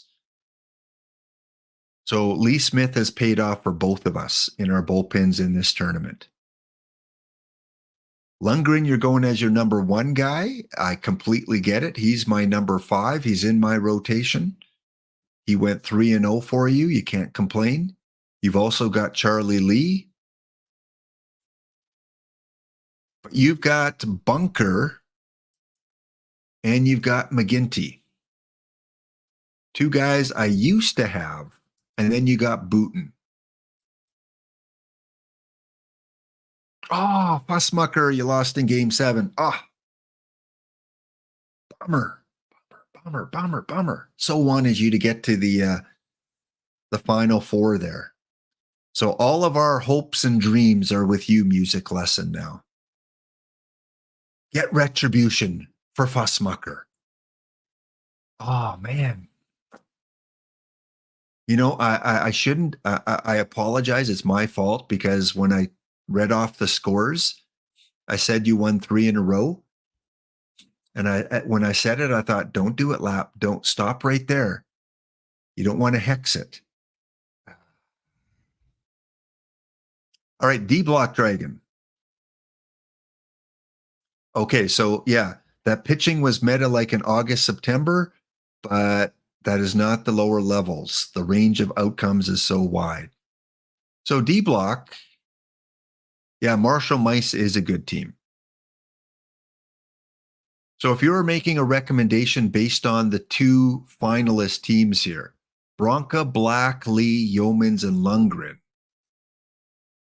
Lundgren, Lee, Bunker, McGinty, and Booten.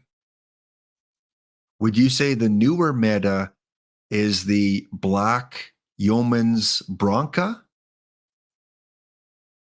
Or are they close enough to the bunker McGinty Booten?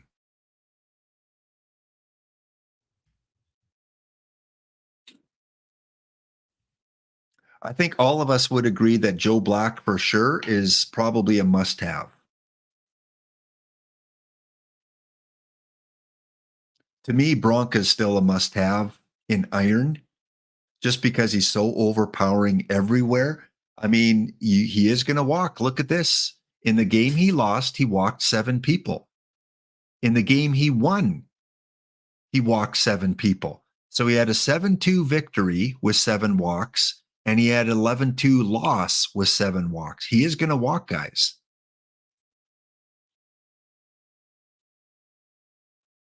Black and Lee? Okay. So like I said, I haven't checked on my roster in a couple weeks. There may be some new cards that have come out as pitchers that replace Yeomans and Bronca. And then hitting wise, I mean, there's a couple people here that are the studs. They are the go-to guys. I still use, I know D-Block, I think you might have got rid of him by now, Jeff Mathis, and I think you use Brett Main. I don't know who your second guy is, if you use Molina or anything like that. So I use Main and Mathis as my 2 catchers, and Tiger Cub uses Boshi and Mathis. So I think Main is an upgrade over Boshi. Let's see if we can compare those, Main and Boshi. I mean, personally, I think Main is an upgrade, especially defense, if you value defense. Yeah, Biggio is one of the new cards. So I will definitely add Biggio for Mathis. But like I said, this is a 2 to 3 weeks since I've fine-tuned it. So Biggio is one of those newer cards. I completely agree. When I saw Biggio, his versatility, I would put him in. So Biggio, Main, Clobbernauts, I use him. He hit 309 in the tournament. He was an MVP of one of the rounds. I think D-Block likes this card as well. Cabrera, I still use, even though he's probably out of the meta. Schimpf, Kingman, Jake Lamb. I think this might be another card D-Block and I disagree on. Again, you only want him against the right-handed pitchers. Mondesi, must have, must have, must have, must have. Not going to provide a lot for the bat. He may surprise you the odd tournament. He did have 6 hits in his last 5 games. The defense, though, is stellar. And then in the outfield, I have that McDowell. He hit 300. Jimmy Ryan. You never get rid of Jimmy Ryan. Like, he's been here since day one. Roberto Clemente. Some people are starting to get rid of Roberto. I still like Roberto, even with that low I. And he's my next guy to leave. Even though he had a good tournament, he only played in 2 games, more of a backup role. Good speed, good defense, and good eye. But yeah, I want more BABIP. That BABIP's way too low for me. Way too low. So with all the new cards coming out, I will be replacing Nickel, McDowell, probably Cabrera, Mathis, and a couple pitchers. Let's check out the Wolves. Matt Olson is one guy I need to put in, so good choice there. You have Schimpf, you have Kingman. I don't use Jackie anymore. I think Jackie has left the meta. I know some people do use Solly. Not familiar with the Del Greco. So you're going with a lot of I guys. I would suggest you want to focus more on BABIP. I think if you want a more consistent team in iron, at least, try to get your high BABIP guys. Don't worry as much for defense. Don't worry as much for I. But I know D Block likes BABIP. He likes Avoid K. He likes I. And then kind of one of maybe power or gap power. McFarland, not familiar with. So you're going with the Charles approach of really good I. I mean, look at your I. And it worked for you in this tournament, but might want to consider sacrificing a little I for BABIP. Rusty Kuntz, yeah, I think versus the lefties, really solid choice.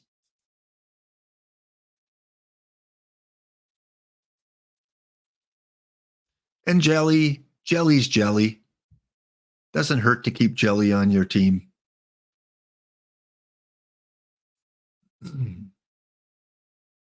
But I definitely see a pattern with your teams, or with this team here. High I, low BABIP.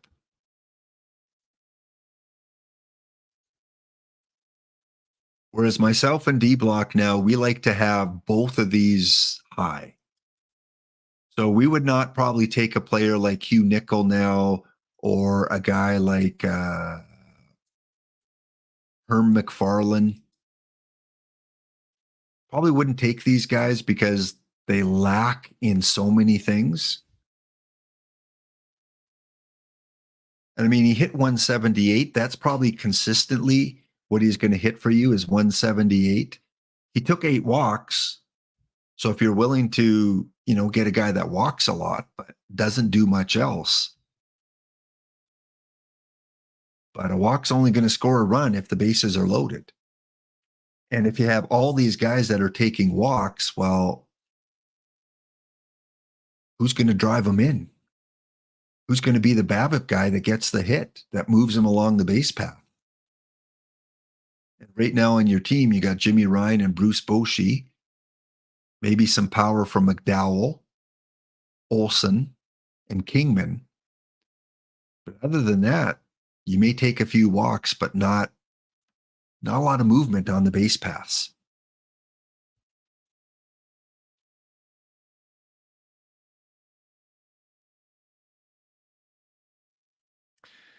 So Spore is talking about the eye as well. And that's what's good about tournaments, especially lower level tournaments. I think it is a lot more volatile. I think there are a lot more players that you can put into your lineup that can have success, because you can have a high I team successful and you can have a high BABIP team successful from tournament to tournament. There is no true formula for iron tournaments. Once you get higher up, yeah, it gets a little bit more specific on what seems to work better.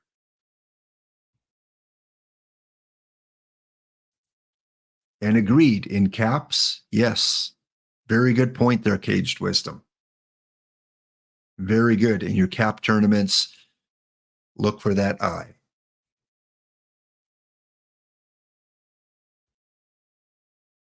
What else? You have Roberto in a platoon with Oscar Gamble. Yeah, see, there's a lot of great treasure trove cards that came out in the last 2 weeks.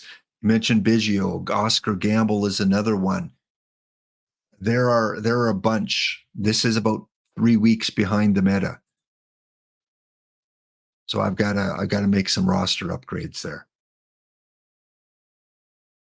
But you'll notice Tiger Cub, I went with a lot more high BABIP guys and sacrificed some of that I. Where you went, a lot lower BABIP and a lot higher I. So we kind of flip-flopped those two categories.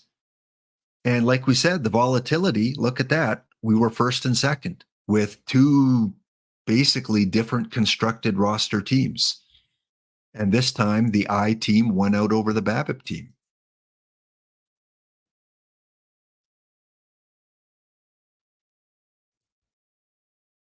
But I think you just want to keep track. You want to track and see, are you having more success with those high I guys? Let's look at another one where I came second. Let's go to this one here. I think this is a different one. Let's see. Is this the same one with your team? No, this is a different one. So on Tuesday, I guess, Tuesday or Wednesday, this team came second. After a tough first round, they went on to the finals, got swept. Exact same team I showed you before. But sometimes it's good to look at the winner. And the winner, they did not sweep any round. So let's see who they're running. Let's see if they're caught up on the so-called meta. Wow. This is a mix of new and old, isn't it, D Block? In fact, this is, you talked about September, October for Tiger Cub. This is like May, June, except for a couple people. They do got that Joe Black card. I think it's a must-have for your top 5 starters. Great card. Sneaky card that I think a lot of PTCS players didn't realize was eligible. But they still got L. Leiter, Lefty, Oscar Judd. But then they've got Mitch Williams and Joe Black. Now, if you showed me this pitching lineup at the beginning of the tournament and said, Lap, do you think they could win this tournament? I would say no. I would say I think they can win a round or two, but I think they're behind in the meta that they can't win a tournament. But that's the great thing about Iron, is you can still use these older good cards and be successful. Curious about their hitters. Okay. All right. They've got pretty close to what I would consider meta for hitters. So yeah, they've kept up on their hitters. D Block loves this card. I don't have him in my lineup yet, but Tiger Cub, if you're looking for another infielder, Torrey seems to do really well. This Dillon community requested card. Again, here's one of those perfect examples, Tiger, of high BABIP, low I. And a lot of people would not touch this card because he doesn't have any power and he's got no I. But he performs in Iron. At least every time I check. Look at this tournament here. He hit 600. Small sample size. For a guy with very little I and no power.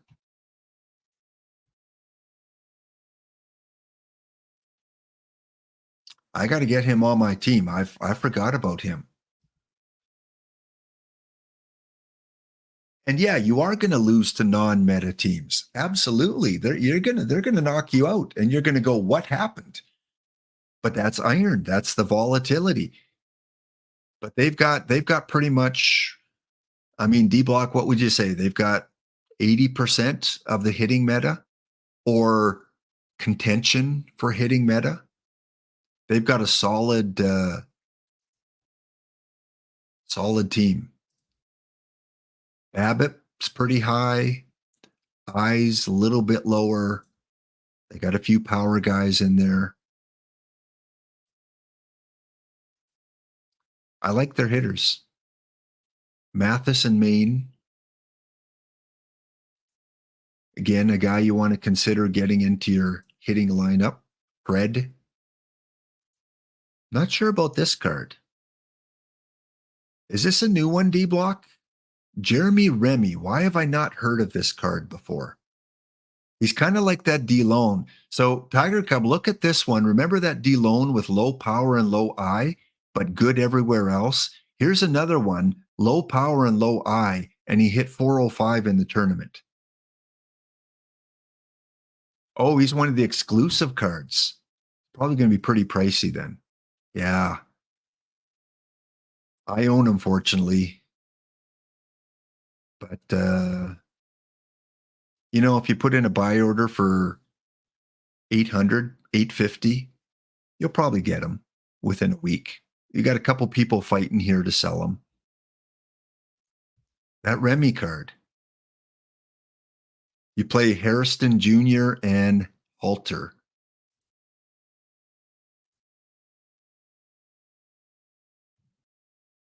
A little bit more power, a little bit more eye.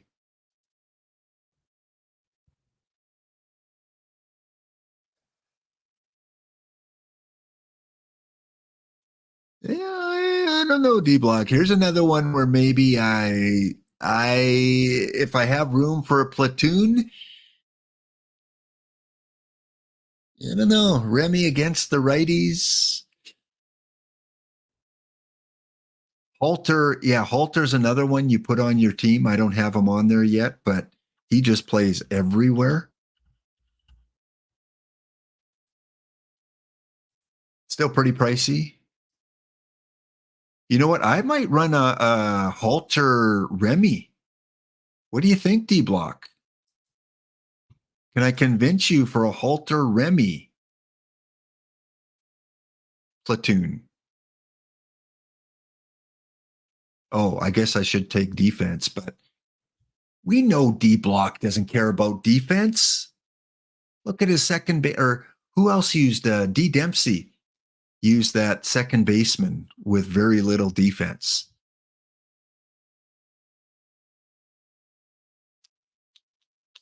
I mean, double plays not far off. Errors better. For second baseman, you want turn double play, you want error, a little bit of range. Oh, you have Harrison because he's more versatile. Okay, then that makes sense. I totally get that. I have Harrison too. But I think if I had Halter, who's very versatile, I think I might put Remy in. I don't know. That's just he had a good tournament here, hitting 405. Who else did they have? But so I was asking you, D Block, or anyone else that plays iron. Anyone that plays iron, when you look at the winner of this tournament, their roster, hitting wise, what would you say? I'd say this is a solid A minus for their hitters. I would take out Mathis for Biggio.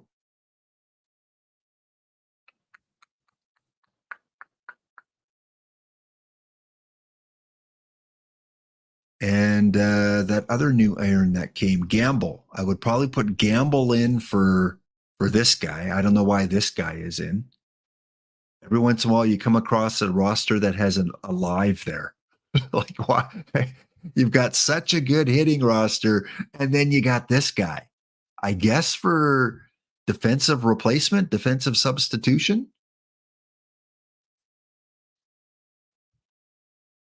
Well, I would take 1, 2. I would take that card out. 2. Probably Kingman. I would take out. 3. Dunn, I would take out. 4. And Mathis, I would take out. 5. But I would keep, I know you would probably take Clemente out. I'd keep Clemente, Ryan, DeLon, Mondesi, Remy, Torrey, Clobbernuts, and Maine. The engine changes. P Pitcher BABIP is new this year. Before it was hidden. Not so much new, but it was hidden before. All we saw before, yeah. So Music Lesson or anyone else here, before when you clicked on your pitcher, oops, that's his hitting profile. All you would see is stuff, movement, and control. You would not see a breakdown of movement between home run suppression and pitcher BABIP. And even in the base game, you don't see this when you open up the profile. So new this year is showing the pitcher BABIP. Just like 2 years ago, when you opened up a hitter card, you would just see contact. You wouldn't see, I forget which ones were missing. BABIP. Yeah, BABIP wasn't there before a couple years ago. It was just contact, which is a combination of these other things. And so once we determined that the engine really liked pitcher BABIP, you see a lot of these cards with high pitcher BABIP. Avoid K was visible strangely, yeah. So 2 years in a row, they've showed you a little bit under the curtain, a little bit more. 2 years ago with the hitters, and now this year with pitcher BABIP. So yeah, ignore movement. I don't even look at movement anymore, which is just kind of a combination of home run suppression and pitcher BABIP. I look at pitcher BABIP 1, probably at the higher levels, control 2 stuff, and then home run suppression. Although we are seeing a lot more cards with higher pitcher BABIP. So, and D-Block's a big fan of the hitter BABIP. So we're seeing a lot more the BABIP for hitters go higher. Fun stuff.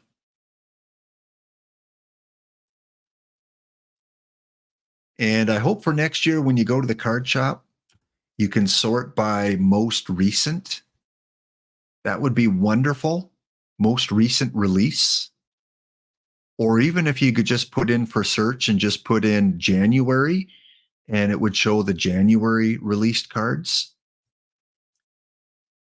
So I can easily find the more recent cards. But Craig Biggio, which D-Block mentioned, you can see very popular. A lot of people looking for that card. And not for missions, because I don't think he's part of any missions right now, but they're looking to add him to their Iron team. So Tiger Cub, yeah, you got Brett Main, and then you've got Craig Biggio. Craig Biggio. Gamble was another new one that is becoming part of the meta. You can always tell which is probably meta cards based on the price. I mean, look at Iron card, 3,775. So here's another one you can probably put into your outfield, although this is not really the D-Block card. Other than the avoid Ks, that BABIP is pretty low for Gamble. What do you like about this card, D-Block? Why does he break in instead of like Clemente? It's kind of almost the opposite of Clemente. What is it about him? Is it just, I know you're not a big guy on defense. What is it about Gamble? No gap power, not a lot of BABIP.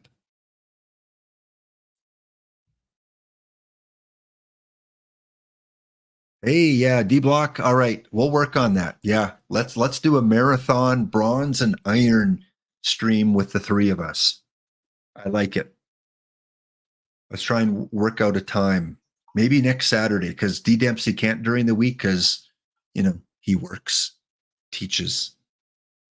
We should try and get a one for next Saturday.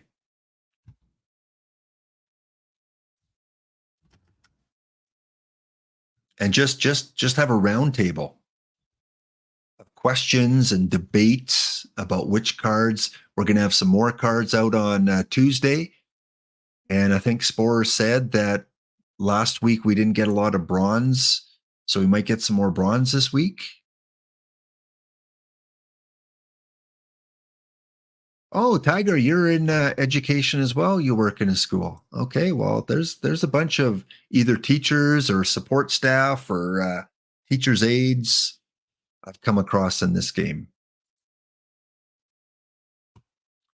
And don't forget D-Block Dragon tomorrow. He'll touch upon this as well. But yeah, maybe D-Block don't go heavily into it. Let's. I like your idea of that round table with the three of us.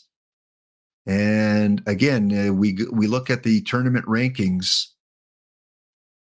and it's only been a week, but every once in a while you should check on this. If you're playing iron or bronze, go into your tournament rankings and go to the tournament you play and just take a peek where you are, because you can't see that anywhere except here. and you want to be in the top 128. And because I haven't updated my team and really focused on them, I'm just kind of on the cusp right now, 124th. But the first week is just, who knows? I mean, things usually settle out after, once we get into the third week, they start settling out. But you just got to make it into the top 128. There's a D Block there at 33rd. Isadolfo at 30. Wildcat Bandit at 24. There's D Dempsey, 13. Grabster is a good team there. Griff is always a good team at the lower levels.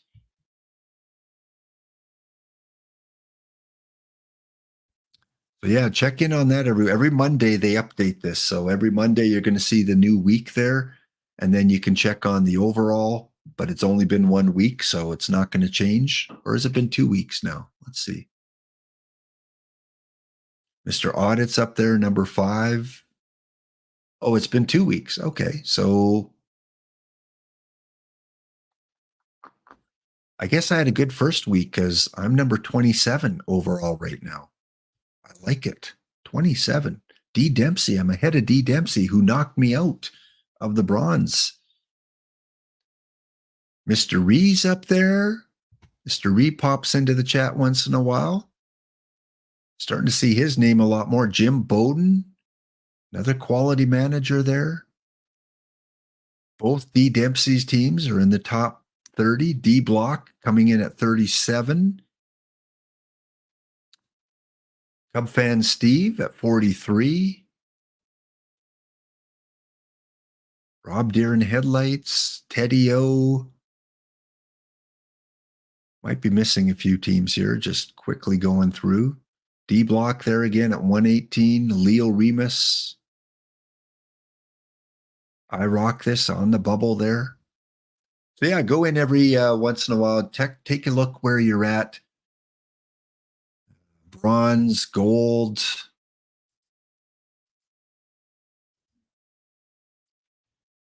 Gold currently number 5. Sean So has finally passed me in gold. Sean and I have a top 10 battle in gold, and usually I've been above him in the overall rankings. And Sean, take a bow. You're 2 points ahead of me now. We got a little friendly little rivalry in gold. EVC in the top 8, and every week, if you're in the top 10, you get perfect points. 35,000 if you're in second. I think it's 50,000 if you hit first that week, all the way down to the 10th spot. So if you can make yourself weekly into the top 10, you'll get some points. Yeah, gold so far, other than the PTCS, I do okay in gold. All right, guys, I think one more time, let's check in on the Laptop Daily. I'm going to take myself off screen. We'll be back for one final check to see how far music lessons got.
All right. Welcome back in for this lap, kind of a marathon, I guess it's turned into. We did a lot after the stream today. After I raided over to Tessawiji, we looked in on the Bounty Tournament, which Minerva lost to D Block in the Bounty Tournament final. We looked in on the theme team and we replaced some cards. We looked at Iron tournaments. We looked at the Laptop Daily, which we're looking at right now. Man, this is like a whole second stream here that I didn't plan. So we're down to the semifinals, and we've got the Llamas. All right, the music lessons. You're going up against a really good manager here. Let me show you. Beattown Nasty Boys.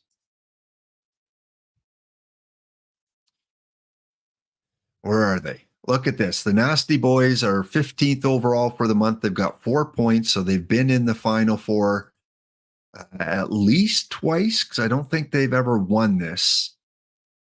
The Nasty Boys, where are you? Where are you, Nasty? They finished. They got to be here somewhere. Maybe they did win this.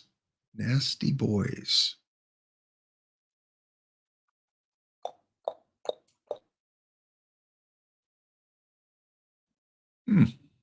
Strange.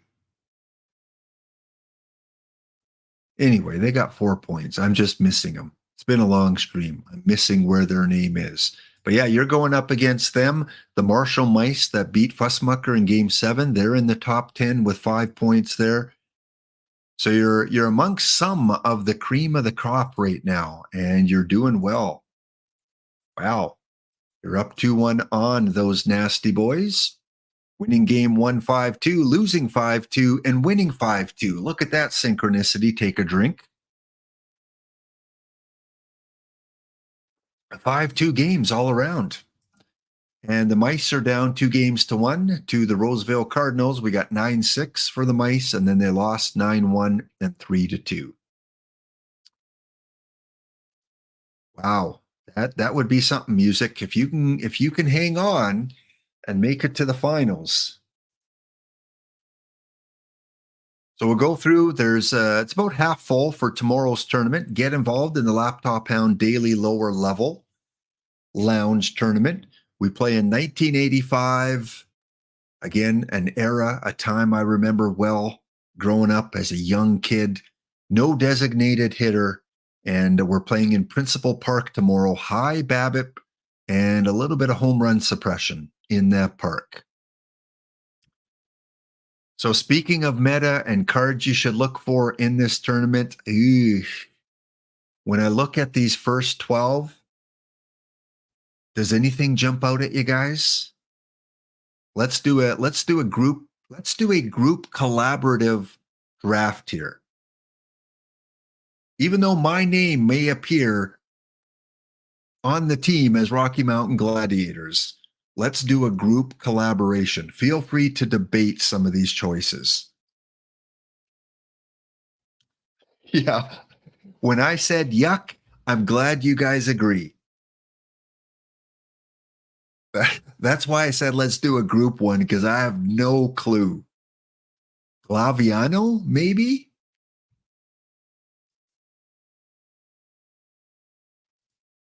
Pasqua?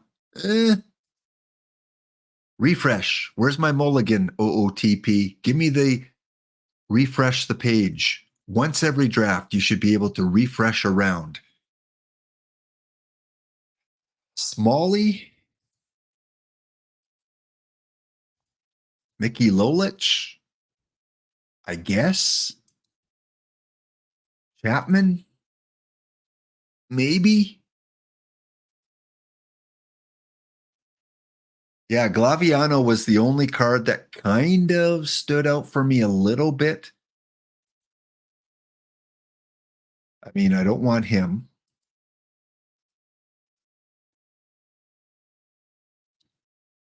So Glaviano, and then it's either Lolich or Chapman, I think.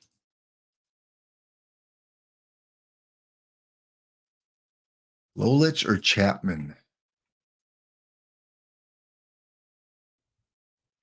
D-Block saying Glaviano and Chapman.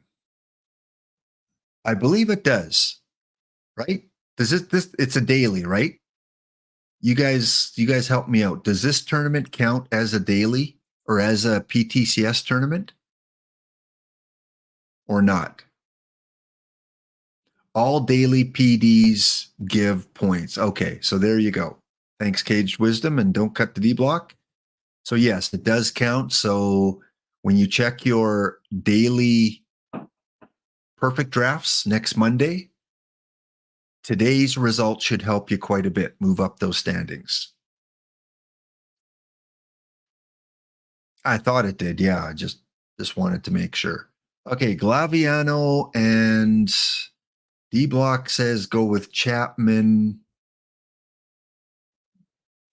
Oh, something saying go with this guy.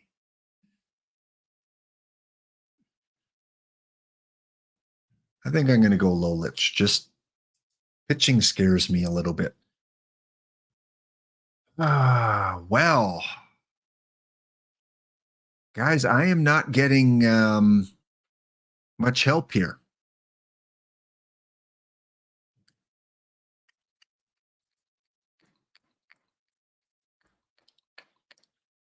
All right, I think there's three possible choices here. Let's see if you guys agree. Chicken Hawks, Jack Quinn, and Ray King kind of came on the radar.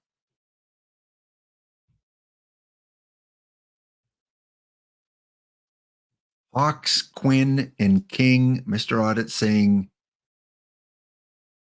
I could easily be convinced for a Sid Gordon.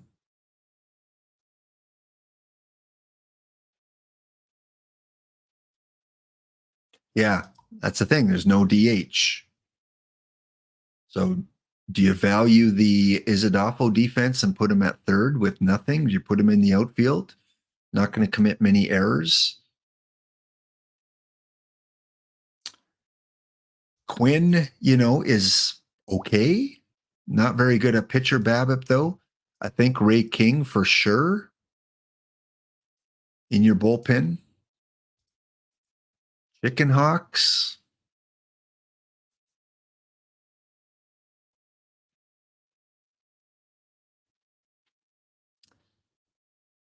Yeah, first two rounds have been horrible.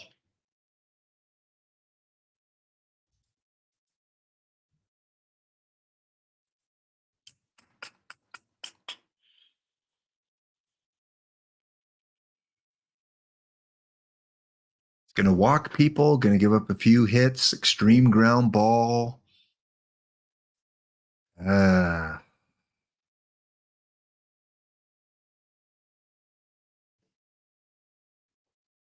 what have I got so far? Relief pitcher, third baseman.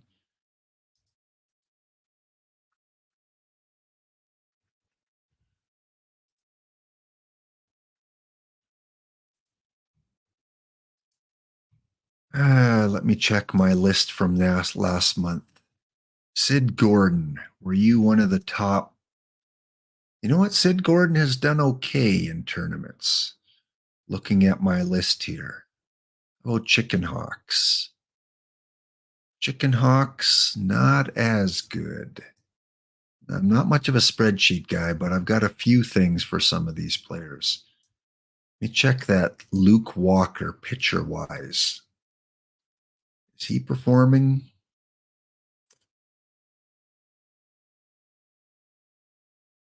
Yep, I'm going Luke Walker. Walker and King.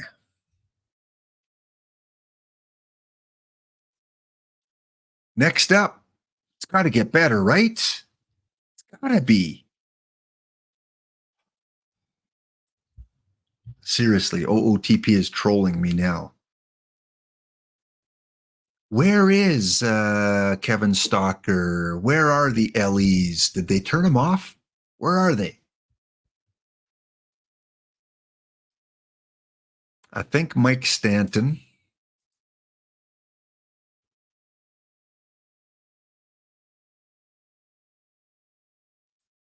Don't know much about this Barney card. McCoskey.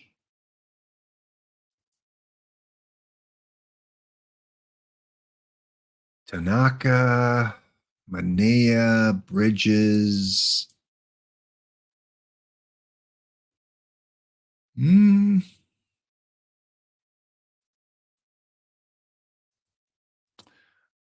You know it's a bad round when you start looking at the live guys.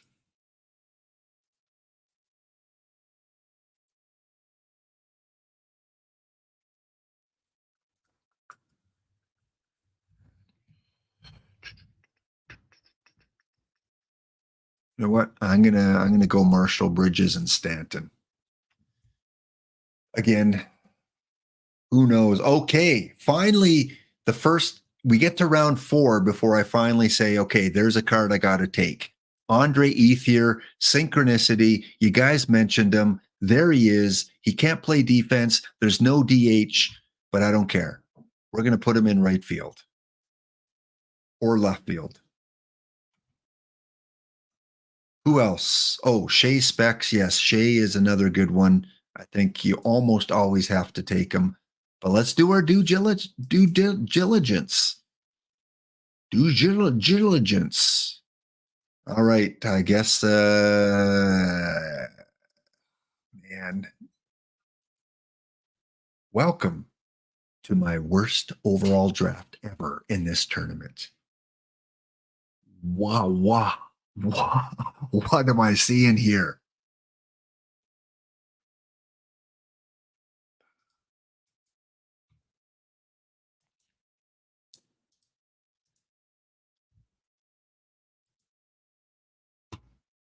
I know, Mr. Audit, like, what are you doing? You just all this trash.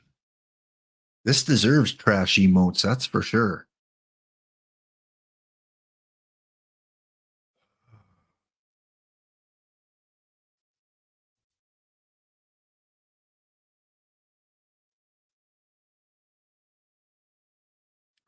I think at this point, I just got to do something that's, very meme worthwhile and draft all lefties or something.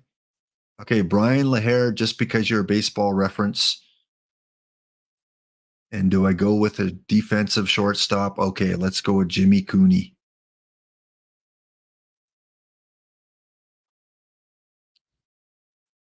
Okay, John Jaso and Bob Welsh. I think those are the two here, although Lefty Williams, maybe. No.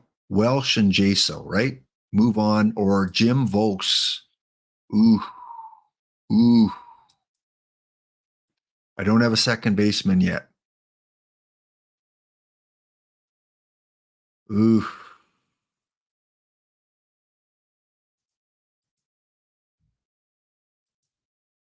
Oh, I think I got to give up Bob Welsh, right? And take Jim. Jaso and Jim. John Jaso Jim. Gorman in the past, I would have taken Gorman, but yeah, there's no DH. There's no DH here. If there was a DH, I would seriously consider Gorman.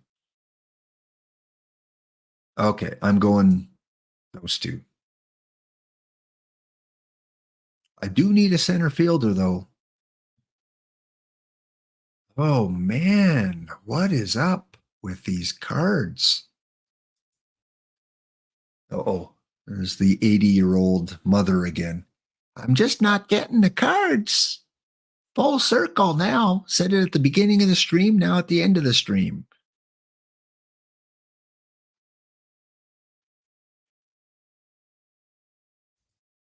Help.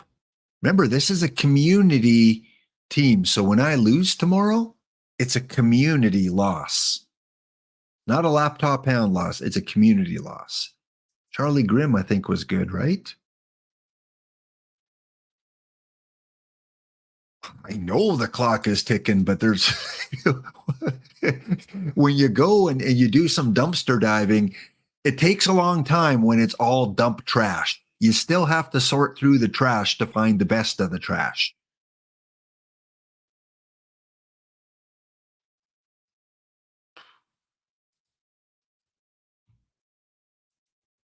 Okay, well, I got to go with the pitcher here. Simpson, yeah, Simpson I've used before. Got good pitcher BABIP. He makes sense. And first, second, third, short. Need a center fielder, left fielder. None of which show here. Rebel Oaks. John Lester. Ugh. Okay, versatility, Lester. Sure.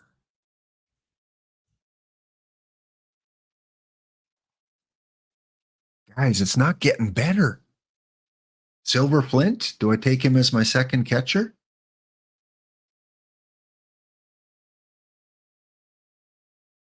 Is there a silver lining, Mr. Audit? He can't do anything, but he gets his bat on the ball. That's for sure. Okay, silver and what's Harry Harper? Where's the exclusive cards? Harry Harper, you're bad control wise. But we talked about iron control not being overly important, but you're playing bronze hitters. It is more important when you play the bronze hitters.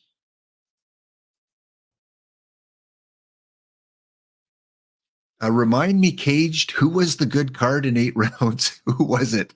Okay, Vandermeer. Okay, I'm taking the best of Vandermeer or Harper.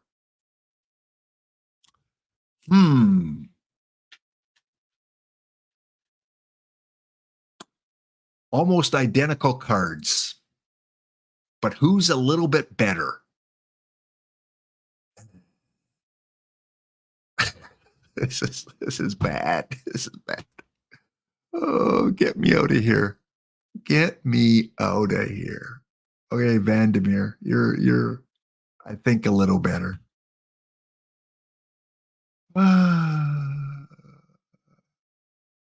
Where are you, Biggio? Gamble. I thought there's some good iron cards. If this makes the semis, you're going to hear about it on Monday.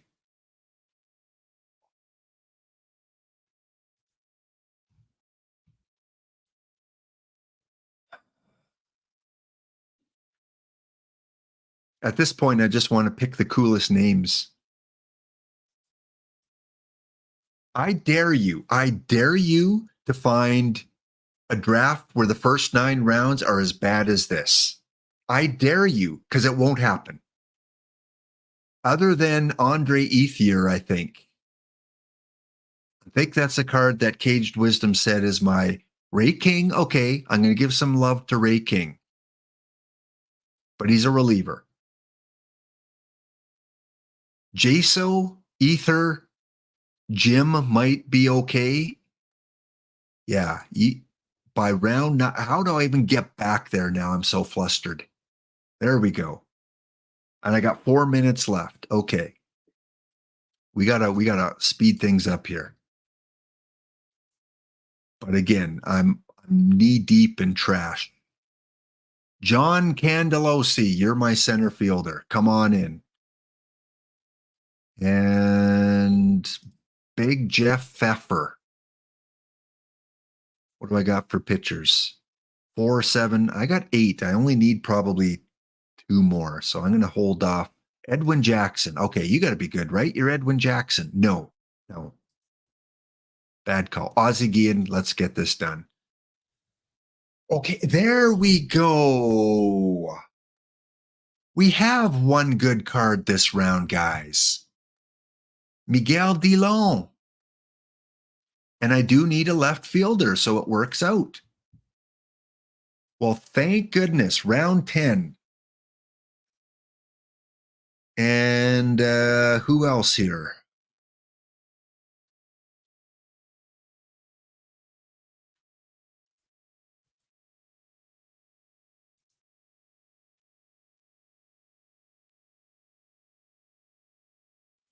Yeah, I saw that Jackson defense at 99.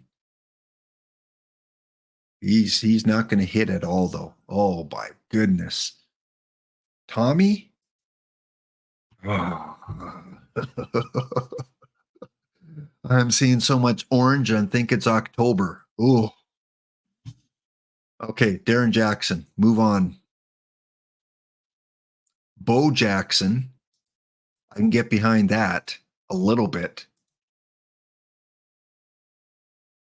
Oh boy, oh boy, oh boy.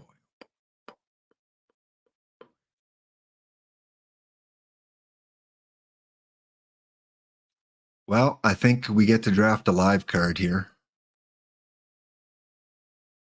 I think.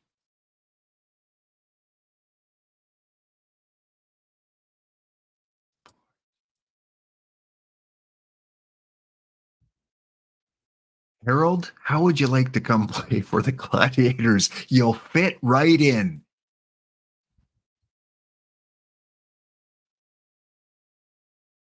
Okay, what do I need? A third baseman and some pitching. Third base and pitching. Pierretti, okay. He's not the worst card out there. He's bad pitcher Babbitt, but he's not the worst iron pitcher out there. So Pierretti, a lot of people use him on their cap tournaments because he's 40. And Tom Brookins for defense because I need a third baseman. Let's see if we can close this off with a winning round.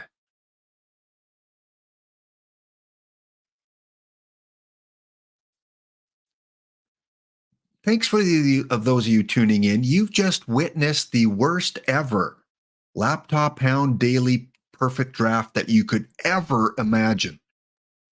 No Giolito, Cliff Lee, Dave McNally, Dontrell Willis, Bartolo,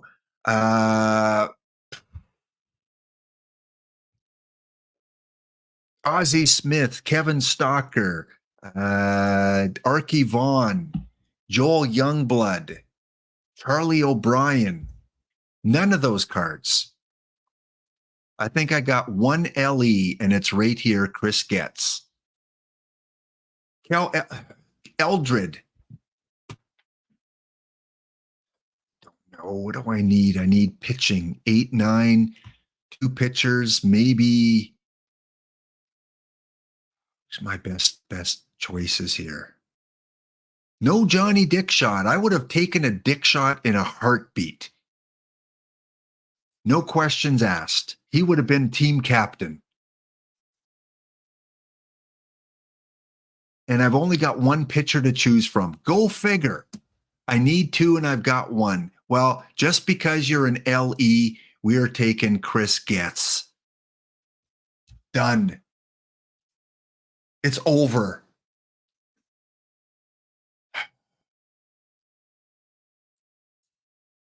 Hey guys, I got an LE.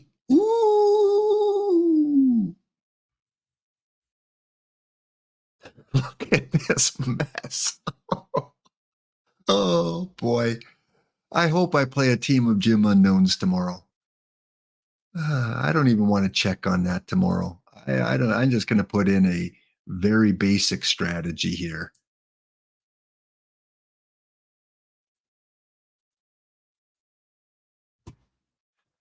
Well, when you look at the first 4, you can say, okay, you know what? He's got a chance.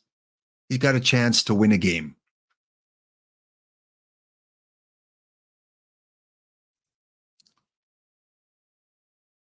Oh, can you play anything else? Center or right? Oh, Jackson, how are you in center field? I don't even care how good you are in center field. I don't care. I don't care. I'm putting you in because you're my third best BABIP guy. Brian LaHare, you're coming into first base. Jaso, though, you're going to stay. You're going to go catcher. And LaHare, you're going to play first because you're my 4th best BABIP guy. Home runs, John. What are you doing, John Lester? You got to get in there. You can play everywhere. So let's put you in at third base. Maybe. We need power. I got 2 guys in green. That's it. Third base.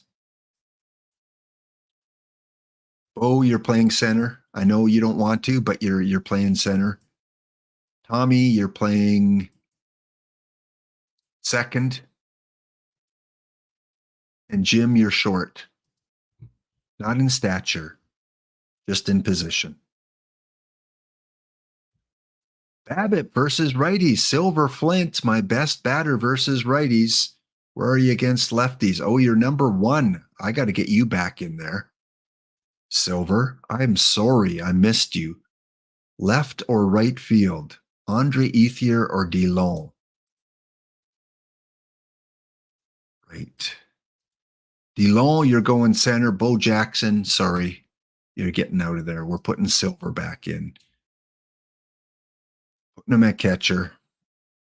John Jaso, Jingleheimer, Schmidt, you're going in left. Why bother? Why bother with a team like this? You're right. You're right, Cage Wisdom. Watch us make the semifinals.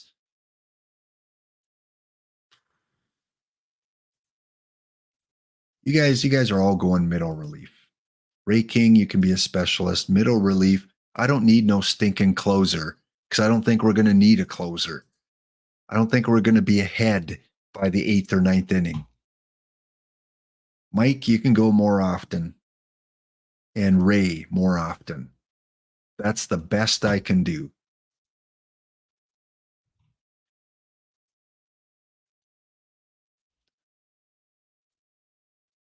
You guys just come in when the other guys are tired or depressed. If they're depressed, they should have something on my team here that says starts when the other guy's depressed because they've given up 50 runs. That's what I want to see.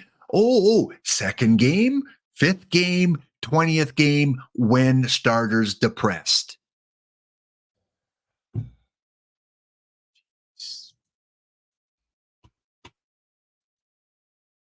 Aggressive hook for depression. Yeah. We don't want a Patrick Waugh situation. Speaking of Patrick Waugh, when you leave him in for 8 goals and he demands a trade, that's what my guys are going to be doing. That's why I need a slider for that. Where is that slider? Remove because of, them having issues giving up 50 runs and being embarrassed. I don't see that anywhere. Where is the mercy rule after the double digits? Get them out of there.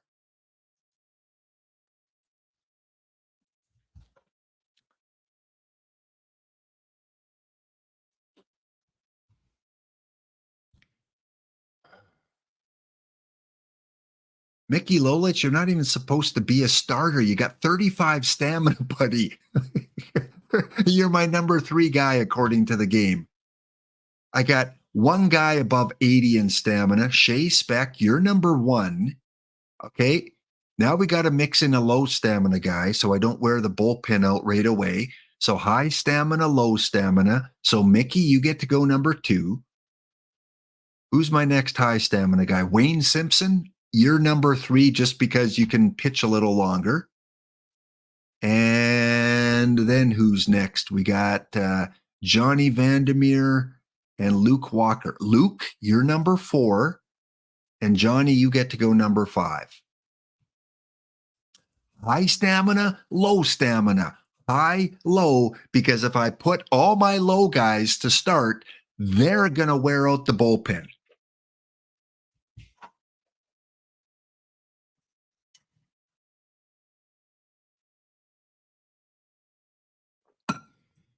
You think after 5 hours, I'm about to snap? You think I'm at that point? Have you looked at this team? I'm so desperate to get into the top 4. I thought, we'll do a community one. You guys will help me pick a winning team. And this is what we got. Miguel DeLone, Andre Ethier, and John Jaso. With a little silver lining. I might need that Flint to start things on fire soon. We may need to go like that on that Flint. When I check in on this tomorrow,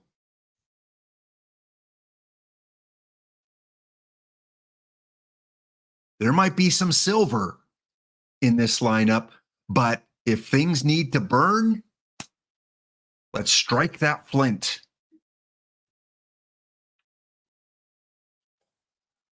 Hi, guys. How's your Saturday going? Mine's going really well. That was a fun draft. Oh, hey, let's go to a good note here. Let's go check in on our good friend Music Lessons. I need to be cheered up. Yeah, see, Music Lessons, you've only been here for a while, but now you can almost say you've seen everything in terms of bad drafts. All right, where are we here? We're in the semifinals.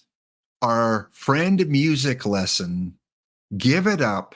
Whoever's still in chat and not on the floor cringing after that draft and not seeking medical attention, you haven't gone to the liquor cabinet.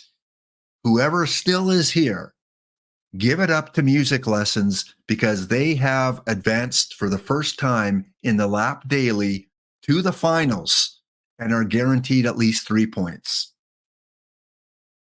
Defeating a good team in B-Town Nasty. You know what? I'm calling it now. You can clip this. Music Lesson is going to be a force to be reckoned with the rest of the cycle. When you come across Portland in your drafts, when you come across him in the PTCS, watch out. He's a beacon of productivity.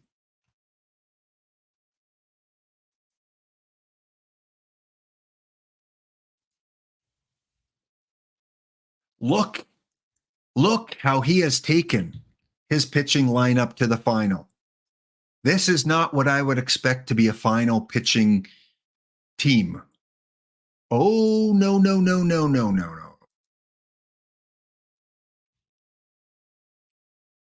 Where was my Candy Maldonado, my Lee Mazzilli, my Joel Youngblood, my Dick Egan, heck, a Dave Malanchar? Where was my Marquise Grissom? My PFFPVPP Santiangelo? Where? Heck, where was my Austin Hedges even? Oh, no. We'll give you an Andre Ethier, a John Jaso, and a Silver Flint. Be happy with it and move along. Congratulations, Music Lessons. Congrats. And they're going up against the Cardinals. The Cardinals will take out another good team. So both the Nasty Boys and the Mice, who are fierce competitors in this daily, they lost out to two rookies. Music Lessons and Cardinal take them out in 6 games. So we're going to have a newbie as our first winner today. Actually, our first winner is our only winner today. And let Lap get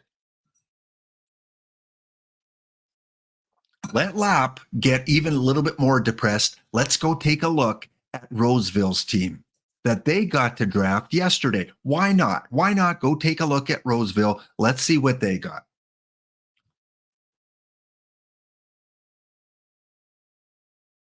Guys, I have a chance. I have a chance tomorrow.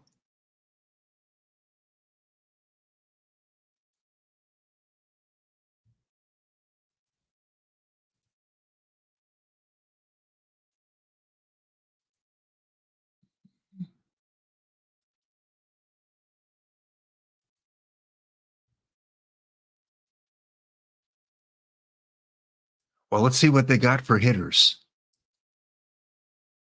Oh, okay. Now I get it. Okay.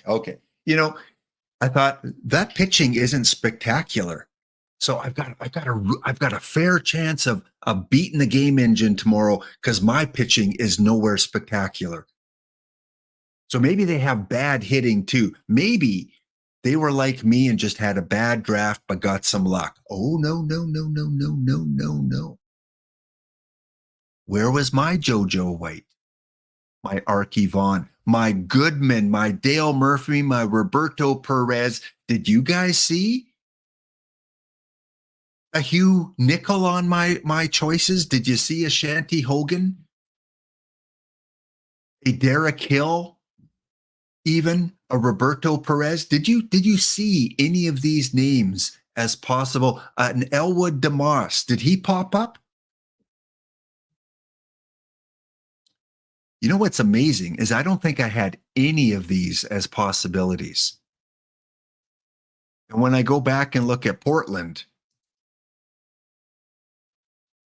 I don't think that goes to show how many cards are in the game. Did I have any of these cards as choices? I don't think so. So here we have what 2, 4, 6, 8, 10, 12, 14, 15.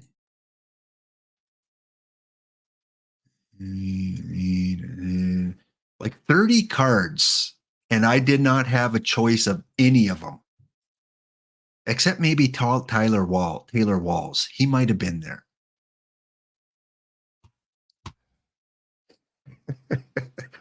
Bad managers blame the players. Yeah, well, at least I'm in the majority.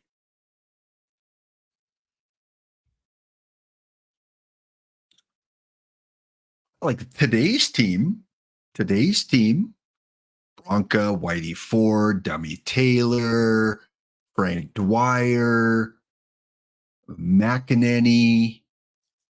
Hitters wise, I got Dale Murphy, Kirk Gibson. I got Goodman, Archie Vaughn. Oh, yeah, today, Herman Long. But then I go up and lose to the Dodgers in round 2. I'm not blaming the players. I'm blaming the team that beat me for being so good. Come on, Dodgers. Why are you such a good manager? There are certain managers that scare me when I come up against them. And the Hoosman is one of them because the Hoosman has had my number since OOTP7. Hoosman, one of these days. Yeah, that was, if you missed today's, you know what, guys? I'll tell you right now. If you want to guarantee yourself a chance of getting at least 2 standard packs, go enter this tournament now. There's only 36 of 64 because if you meet me in round 1, congratulations. You've won 2 standard packs because you're going to kick the you know what out of me. Kick the coffee out of me.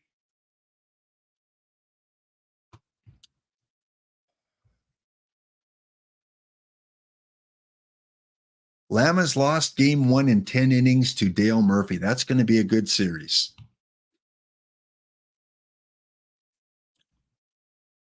You know what good therapy is, guys, when you have a draft like that?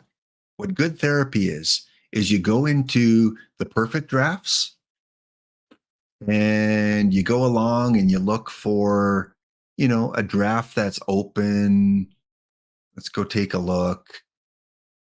What do we want? What do we want to do here? And you go into a draft like this that fires off in 18 hours, and you open it up. You get your bearings again. 1965 Astrodome. And you go, oh, I have some good cards to choose from.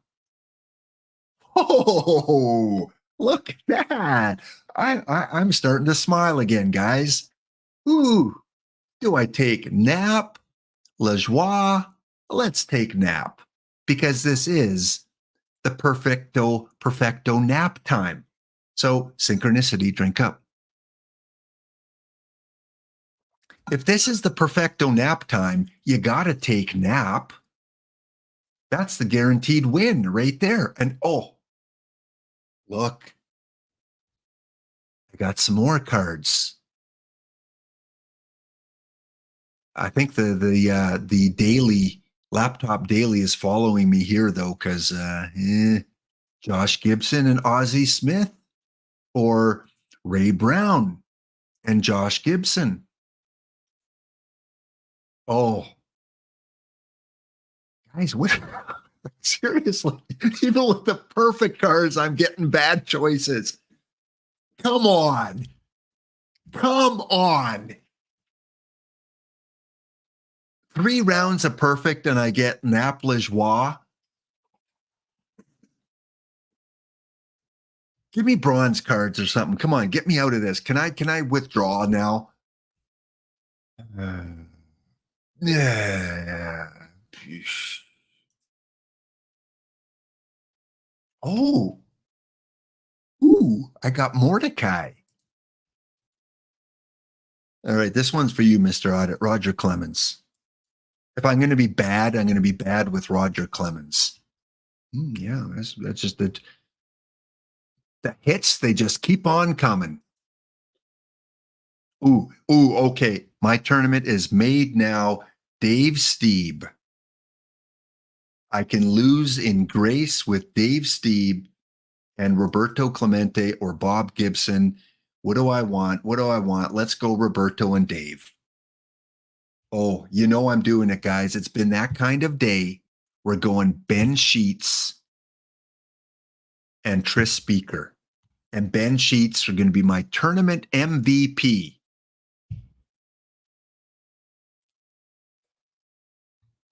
All the best ones here. Blake Snell. Let's go with a little bit of Todd Helton.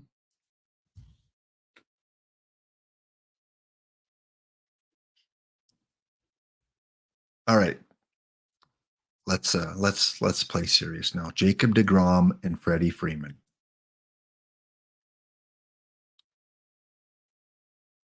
Pudge and Sandy. Felix and Lou.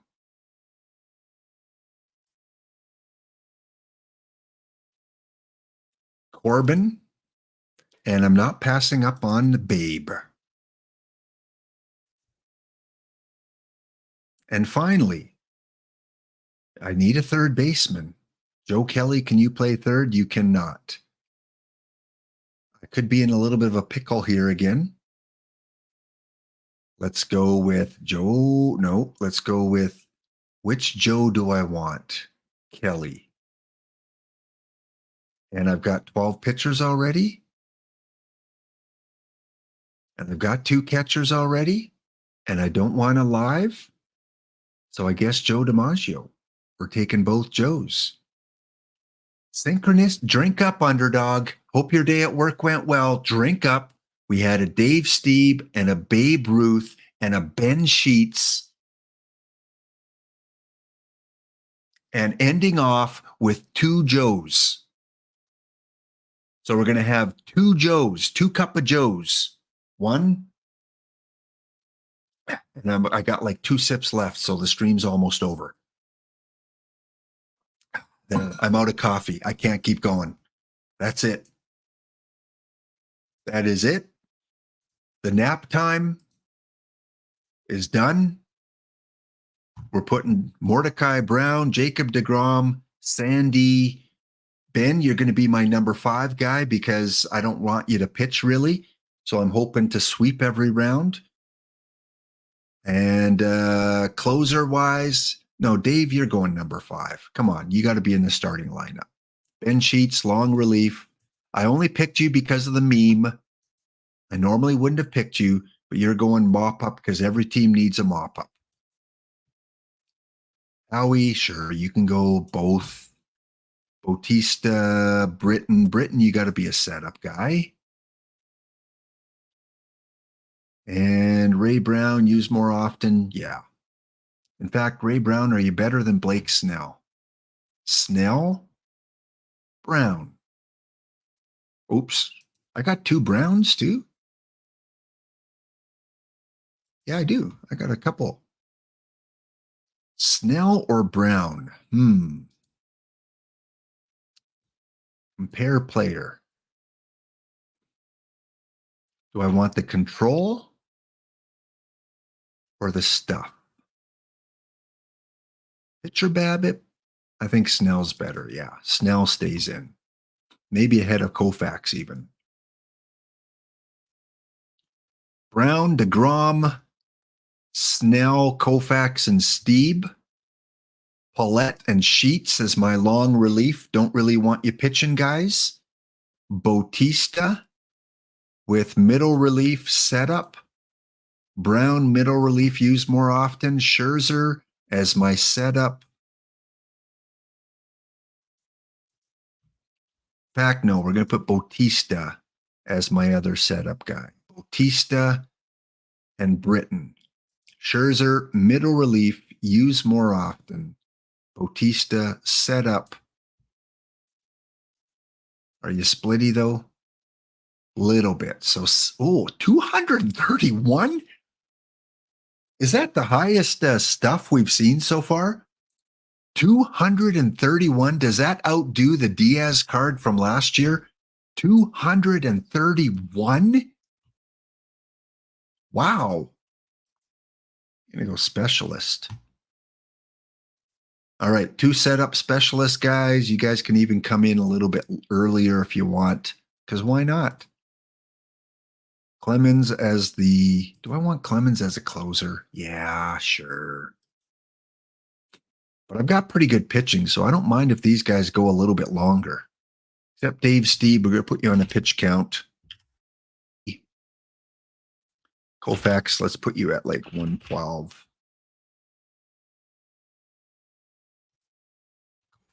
Yeah. You guys, though, can pitch till your arms come off. So in that case, we don't want you coming in too early. And we don't want you as a stopper because we'll let these guys go up to 8 innings if they can. And because I do want to win one tournament tomorrow, we're going to go and we're going to put you guys on aggressive hook. Something you should do with your starters. Put your starters on aggressive hook.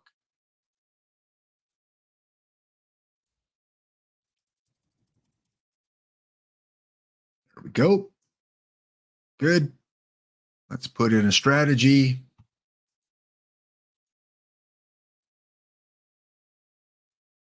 Sure. Go with that. I'm going to change that though to 96. And for those people that try to fool me with opening lineups, no, not today. We go to openers and we put in our reverse lineup in case they throw an opener at me. Submit. Okay, what do we look like? Pitching, we're okay. Hitting, we're a little bit weak. We don't have some of the big studs, but we got a lot of defense. Speaker, Boudreaux, Freeman, Kim, Lejoie, Rodriguez. We have a good defensive team. Look at this blue on defense. Oh, Manny, what's going on, buddy? How dare you not be blue? But you're DH, so I forgive you. Look at, I don't think I've ever had a roster where every single defensive starter or player has been blue. If I would have known that, I would not have taken Manny just for the fact of getting an all blue defense. That's pretty cool. Pitching wise, control looks good. Stuff. Ben Sheets. Yeah, I know. It's Ben Sheets. You guys, this is how far. If you're new to the game, when the game first comes out, this is what a perfect historical card looks like.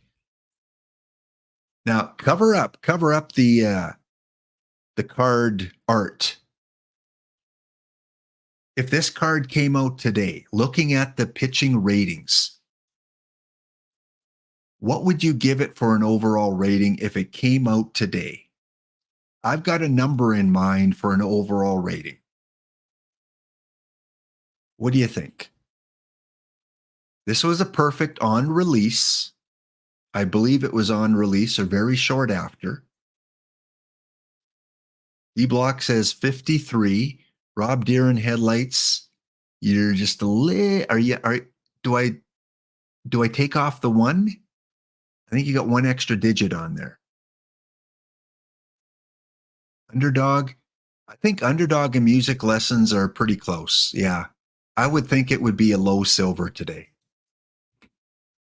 What's a recent low silver, guys? Remember this rating here. Who's a recent pitcher that was just came out as a starter? That's a low silver. I'm thinking this is like a 70 or 71 today. London's going down to a 49. Rob Deere, you keep going up. I know it's Ben Sheets, but let's give a little bit of realism. Okay, let's go to the card shop. Who is a recent silver pitcher? So let's go to no higher than 75.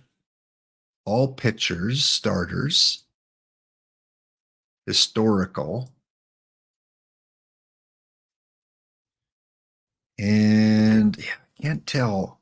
Hide cards I own because I probably don't have them. And maybe if we sort by value, last 10.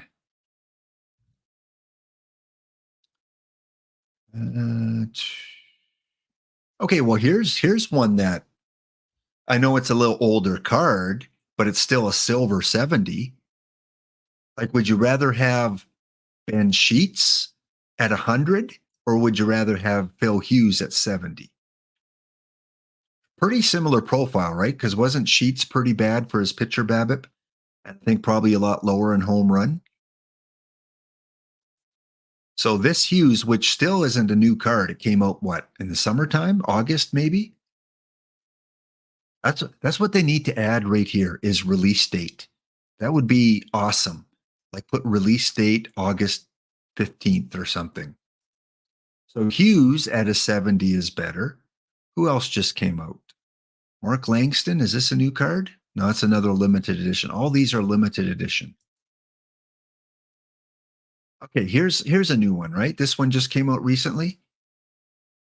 Ben Sheets or 73 Jack Flaherty.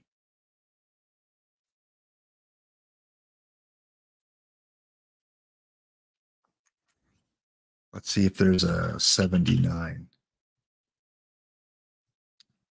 There's got to be a guy that just came out recently in silver. Ranger Suarez, but he's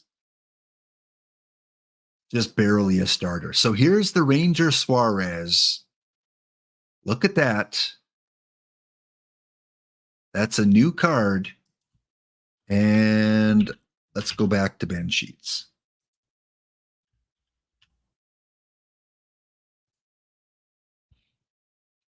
Do you want that Ranger Suarez?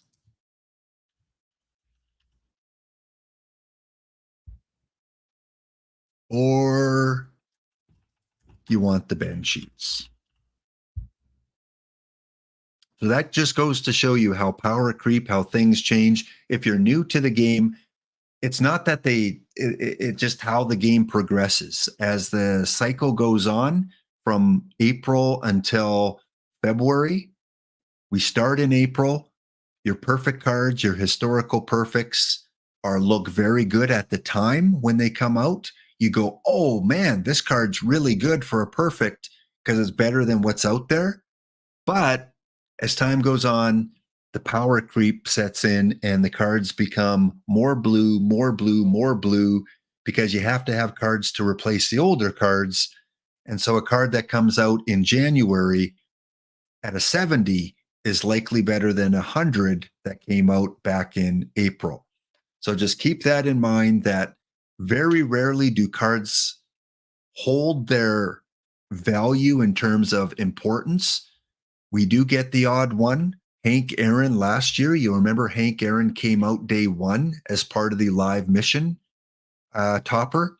And Hank Aaron played pretty much until like November on most teams. In fact, he probably played right up until December on non-perfect teams. So Hank Aaron was a card that really held value. George Brett, he came out. When did George Brett come out? He came out like in June, July. George Brett.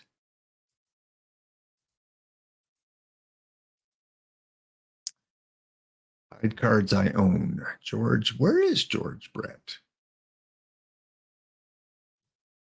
There he is.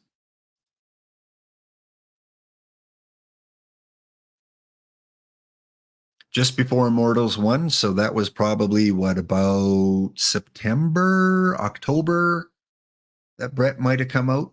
So I wouldn't quite classify him as the Hank Aaron type, because I mean, Hank Aaron came out in April of last year and he lasted pretty much until November. He had a long time of gameplay. Whereas this year, you know who our Hank Aaron was, right? Our Hank Aaron was, how do you spell his name? Is he on here? Was this guy, right? Was this the overall hitter topper this year? Ken Caminiti? So last year it was Hank Aaron that lasted 8 months on most teams. This year was Ken Caminiti, who lasted maybe a month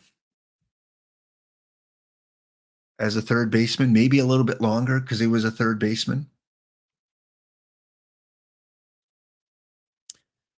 A lot of people like missions. Yeah, that's probably my biggest weakness is my missions. In fact, I got a few here because of all those baseball reference I pulled today. Look at that. I got 2 baseball reference missions done. But yeah, that's my biggest weakness is missions. I got a lot of them to complete. But some people love them. Like I love every once in a while just go into as a new player, go into Perfect Team Universe and go on manager rankings and then sort by these different categories. So if we look at the score, which is new this year, you get a manager score, 100 being, and score is based on your winning record. It's based on the leagues you're in, your tournament play. In fact, even the cards you own. The more rare cards you own helps increase your score, the number of cards that you own. And right now we've got, how many are on a page here? 1, 2, 3, 4, 5, 6, 7, 8, 9, 10, 11, 12. Let's say 25. So we got about 27 managers with a perfect score in this game. So when you're asking who are the best managers in the game, well, based on score, it's these guys. These are names we see in the PTCS. These are names we see in Perfect League World Series. You got your Fabtron, you got your Charles, you got your Brydav, your Astor, your Ricky Vaughn, your Shifted, your Waddy, your Con, Izadafo's there. These are all guys with a perfect score. And then you got your almost. So congratulations to Cedar Wright's Caged Wisdom. Well done, friend. You are 99. Steve Whitman's there. Mr. Ree has made huge improvements this year with a 99 score. So when you're seeking advice, like even EVC, like well done. EVC and his Banshees have a score of 98. Mine is reverse that. I'm at an 89 with this team. We got Heath Dog, who used to come on the streams quite a bit and chatted in the chat here. He's at a 98 with his day trippers. Well done to Heath Dog. And for some people, score doesn't mean anything, but with however they calculate things, you still got to give props to people up there. Rob Deere and Headlights, Fred the Baker. Rob, are you ahead of your brother?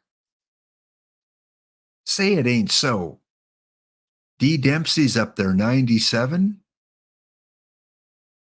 So yeah, as a new player, you can come in and you can look by these different categories. But again, score is not always the most telling factor. Sometimes you got to look at other things. Look at wins. So right now, 4,400 is a bronze score. So the manager with the most wins in perfect team is a 65 score and only in silver. Alien. 27 playoffs, 9 championships. They don't do drafts. They don't do tournaments. They rarely do missions, but yet have the lifetime 657 winning percentage. So does that make them the best manager, or does that make them a manager that, consistently has cards that bounce them back and forth between like bronze and silver league?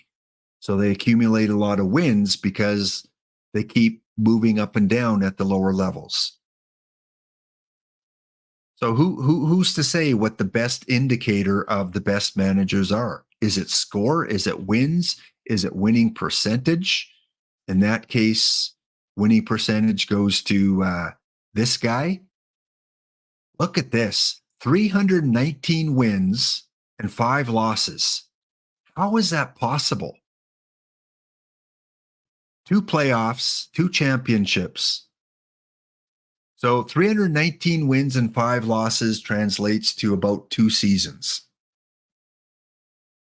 So they've come into the rookie league and the Iron League with probably a lot of cards. And unfortunately, you can't look at their team. I'd like to be able to see their roster. They must have a lot of like immortals and baseball reference to be 319 and 5. That's incredible. That's mind blowing. Because usually in the rookie and iron, you still get a couple pretty good teams there. Only 5 losses in 2 seasons. Is it championships? Well, we can look at championships. So when we sort by championships, we would say that the Storm Kings and Hip and Knee Doc are the top managers. If you go by championships, they have 12. Been in over 30 playoffs. We've got the Elbas there. We got Cookie, Bonkers, Lariats. Any familiar names here? I mean, we got Heath Dog. Heath Dog, again, with his Day Trippers, 9 championships, 34 playoffs. Isadafo, 9 championships. Rojo Vancouver, 9 championships. Or do we base it on how many perfect league championships? Because, Cava, if you've got 12 championships, but 6 are bronze, 6 are iron, does that qualify you as one of the top managers? Or is it championships above a certain level, diamond or higher? And if you've only got 12 or 2 draft wins, does that qualify you as manager? Or is top manager more inclusive of perfect drafts, of tournaments, of mission completions? So if we look at a guy like the Korea Red Bears, 27 playoffs, 9 championships, but only 2 tournament wins and 1 draft win, are they in the grouping of top managers? See what I mean? There's so many factors that come into play that I don't think you can come up with a universal top manager, because what do you look at? Completed missions? Are you a top player because you finished all 628? Only 1, 2, 3, 4, only 5 teams have finished every single mission. That's saying something. Do we give them a top manager because they finished every mission? That's pretty tough to do. Shifted. 35 playoffs, 7 championships, 128 tournament wins, 14 draft wins, and completed all missions. So if it's inclusive of everything, Shifted has to be considered like a top 3 manager because well-rounded. Drafts won. 76 for Water Rocket. They're only in gold. They've only got a score of 81. They've got 5 championships. They've got over almost 400 tournament wins, 76 draft wins, 15 more than second place. So does that make them a top manager? I guess you fine tune it. They're definitely a top draft manager. They're probably the best draft manager because they've proven it.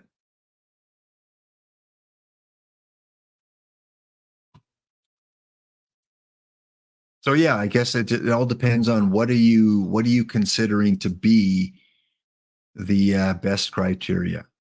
If you only have to pick one, I agree with you, Cav. I think it's championships. Ultimately, championships. But again, for me, you'd have to break it down into I think gold or higher. I'd like to be able to fine tune it and say, okay, who's won the most gold or higher championships?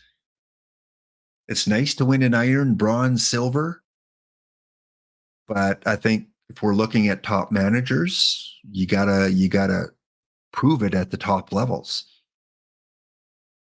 Missions. I thought more people had completed all. What's the toughest mission out there now? For those of you that do missions, is it the Acuna one? That's preventing a lot of people because we see a lot that are like 3 short.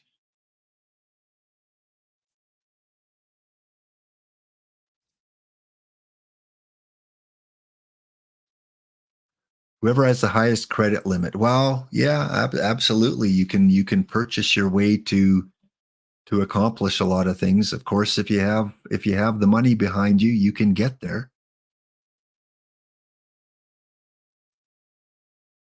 So yeah, there's many different ways that you can look at things. And again, the drafts one, that's pretty impressive by Water Rocket for drafts one.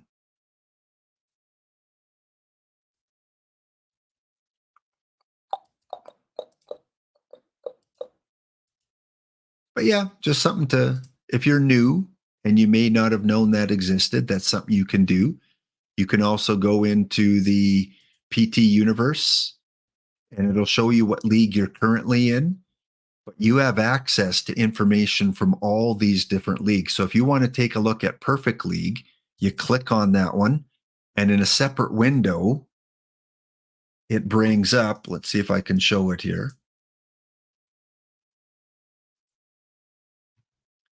Once you click on a specific league, it shows you the data, the information from that league. So even though you're not in Perfect League, we can go and see, hey, where's EVC right now? Well, EVC is currently second place. He's 10 games above 500, 8 games back of the division with 10 games to go. So we're getting close to the playoffs. And we look at the wild card, and EVC is, I guess, 1.5. I guess there's some errors here, but 1.5 games out of the wild card. So with 10 games to go, EVC still at a chance of the wild card and sticking in perfect. You can also go and you can take a look at, different statistics for Perfect League. Which cards are playing well? Miggy Cabrera. That's a perfect team card. Miggy's doing well. Here's that George Brett we talked about. 3rd in batting average for one of the teams in the league. Miggy's playing a lot of games. Miggy's getting a lot of bases. Lou Boudreau's hitting a lot of singles. You do the same for pitching and see which pitchers are dominating. Bob Gibson, Roy Halladay. Saves, it's between Gagne and Rivera.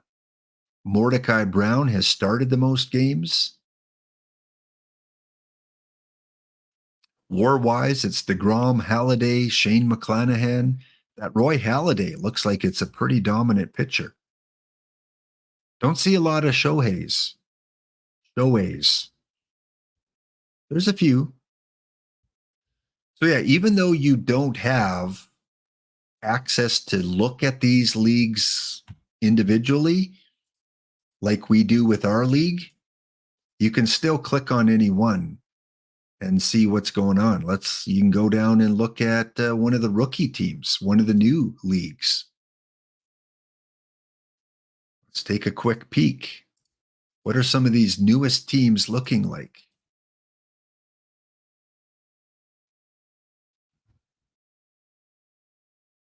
Uh, 122 wins and 26 losses for the Bandits.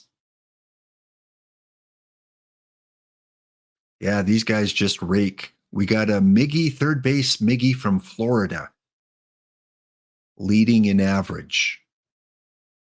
But every once in a while, you find some of these perfect cards like the Larry Walker.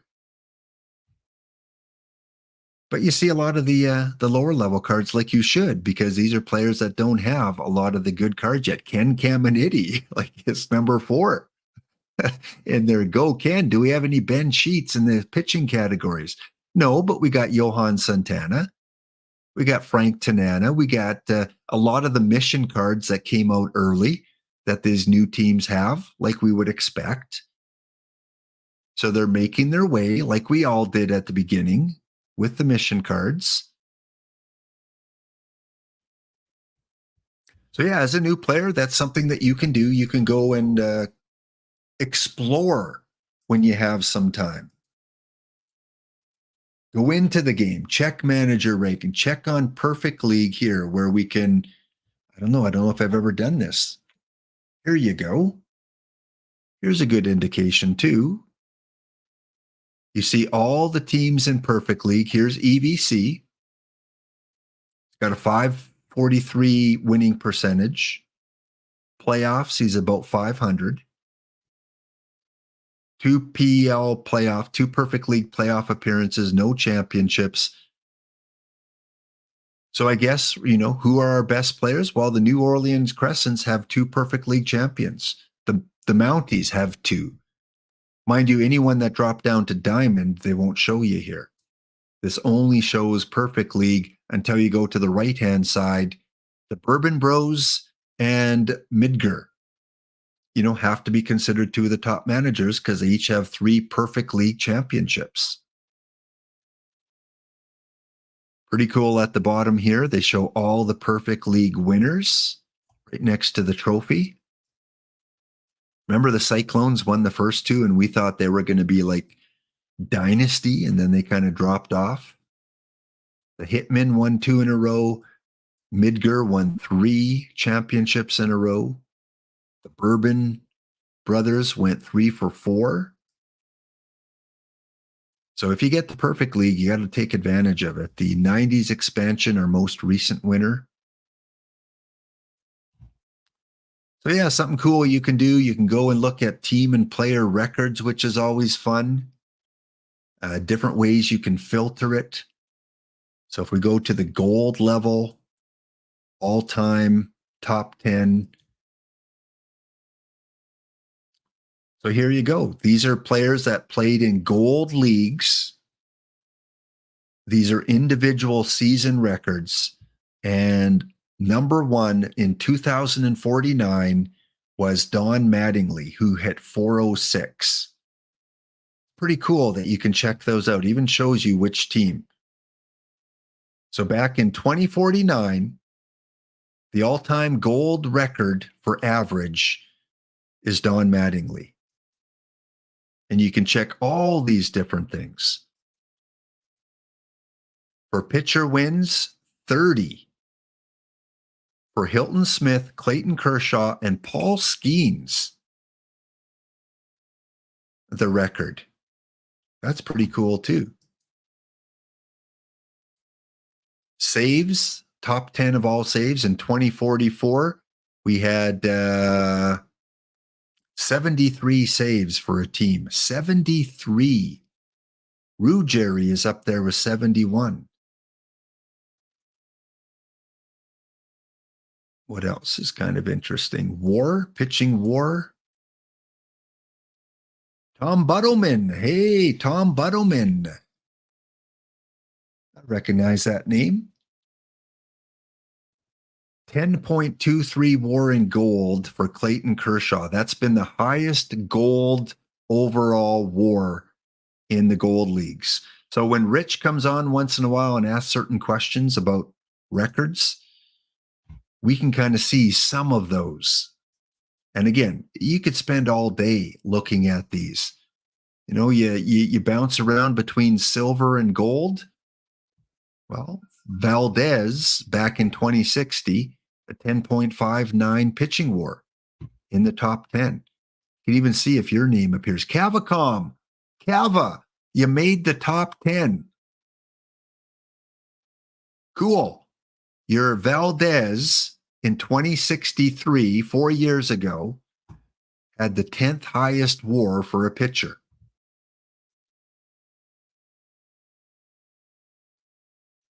In silver. Looking for some names that might be in chat here.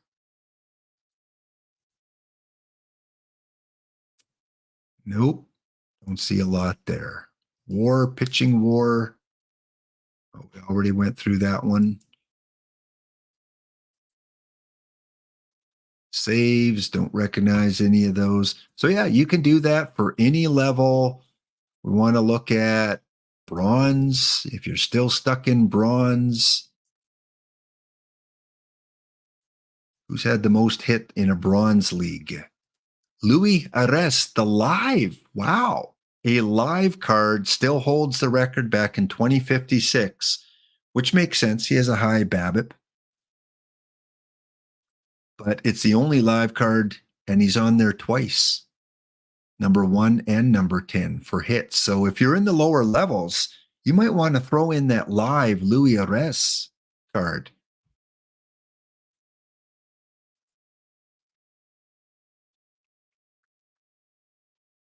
Don't recognize any names there. None there. So yeah, just a bunch of different things that you can do. Slugging percentage. Corey Seager, the Baseball Reference 3, Corey Seager in bronze in 2060, 784 slugging percentage. Triples, 31 triples by Sam Crawford. So Sam Crawford, look at that. He holds 5 of the top 7 spots. In fact, 6 of the top 10. So you want a guy that hits triples, look to get a Sam Crawford. So good way to kind of find out, you know, what card might help my team. I'm in bronze, Lap. Who should I look for that can help my team? Well, Sam Crawford, if you're in bronze. Lap, I'm in iron. Who should I look for that might help me with home runs? Well, hey, how about the immortal Mark McGwire? 4 of the top 10 home run leaders in iron have been Mark McGwire. Over 60. So yeah, you can do a little bit of research. Stolen bases. I need to steal bases, Lap. Who should I look for? Well, if you're an iron, maybe go get a Billy Hamilton. 8 of the top 10. We see 1 Ricky, 1 Ty Cobb, and Billy Hamilton. And you can crank up his stealing slider. So these are things that I think a lot of people don't realize they can access in the game, especially those new players. Bo Bichette in iron leads the way in 2060 with a 415 batting average. And then the ultimate, obviously, is your perfect league. Dan Brothers holds the record in 2054 with a 362 batting average in perfect. So that's probably about the time the Immortals came out and dominated the game. But George Brett is on there once, twice, 3 times. And the all-time pitching win leader, Satchel Paige, in 2034 with 22, tied with a lot of Clayton Kershaws. In fact, Clayton Kershaw has probably been the best pitcher in perfect in the history of this year, because he's on the leaderboard 5 times.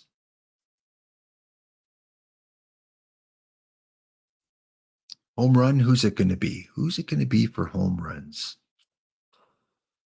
I'm guessing, is Manny Ramirez going to be up there? Hank Aaron, Willie Mays, Miguel Cabrera. One Lou remains.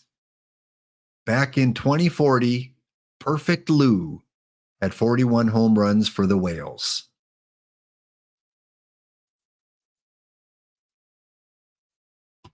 There you go. A little bit of extra for your stream today. Okay, so yeah, feel free, go in that main category, look up the universe, look up achievements and trophies. You can look up your history under achievements.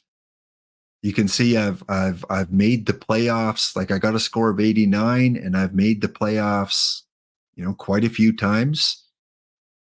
And I'm not even really doing much with this team because I hoarded all my packs. Been in Diamond now for the last 5 seasons.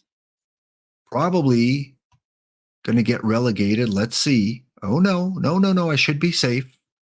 6 games above 500 with, what about 14? No, 8, 6 games to go, 4 games to go. And we're almost at the end of the season already. All right. I haven't even looked at chat. I don't know. I might be talking to myself. Let's go back and let's see what's going on in chat. Again, just some things I like to show new players that maybe they haven't seen in the game before. Because how many of us have really gone to those screens that often? Okay, let's take those off. Here we go. Cavicom used to look at that stuff. I don't know if I've ever, other than maybe what I did today very quickly, but I don't think I've ever really looked at the record book that often. Well, guys, one final look at today's Laptop Daily and our good friend here, Music Lessons. Let's go into it. At 48 out of 64 teams for tomorrow. So if you haven't entered the Laptop Daily, go enter. We got 16 slots left. All right, in the finals, we are not quite done. So we're going to delay things for a couple more minutes to see if Music Lessons can win Game 6. Down 3-2. Did come back and win Game 5. So staved off elimination by winning 4-0. And now we have Roseville's Yu Darvish going up against the 5-1 Brad Hogg.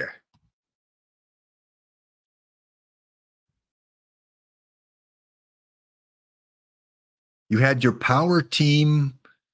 Okay, let's take a quick look because we have a couple minutes before the next sim. Do you remember what level, Mr. Audit, your power team played a lot in?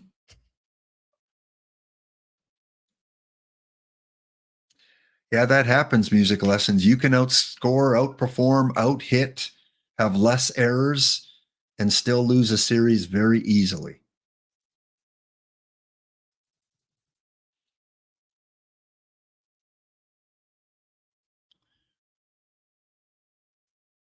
I got to remember how to get back. There we are. Silver at the time. So silver, home runs. Let's see if we see mini Mr. Audits here. Well, individual player-wise, we don't see you up here. 66 by Matt Olson 4 years ago is the record in silver. I just want to go down to lower levels and get some records now. It's pretty cool getting on the top 10. Let's see if they have a team home runs. Team batting home runs. Mr. Audit, there you are.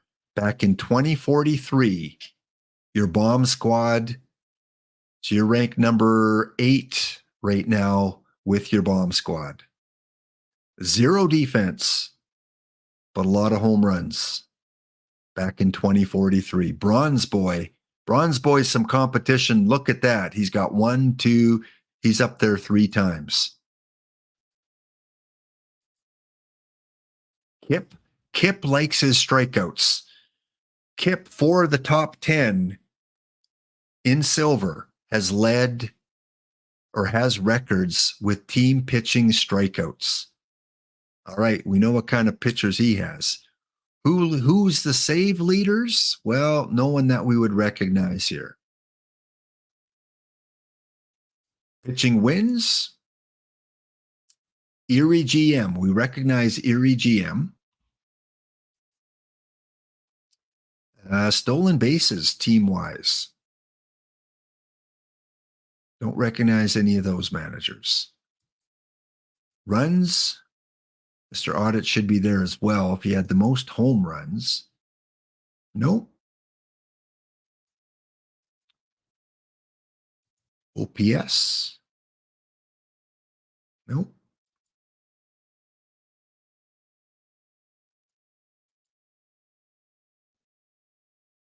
Leo Remus has the number 10 for most doubles in silver with Todd Helton.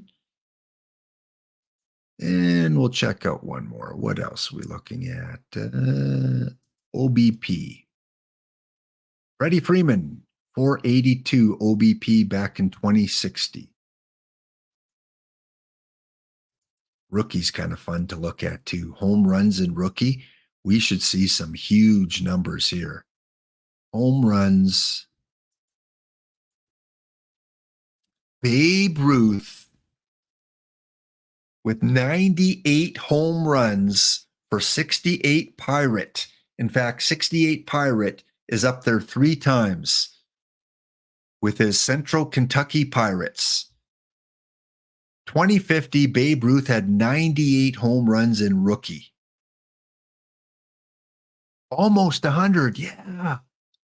That must be the most, right? If we go to all levels, home runs, yeah.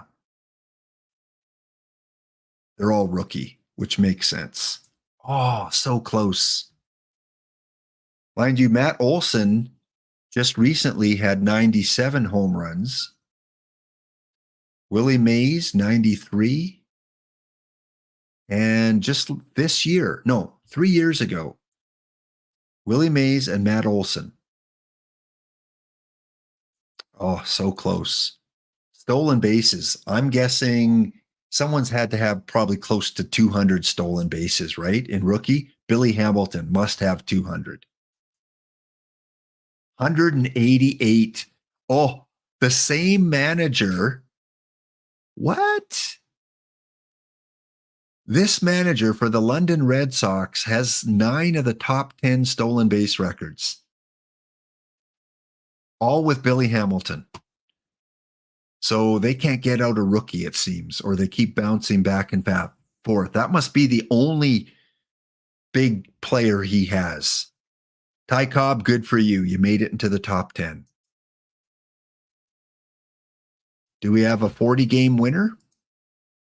No, 37 for Wake. Oh, the 88 Tim, 37 wins. Good for him.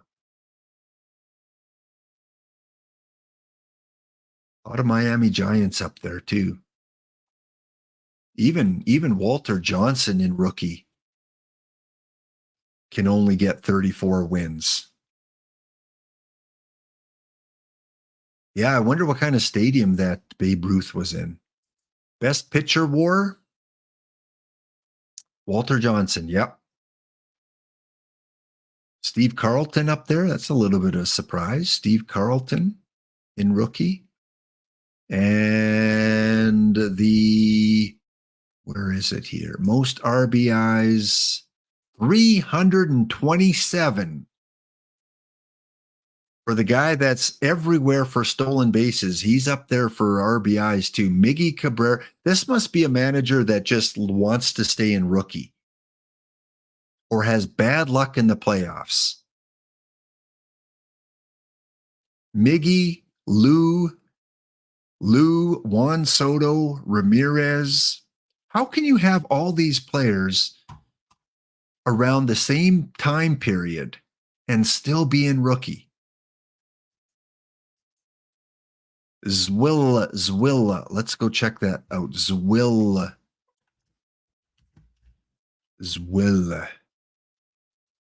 They've got to have a few championships. Zwilla. What?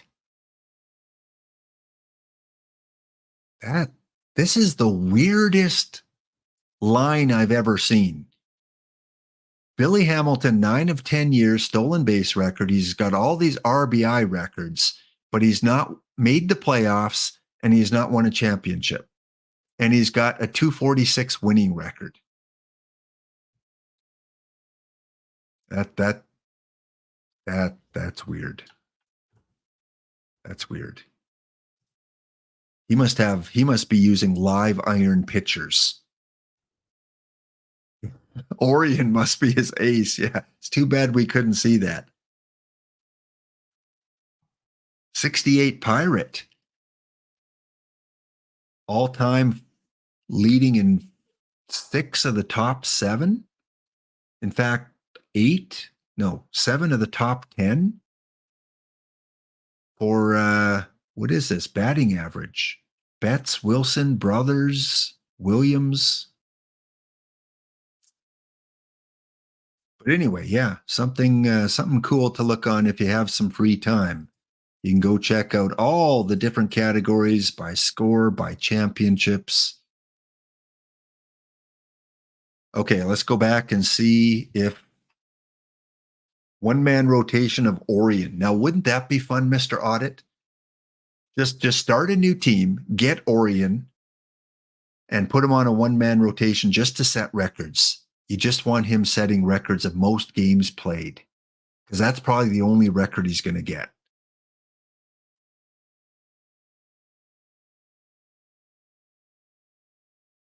Yeah, that must be a team of best hitters, but even if you have the worst pitchers in rookie, you should still make the playoffs. You shouldn't have a 216 winning percentage with all the best hitters. He must just have like 3 or 4 hitters going for records, and everyone else is just like live 40 players.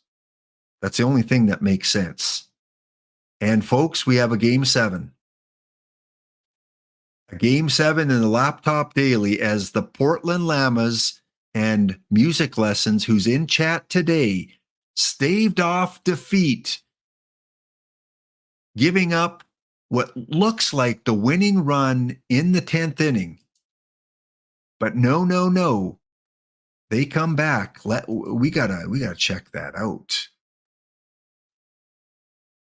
Okay, we want to hide scores. We got to go to the highlights and watch that 10th inning. I've been here long enough today. Let's keep on going. Let's go until the 10th. I guess we can only go until the 9th.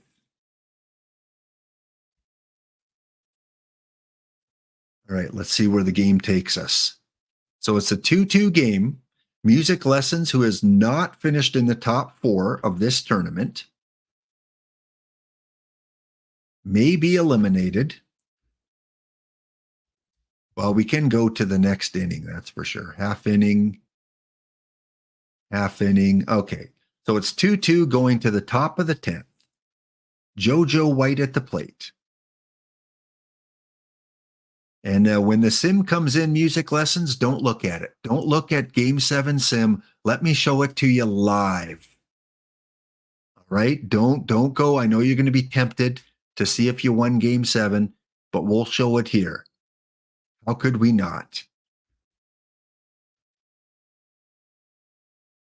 It's going to be a first-time winner for the tournament between the two teams. So it's 1 out, runners on first and third, 10th inning, and Music Lessons walks the bases loaded. A single will only bring in 1 run, which is fortunate. because the bases are loaded. They're behind by 1. They get a key strikeout, and then Taylor Walls comes up and flies out to center. At this point, Music Lessons is probably going, that's it. I lost. I had a good run. I get to be second place. But oh no, Joel Youngblood comes up to the plate. And Youngblood is going to start off with a ground out error by the shortstop, Dave Malarchar. He will strike out. Kling keeps the inning going, dropping it into left field. Runners on first and second. King Kelly, a very low-rated card, comes up, and he drives that one by the first baseman. 1 run comes in, and the second run on an error by the catcher, and King Kelly's still running. He comes in on like a error home run. And the Llamas with a 4-3 comeback win in the 10th inning. That's got to feel good there when you can do that, when you think that the series is over, but you come back with 2 of your own. Okay, I'm going to take a 1-minute break and set up game 7. Be back in 1 minute.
All right, we're back. First time I've been able to do this because usually I'm not streaming when the tournament ends, and today it's just going on and on and on.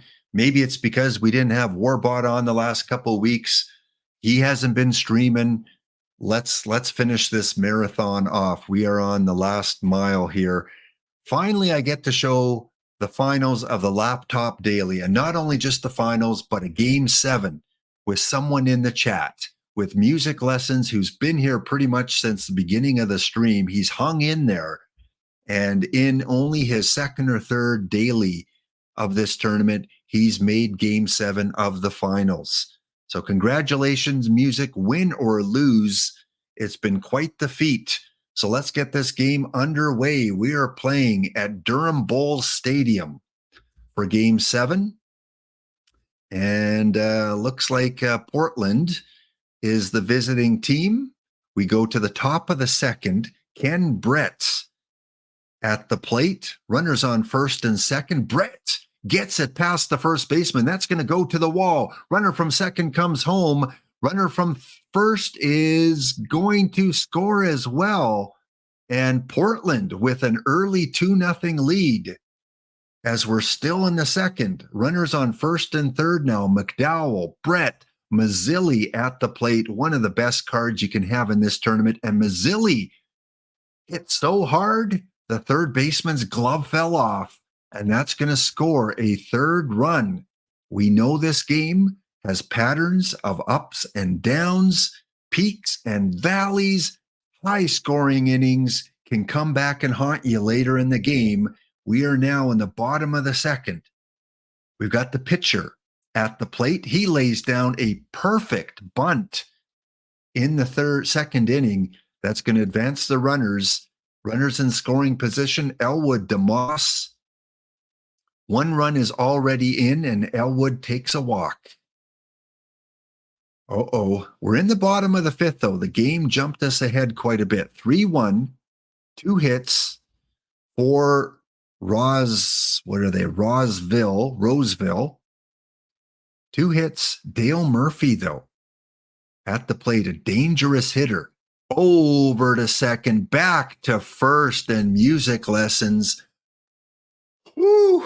can take a sigh of relief there with that double play. But we're going now to the bottom of the sixth. Roseville back at the plate. You never like when the opposition is batting. You always like to see when you're at the bat because you know at least you're not giving up a run. Runner on first. Goodman at the plate. Still 2 hits for Roseville. Brett still in the game. One swing of the bat can tie this up. Here comes the pitch. Hit deep, but right into the glove of the left fielder. 1-2 away. We got a full count to Taylor Walls. Brett must be getting tired out there. Yeah, that could be it for him. He walks Taylor Walls. Not a guy you want to walk. You want to take advantage and give him something at least to put the ball in play. Now we've got Omedo. Full count. And that one is on the corner. Get back to the dugout. That is the third out of the inning. And again, Music Lessons. Dodged another one. But we go back to Roseville batting, bottom of the seventh. Solly Hemus at the plate. New pitcher in the game. Oh, that could be trouble. It is. They cannot get it over to first in time. Perfectly placed infield hit as Castano is in the game for JoJo White with nobody out. What a bad play by the shortstop. Santangelo, not his normal position. He's more of an outfielder. And it was Dick Egan. Dick Egan. Santangelo got the ball in. Okay. The heartbeat is going up a little bit for Music Lessons. Runners on first and second. DeMoss at the plate.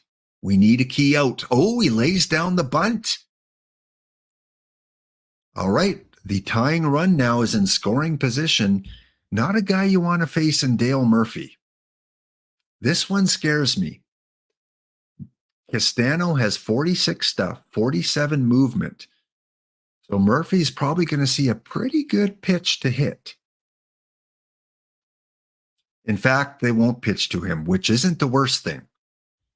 1 out. Perez at the plate. Music Lessons, huffing and a puffing. Heart rate's going up a little bit more. 3-1 lead. Castano still in the game. Full count, and that one is hit into center field. Will it be deep enough? Santangelo with the throw in. Runners do not move. 2 away for number 5 hitter, Goodman. One more out. You dodged the 5th. You dodged the 6th. Full count. Nowhere to put this pitch. And they try to paint the corner, and it does not work. Give them props for not giving anything to hit, but that is a run-scoring walk. Everyone's heart rate's going up for you now, music lessons. I hate when they always show their highlights. All right, we got Mike Krivich. You need a key out here. That one's hit into right field and caught. Wow, only giving up 1 run there. We have a nail biter, and once again, Roseville is at bat. The insurance run's not coming in for Portland. All right, the Llamas, Castano, he's got to be getting tired out there. I'd be a little bit worried that he's still in the game. Right to second, 1 away. That's going to bring up Solly Hemus, the number 9 hitter. 2 out, 1 strike. And that one is driven deep into right field. That's going to fall in front of the outfielder who is playing that one back, not wanting to give up the extra base hit, but will give up the single. And Boof Bonser. Boof, you could be the hero here. JoJo White at the plate, back to the top of the order. Full count. Here comes the pitch from Bonser. And that one right to the second baseman. Fires it over. And 1 inning away. 3 outs. As now we get to see Portland bat. Brandon Phillips at the plate. 1 out. Boof comes in for a key situation and music lessons with a 1 out single. Looking for an insurance run. You would love to get that extra run. 1 out, going up against Javier Lopez, a really good bronze pitcher. Here comes the pitch. That gets by the second baseman. Runner is going to advance to third and safe. All right, they walk Marquise Grissom to load the bases. Obadiah McDowell. Pretty good bronze guy. Javier Lopez, 1 ball count. Obadiah drives that one into center field. And music lesson, I know your hands are up in the air. You're cheering on the team as you get some insurance as it's 5-2. And music, Chichi Gonzalez looking to come and save this game.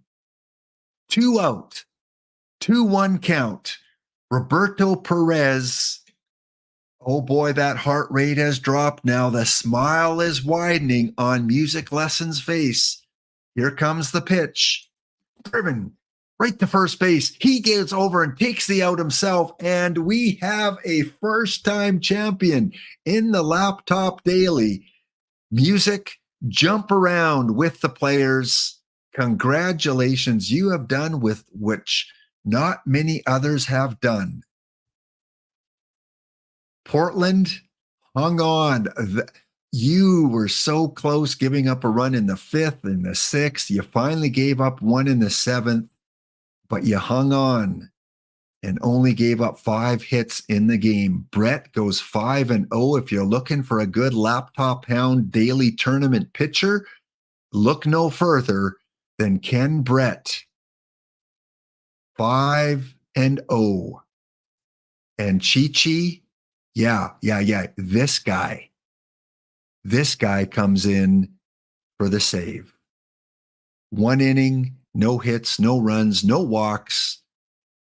He gets the job done in kind of like a mop-up save situation. Ken Brett is your player of the game. And music lessons, this couldn't have worked out better. I'm glad I got to stay on and stream some of this tournament. Let's go through your path to victory. I know this isn't PTCS. I know it's not the World Series, but it's our World Series, at least for today. So round number 1 is a 4-0 sweep on a Jim Unknown team, Joel Youngblood, tournament round MVP. As you get to play a team that forgot to draft. What a difference that can make. Could you imagine if Council Bluffs remembered to draft? You might have been out round 1, or at the very least, you had to expend some more energy. Round 2, Portland goes up against the Dayton Arrows. And with a 5-3 victory, you barely get out of round 2, and Brandon Phillips is your MVP of round 2. So now with a tired pitching staff, you go on to round 3. And in round 3, you face off against Defense. And you win game 6, 3-2, scoring 1 in the 8th to tie it and 1 in the 9th to win. Joel Youngblood, round 3 MVP. Send you off to the quarterfinals. And in the quarterfinals, you face off against B-Town Nasty and you win game 5, 5-4. Again, they score 2 in the 12th. Or no, you score 2 in the 12th. They score 3 to win game 5. Right? Is that right? Oh no, I'm looking at the wrong one. That's why I was confused. You faced Erie and win in 5. That's what I'm looking for. With Candy Maldonado. So 2 of the LE cards were MVPs. And then you go on to the semis where you faced that B-Town Nasty Boys team. It went back and forth. You won, they won, you won, you won, they won. And then you took game 6, 6-4, which put you into the finals. You lose 4-2, you win 6-0. You lose 2-1, you lose 5-4.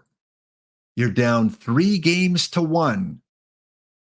And you come back and it's not quite a reverse sweep, but it's the next best thing. You win 4-0, 4-3 in game 6 by scoring 2 in the 10th. And then you win in a very close game. It may not have looked close, but it was for most of the game, winning 5-2. With Johnny Kling, your World Series MVP. That was cool, getting to call the finals in this tournament daily. So there you go. That is the tournament. Get entered in. We got about 50 some entered in for today so far. Here is your tournament tree. Music lessons, you get a high diamond choice pack. Next time I see you on stream, let me know who you ended up getting, because I want to know who's someone that won this tournament, who they chose in their high diamond pack. We have 51 out of 64 entered so far. If you're in chat, feel free to enter in. Well, gang,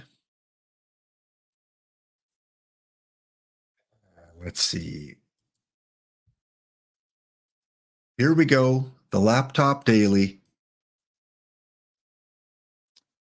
And with his 4 points, that is going to move music lessons just out of the top 10. He needs at least one more placing to get into that top 10. He needs just a couple more victories to get into the top 3. So hope to see you in the winner's circle or in the top 4 at least sometime again soon. Well, what started out as a Gladiators pack ripping stream went in a much different direction by the end of it. We're almost at 7 hours. I apologize. There were rants, there was teachable moments, there was iron roster lookovers, and there was the culmination in a World Series victory in the Laptop Daily. Guys, I am out of here. There is no one to raid into. No one else is streaming. In fact, I don't think anyone else is scheduled to stream tonight. So hopefully you got your drops. I'll let it run for a couple more minutes because the commish is on vacation and there is no main channel that streams on Saturday nights. Ezra, I believe, is still going to be on. So if you still need some drops, Ezra Denny, 11:30 Eastern Standard Time. Kava, I don't think I met your record yet, and I don't think we'll ever do that. I'm amazed. Coffee. I'm out of coffee.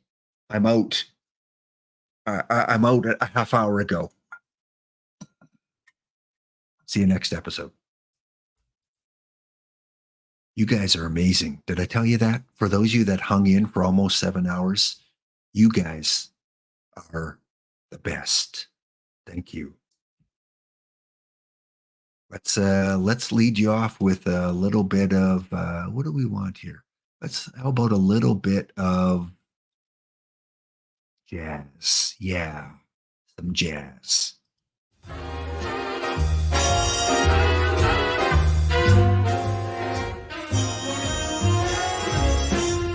The gentle April rain that stained the window panes last night is all but gone, but lingers on in scented clouds of air. We watch the town awaken to the trembling morning light. You're so near and spring is everywhere. No, it's not. It's winter, but that's okay. We danced until the stars came out and spread across the sky. The wee small hours of morning all went by and day is here. We won't give up our dancing, and across the floor we fly. When you are near, spring is in the air. I hold you so close, I think you There's a record my for heart. you. 15 hours for Kava, 13 hours, We're hand in and hand, almost 26. cheek to There cheek, is and floating in OOTP midair. Wow. When you are near, spring is everywhere.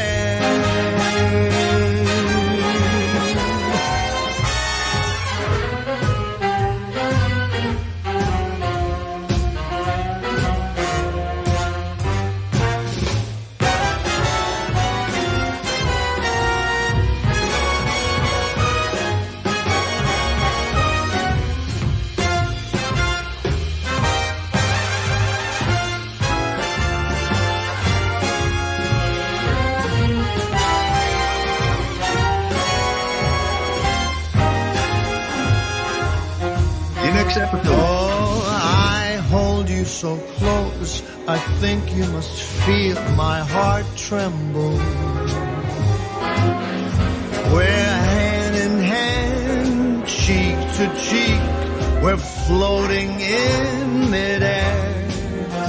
When you are near, spring is everywhere. We dance until the sun is down and stars are in your eyes. Spring is here, I feel it.